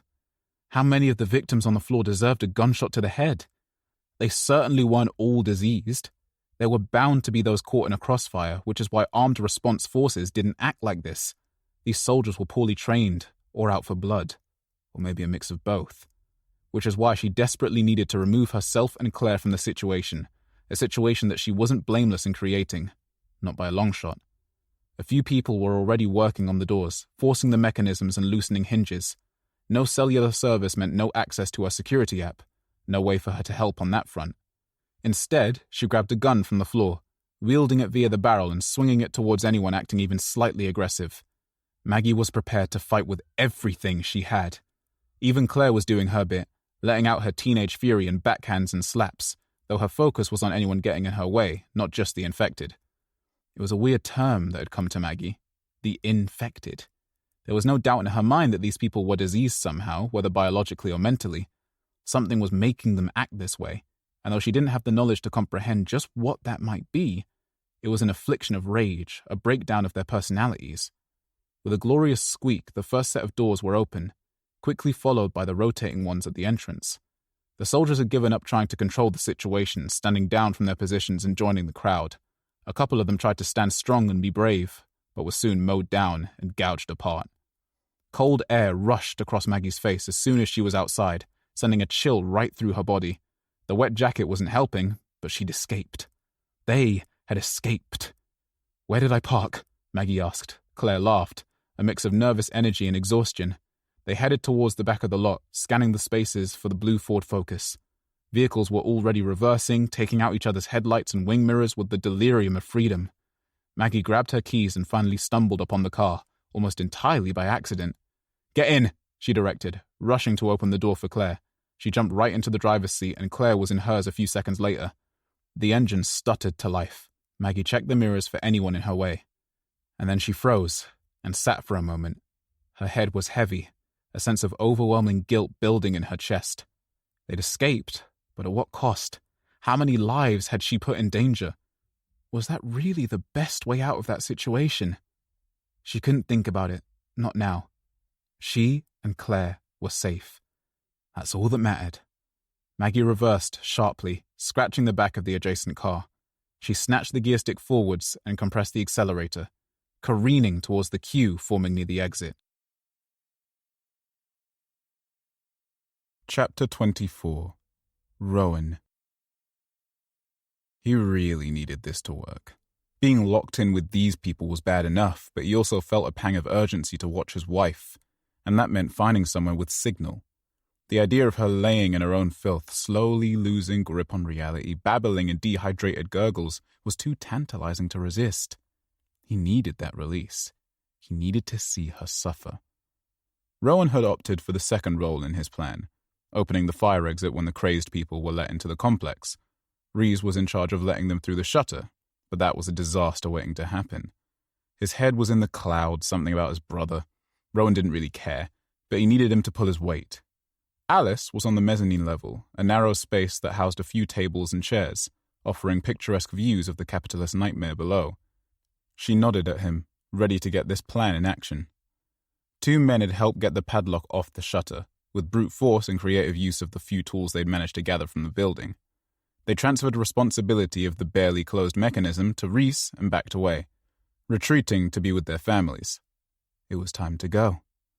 "Now," Rowan ordered, aware that his voice would probably catch the attention of the police outside. It was too late for them to do anything now. Reese ripped the shutter up and backed away slowly. He looked as if he was barely aware of the environment, staring at the violent stream of bodies as they contorted and shoved their way through the narrow opening. Rowan started clashing a wrench against a plastic wet floor sign, creating as much noise as possible. "Reese, get back!" Alice screamed, but Reese didn't listen. Instead, he ran towards the action, into the storm of barbarity erupting from the motel. Alice looked as if she was about to go after him. Rowan didn't want that. Reese was already gone, on some wild goose chase to find his brother's body. Completely fucking useless, but at least he did his job before he fucked off. "Leave him," Rowan ordered, catching Alice's gaze. There was no way he could do this on his own, and needed as many bodies as possible to throw under the bus, so to speak, if push came to shove. He immediately charged a few steps towards the chaotic surge of strangers, banging the wrench hard to get their attention. Somehow, it worked. Turning awkwardly to change direction, they spilled over each other in pursuit of the loud clanging. Rowan sprinted around to the fire exit and slammed all of his weight into it, launching the officer on the other side to the ground. "What the fuck?" Rowan heard the officer scream, just as he backtracked to swipe open the janitor closet. With nearly perfect timing, Rowan locked himself in the tiny space, the consuming darkness a blanket from the riot outside. With only his heavy breathing audible in the closet, he could hear every detail of the outside world. Bodies colliding with the metal door, growling in stunted slurs, gunfire popping off in the near distance. The first scream probably belonged to the officer on the floor, and it didn't last long. From what Rowan could discern, all of the sound was coming from beyond the fire exit, which was intermittently slamming open and shut, new bodies catching up to their motel kin. That meant the plan had worked. That meant he had to move. Inhaling deeply, he listened out for the last of the scuttering footsteps outside the closet and slowly unlocked the door. Rowan maneuvered his frame out of the closet and made his way back to the main area.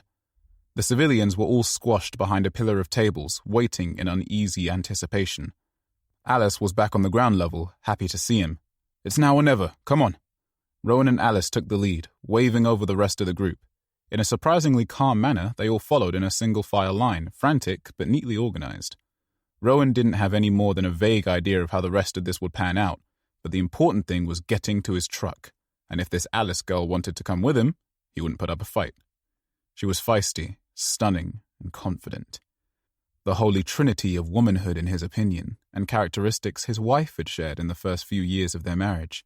If Alice wanted to hang out with Rowan for a while, she had an open invitation.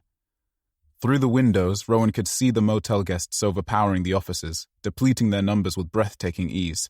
He needed some of them alive as a distraction, so hopefully they wouldn't all perish just yet. "Hurry up," he called to Alice, aware of the dwindling likelihood of a safe escape. He broke through the swinging doors at the other end of the corridor, entering the motel reception. It was dead, metaphorically and figuratively, with a few bodies on the ground and crumbling worn decor. "Reese! Where are you?" Alice screamed. Rowan sped ahead, no time to look for stragglers. On the floor, one of the bastards looked as if he was still breathing, so Rowan stamped on his head, forcing his black boot through chunks of wet skull. He wasn't taking any chances. "Oh, fuck!" Alice recoiled. Rowan could really do without the distractions, but he followed her voice anyway, pacing over to a small office just behind the reception desk. Inside, a stew of rotten scents rushed at his face and he saw Reese hunched on the floor, crying over a corpse with a twisted neck.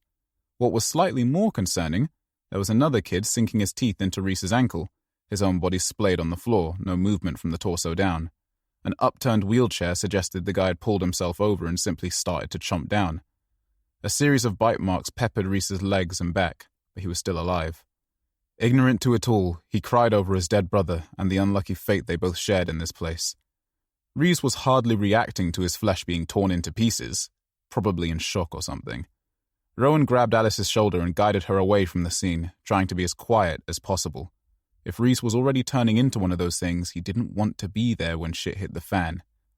The plan had displaced almost all of the motel guests through the courtyard outside. The police were putting up a fight, but Rowan could hear the dwindling energy, the first utterances of defeat, voices calling for an evacuation or backup. "We go in a minute. We only have one shot at this," Rowan said. Alice nodded. "I only have room for 2 people in my truck. If any of you don't have a vehicle, I'll come back for more." Most of the group nodded. If they didn't have a way out, it was tough luck. He wasn't coming back for shit. Alice's eyes were glued to one of the people outside, a slobbish-looking man, staring at the sky, bewildered and bloody. "You know him?" Rowan asked. Alice shook her head. "Not really. He sat by me on the coach. I thought he got out." There was a tinge of guilt to her words, but she didn't seem too cut up about it. The man sniffed the air and darted in another direction, his flabby body jiggling with every pace. Alice broke eye contact and huddled behind Rowan. Rowan gripped the handle on the side entrance door, which opened up just behind the parking lot. There wasn't anyone watching this door, or if there was, they were long gone. Rowan scouted the area, checking for anybody ready to attack. It was eerily quiet, but he waved the others out. His truck was about 100 meters away, just a quick dash if he could find a clear path. A growling roar thundered from somewhere to his right side. It wasn't going to be as easy as he wanted it to be. The first scream turned into 4 crazed strangers careening towards him from multiple directions. He grabbed a loose brick from a small trash pile and counted down the seconds until the first one was ready to attack. A teenage girl descended on him, a gargled roar spilling from her mouth. Rowan forced the butt of the brick into her face, crumpling her nose. Alice rushed forward, intercepting a middle-aged man with a burnt face and oozing blisters. She had a brick too, which she belted into his face. One of the boils splattered a spray of yellow gunk on impact, dripping down into the man's lips. Alice finished him off with another hit. The elderly woman was finally lost for words, because someone was making a meal of her neck. Her husband was on the floor too. Rowan pondered.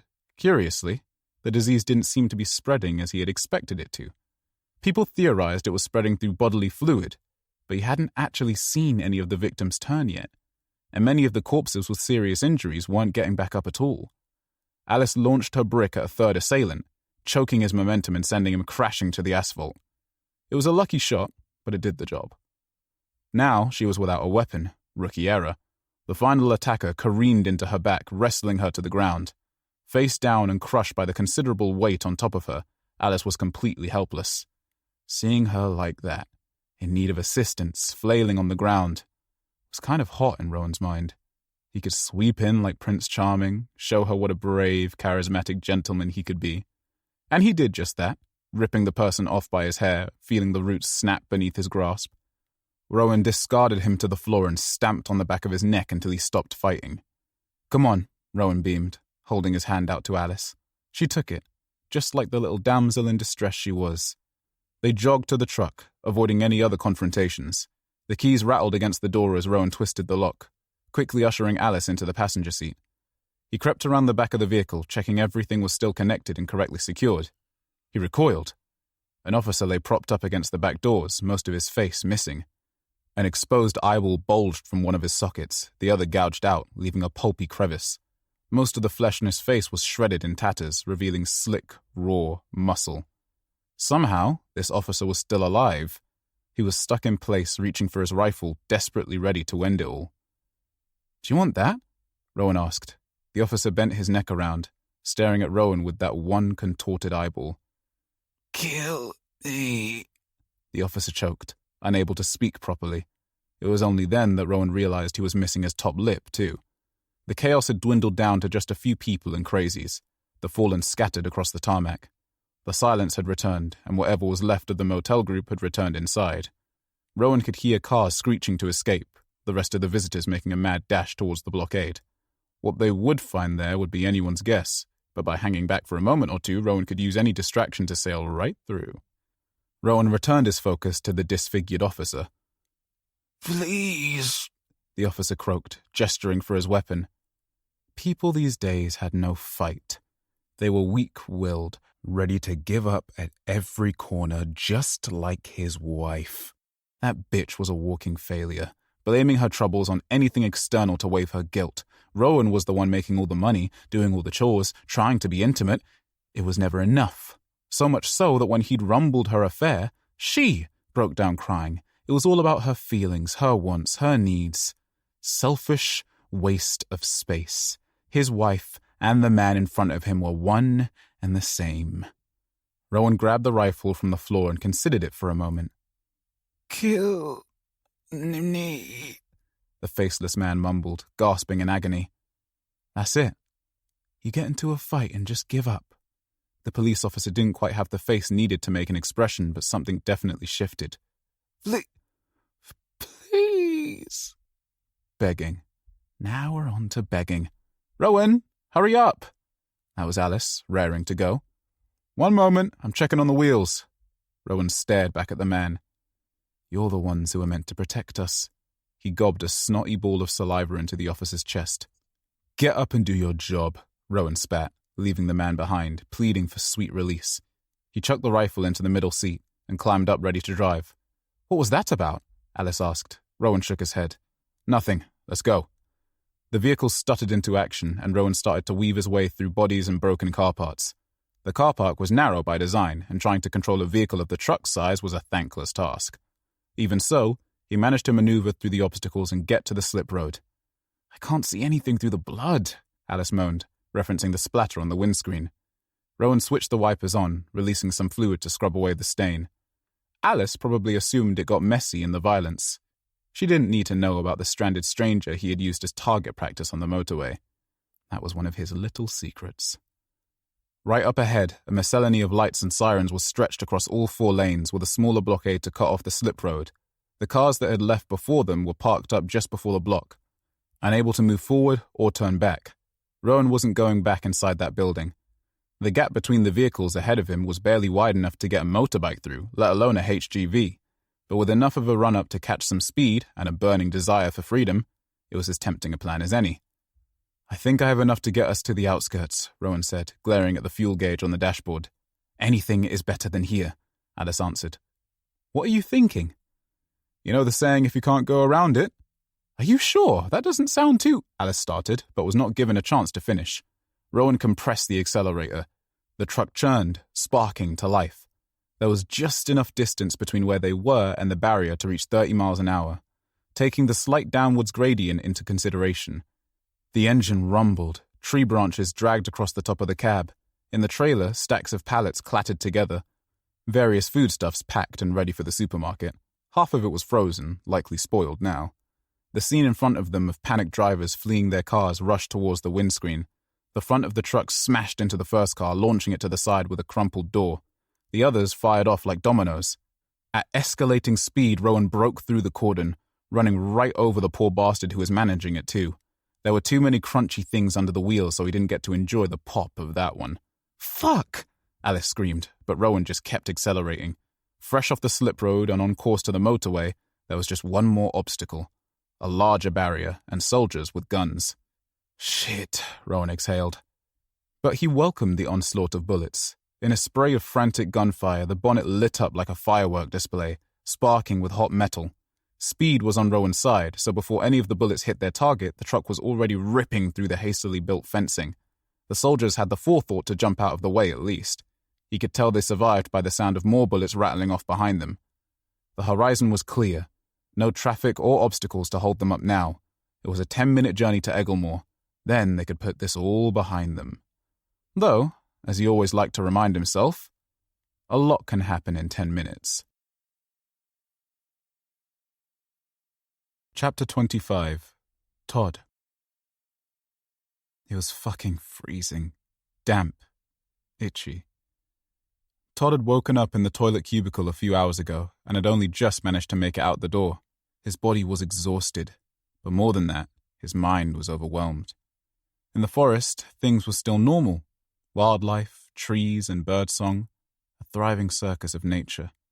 But out there, he needed a plan. Snotty and irritable, Todd soldiered on. His jumpers provided next to no protection against the cold last night. He just thanked God and the universe that no one had tried to come in and hurt him whilst he slept. The carnage of the day before was playing on his mind. Vibrant nightmares bleeding into his reality, tainting his every thought. He hadn't encountered a whole lot of death in his life. Goldfish, pet dog, a distant relative.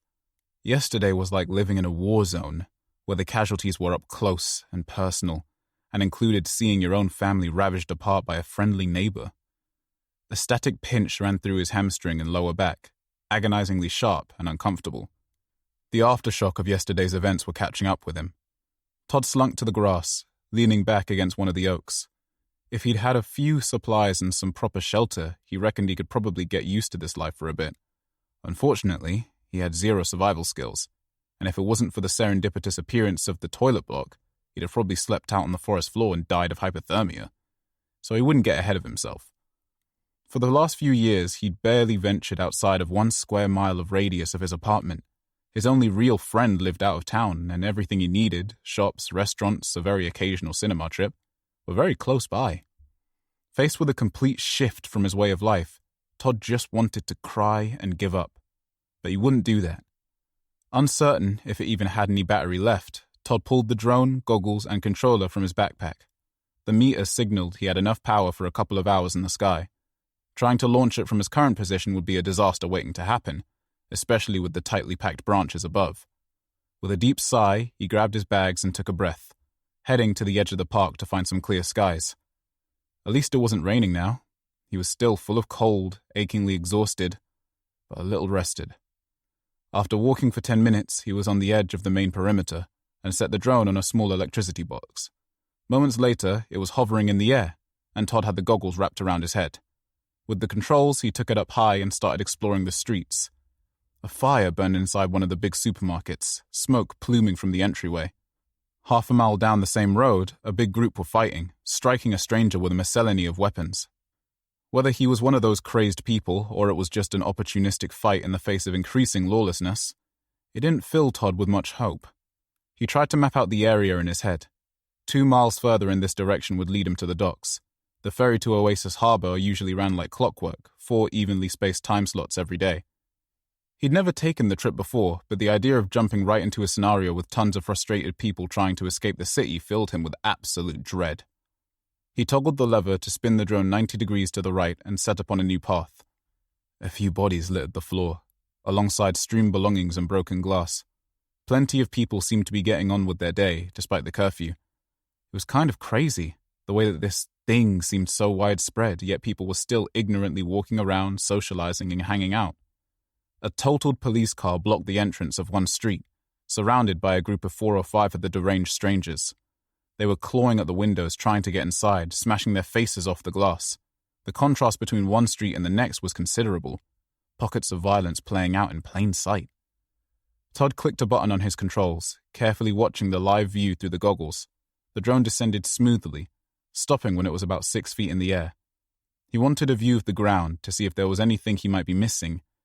If he was going to venture out with little more than a couple of bags and a pocket full of hard mints, scoping out his route in advance was his only failsafe.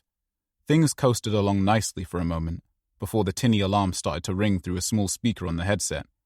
Something had collided with the drone, but he was in the middle of an empty street, no cars flowing through in either direction. That must mean the impact was behind it. Fumbling, Todd spun the drone 180 degrees and was met with a snarling, blood-stained mouth, snapping directly at the camera. He jumped back as if this was happening directly in front of him, and immediately withdrew from the stranger.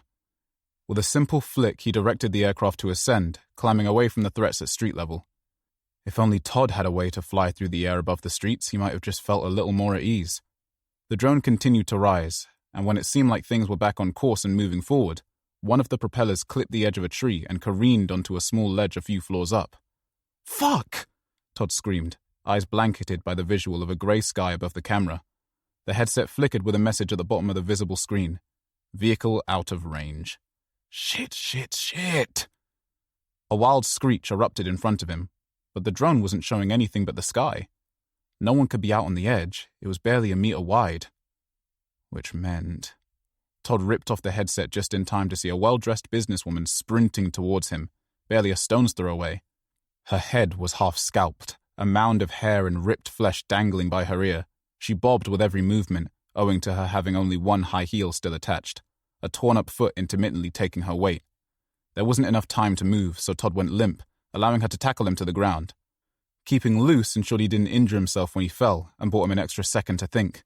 With her disgusting face just inches away from his, he extended his right arm, sweeping the ground for something to use as a weapon. His other hand was around her neck, forcing her putrid head towards the sky. She snapped and snarled, her weight surprisingly heavy for such a small frame. Her body convulsed, making it impossible to keep her in one place for long. Elbows and kneecaps jutted into Todd's flesh, pinched skin. He screamed in pain. His wrist was red hot, fingers twisted around her neck in desperation. He needed to end this quickly. His strength was flagging, but he wasn't going to give up. No fucking way. A second rush of adrenaline blasted away any panic he might have felt when his fingers finally brushed against a heavy, rough rock. He let out an exasperated grunt and with all the strength he could muster, cracked her right in the temple. Her body went limp and she collapsed to the side. Todd waited a moment, caught his breath, and then pushed her off him. His body hurt, but he was alive. He slowly climbed to his feet, brushed off his jeans, and grabbed his bags. With sharp focus, he tracked across his hands and arms, searching for any signs of a break in his skin. A cut, perhaps. A bite he hadn't felt. Injuries caused his grand to succumb to this illness, so he couldn't be too careful. After triple-checking his body, he was ready to get going.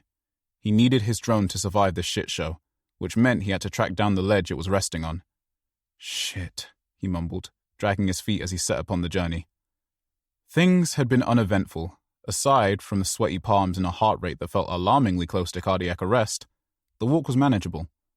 The air was filled with screams and sirens, sure, but it was all in the distance. That's what Todd was telling himself anyway. He was tracking the exact same route he'd flown the drone, ensuring that he had the best chance of finding the building it had landed on.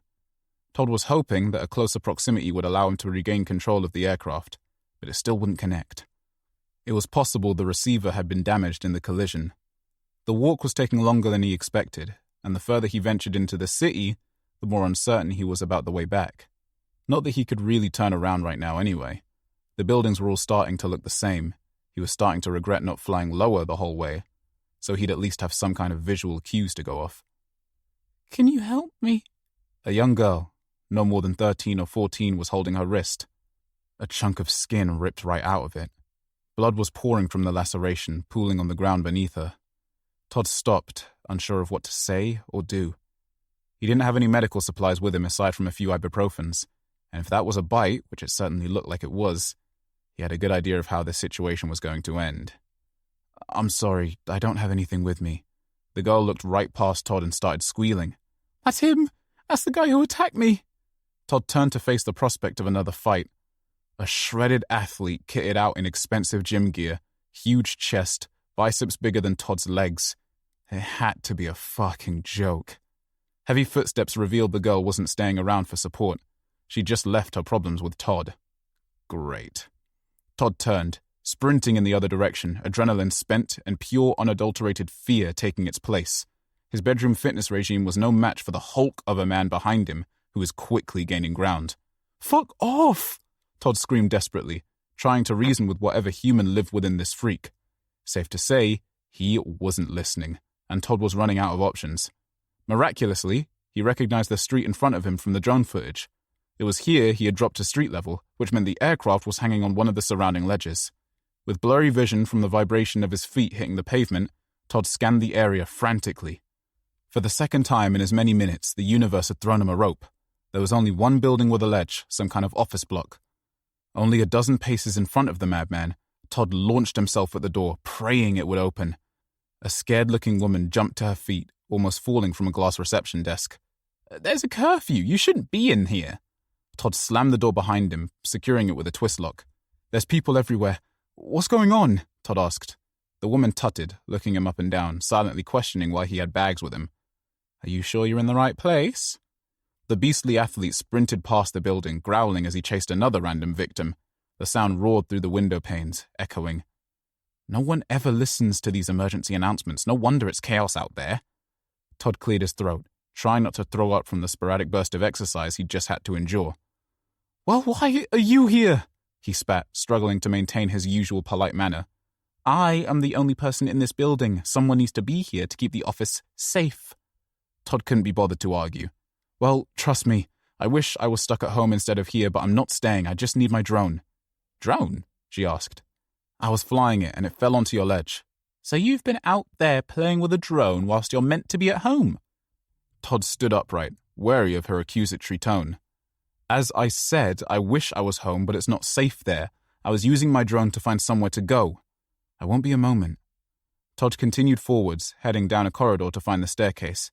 "You can't just go up there," she moaned, heels clip-clopping on the floor. "I won't be a minute, I just said." Todd's heart was in overdrive. 4 things you can see, 3 things you can hear, grand screaming as Benjamin tore her apart, the cackle that spilled from her lips as she tried to do the same to me. Todd grabbed the banister, ready to climb the staircase.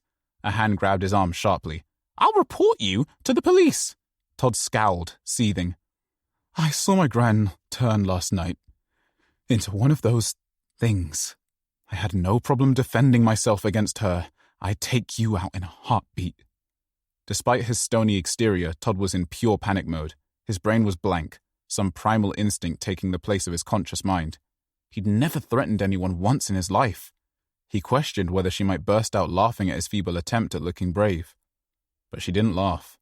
Instead, she snatched her arm away and sped down the hall, taking her seat in a passive-aggressive strop. She glanced back very quickly, only meeting his eyes for a millisecond. Todd took his chance, stumbling up each step, trying not to trip on his bag. The first 2 floors didn't have the ledge, but the third did. Todd stepped into a small office, glass-walled and super modern. Some kind of meeting room, perhaps. The window slid open smoothly, and Todd was able to grab the drone without having to climb out onto the ledge. Back downstairs, he was trying to figure out a way to get rid of the receptionist so he could hunker down in the building. It wasn't big, but there were toilets, a bathroom, and a kitchen spread across the floors. It would be the perfect place to spend the night. But who was he fooling? She wouldn't leave without a fight, and he was all out of energy for that. So he walked back down the corridor and into the reception area. The woman behind the desk refused to make eye contact with him, so he just unlocked the door and left. The streets were a hive of activity, somehow full of dozens more people.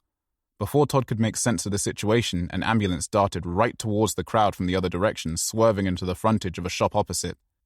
The glass window imploded on impact, launching a rain of glass onto the pavement. Todd couldn't see if anyone was caught up in the crash, but the wave of people overflowing from the street to the middle of the road was alarming. The hospital was just around the corner.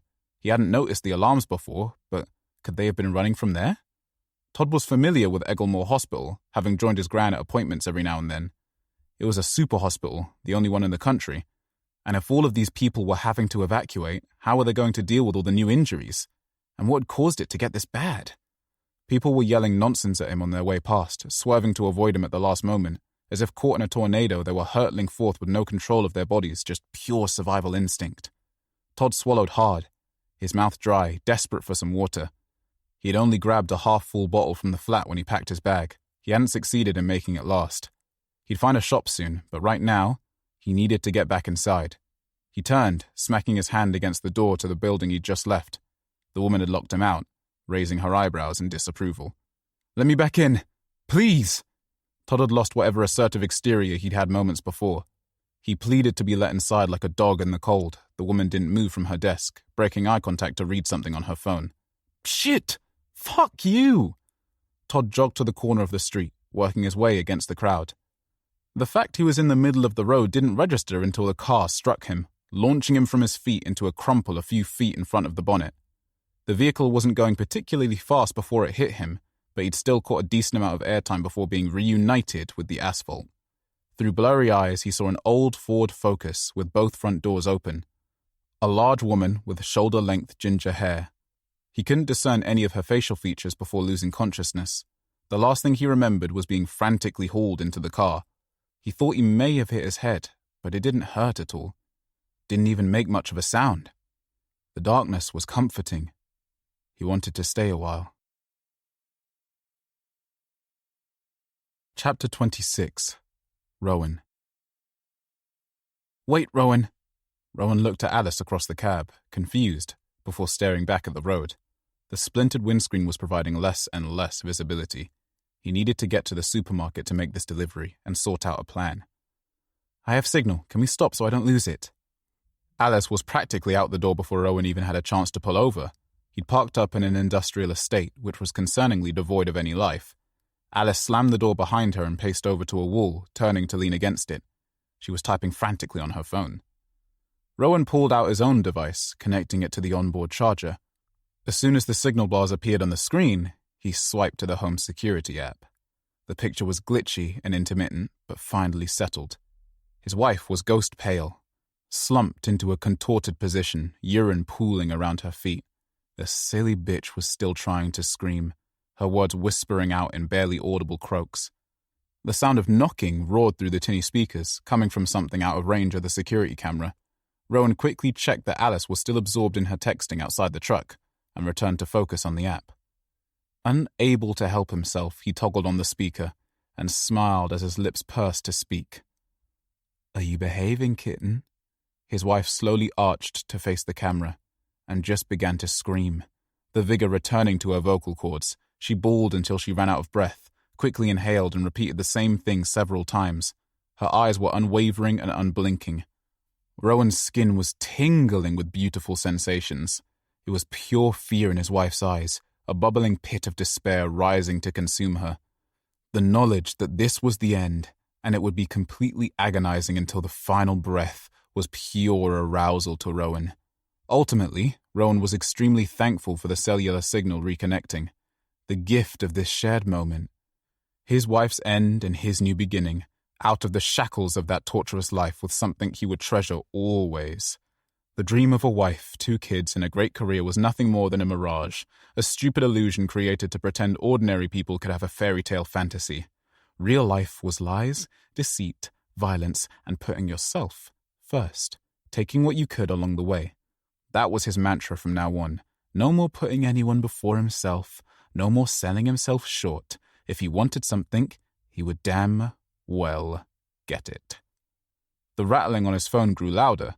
His wife ripped her eyes away from the camera and to the staircase. A frantic stranger tore onto screen, stumbling directly into the wall, before turning his sights on the bound woman in the middle of the room. The high-angle shot captured the entire breadth of the space, allowing Rowan to watch the action and his wife's blood-curdling reaction to the situation. Without any hesitation at all, the random man in Rowan's basement sprinted over to his wife before stumbling back into a workbench. He tripped over boxes, feverishly flailing like a bird trying to escape through a small window. Finally, he started to babble some indecipherable shit and slammed his interlocked fists into his wife's face. She convulsed, twisting at her restraints, blood dripping from her mouth.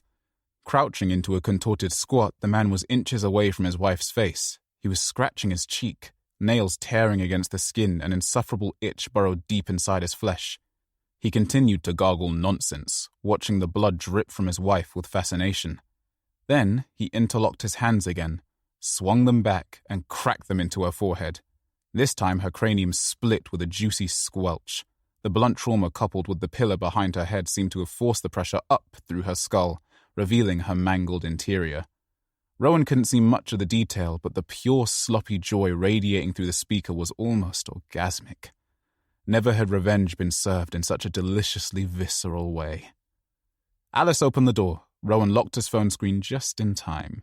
He didn't want to make a bad impression, not this early in a blossoming relationship.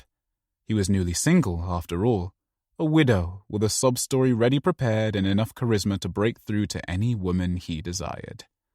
Alice rated pretty high on his list already, and the way she looked in those tight jeans wasn't changing his first impression. "Let's go," she ordered, her attitude teetering on rudeness. Rowan loved a feisty woman, especially one that didn't quite know her place yet. He'd soon mold her into shape, let her take the lead for a while, see how things developed.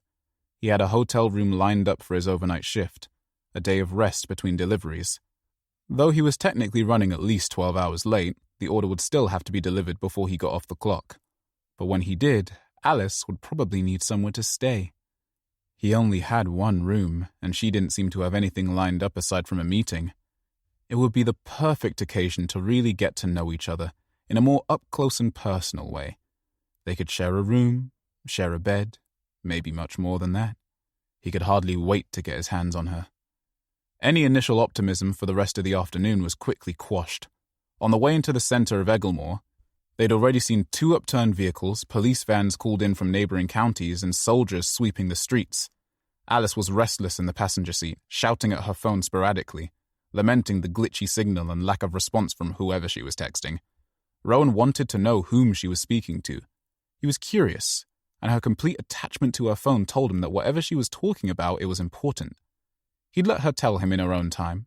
Maybe when they'd finally settled, she'd loosen up a bit. Keeping to the wide lanes that ran the perimeter of the city's network of roads, Rowan spotted the turning to the supermarket he was due to deliver to. The road was surprisingly clear, so he coasted down in no time at all and took a right into the access lane at the rear of the building. The loading bay was about halfway up the lane, which was particularly narrow and had barely any room to swing the vehicle around. Worse still, a group of enraged shoppers were looting overturned baskets of groceries, everything from fresh meat to bottled water. An abandoned delivery van had already been combed through, yet people were still fighting for scraps. A car had pulled in right behind the HGV, blocking Rowan from reversing out. This was a bad situation to be in, and he didn't have any immediate ideas on how to get out of it. Alice had just clocked the situation too, leaning forward to glance at the wing mirror. A few particularly rowdy looters had already descended on the truck, wielding baseball bats and metal racking from the delivery van. Others were carting off trolley loads of product to their vehicles in the adjacent parking lot, stuffing their boots with as many things as they could find. It was pure pandemonium, with the threat of real danger building in intensity. They reached the HGV, and one man was already stabbing at the front tires with a kitchen knife. Rowan adjusted in his seat, ready to get out, but Alice grabbed his wrist. "Don't," she warned, her voice fragile and cold. She was concerned for her safety as much as Rowan's, and wasn't going to let him out without a fight. "I can't go backwards," Rowan hissed, quickly running out of any options. The twat in front of the vehicle was striking the knife down with all of his might, determined to puncture the tire. Barely a minute later, he'd succeeded, celebrating with a slew of cocky gestures and a round of applause from his lackeys. Rowan grabbed the gear stick and compressed the accelerator, reversing the vehicle as quickly as possible. The car behind them sounded their horn, but it quickly cut off when the trailer smashed into its bonnet. Switching into first gear, Rowan slammed on the accelerator, forcing the crowd to back up. "Rowan, be careful." The front of the truck smashed into the yob with the knife, sending him sprawling to the ground. He just about managed to worm his way to the side of the road, missing a sticky death by mere inches. The speed started to build, ready to flatten the looters into a paper-thin tapestry of guts and gore. On a direct course to steamroll them all, the group was saved by a stray hammer thrown at Rowan's windscreen, causing the corner to shatter in on his face. A stray fragment sliced his cheek, causing him to accidentally pull the steering wheel to the left, plummeting towards a solid metal shutter. "Hold on!" Rowan screamed, unable to correct his mistake. The cab smashed against the shutter, causing the metal to fold inwards and snap off its mechanism. Rowan forced all his weight onto the brake, but the vehicle continued to skid. He had no control. The left side of the vehicle scraped the edge of the bay, rough bricks scratching away the fading white paintwork. The brake was completely useless, and he had barely a second of conscious thought before the entire vehicle careened into a wall. Alice's head hit the dashboard. Rowan took a sharp breath before his mind faded to black. Chapter 27. Maggie. Shit. Claire grabbed one of the kid's arms, and Maggie heaved his body up to balance on her shoulder. He looked about early 20s, tall with mousy brown hair. They quickly slid him onto the back seat, and Claire slammed the door shut. His bags were strewn on the road, so Maggie quickly scooped them up and dumped them in the passenger seat. A backpack and a duffel bag, some kind of drone was visible through the broken zip. "Is he okay?" Maggie asked, releasing the handbrake. He'd appeared out of nowhere, right in the middle of the road. The car was hardly going 20 miles an hour, but he'd still flown a good few meters through the air. She could hardly catch a break today. She just kept hurting people. A crowd was blocking the entire street. Maggie noticed a few of them from the hospital, still mindlessly looking for a way out, just like she was. Her and Claire had already tried a shortcut out of the city, but every direction had some kind of obstacle. She could take the motorway and track around some country lanes to get back to her home in Longsville, but it added an extra hour and plenty of treacherous roads to the journey. The direct route, the one she'd taken in, was diverted through a zigzag of residential roads, and things were at a near standstill. "We need to get him to a doctor," Claire moaned, trying to keep him upright in the back. He was conscious, just about, but slurring his words and unable to keep his head balanced.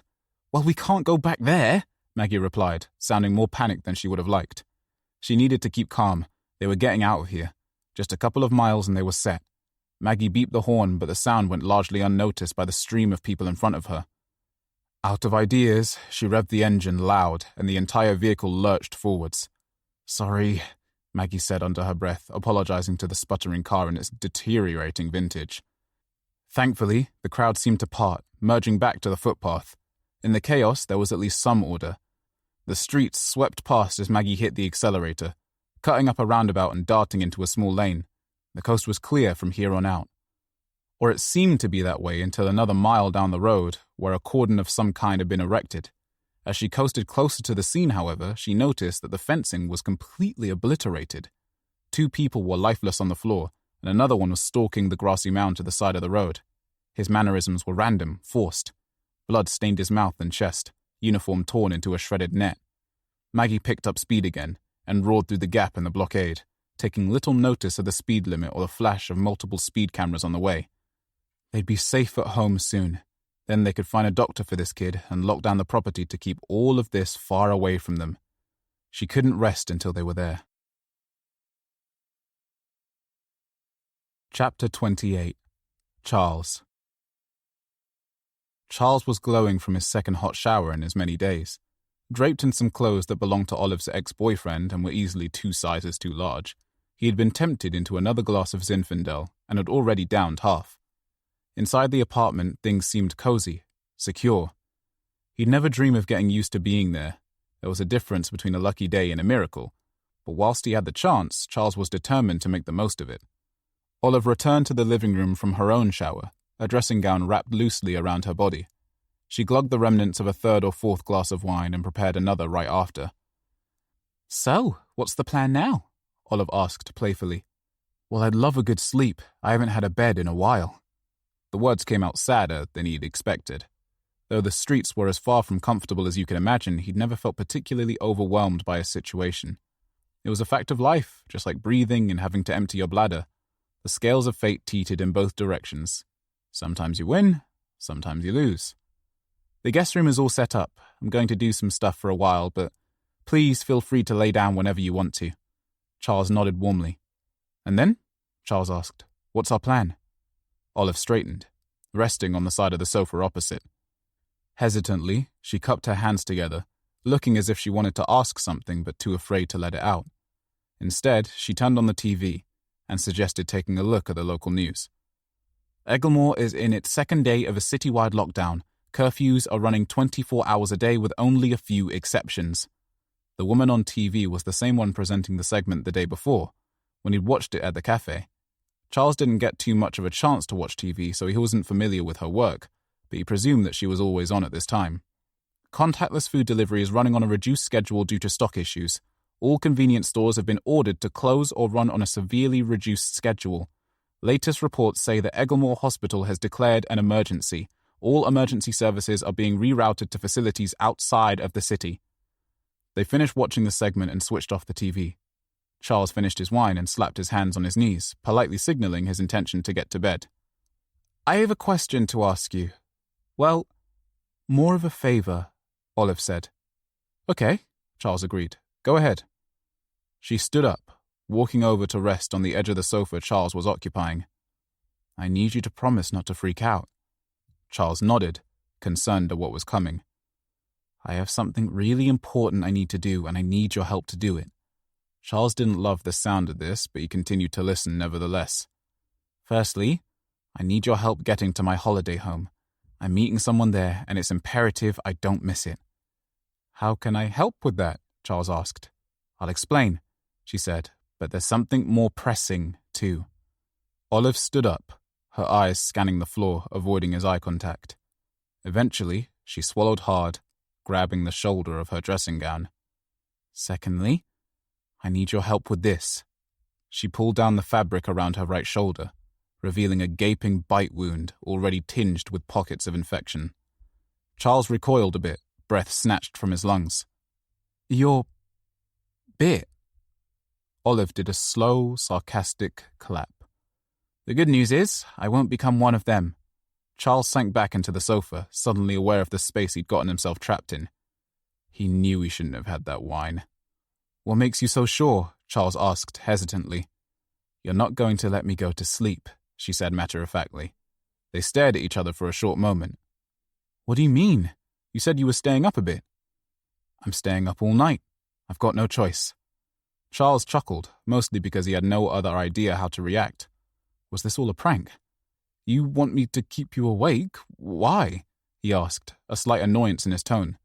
Because if I go to sleep, I become one of them. If I don't, well, I won't.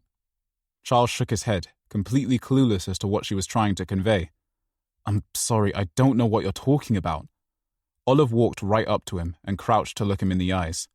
I really need to get to that building tomorrow, she said, talking a million miles an hour. I can't explain everything now, but I know what's happening here. I know how this all plays out. I know the scenarios, and I know how this disease works. If you're bitten, scratched, share any bodily fluids, you're infected. The incubation period is from that moment until you sleep. You really can't let me sleep, not even for a moment. Charles stood up and scratched his head, trying to decide on her next move. If what you're saying is true, and I highly doubt it isn't, you mean that when you finally can't stay awake any longer... Olive sighed deeply. Then I need someone I can trust to take care of me. Take me out. I don't know if I'm that guy, Charles said, trying to make sense of what she was saying. I'm afraid we've got no other choice. Don't let me go to sleep. Sirens echoed outside, and Charles was quickly more uncomfortable than he had been in a long time. He was living with a ticking time bomb, and if he dared take his eye off of her for even 10 minutes, it could be game over. Charles needed to get the fuck out of this city. The end.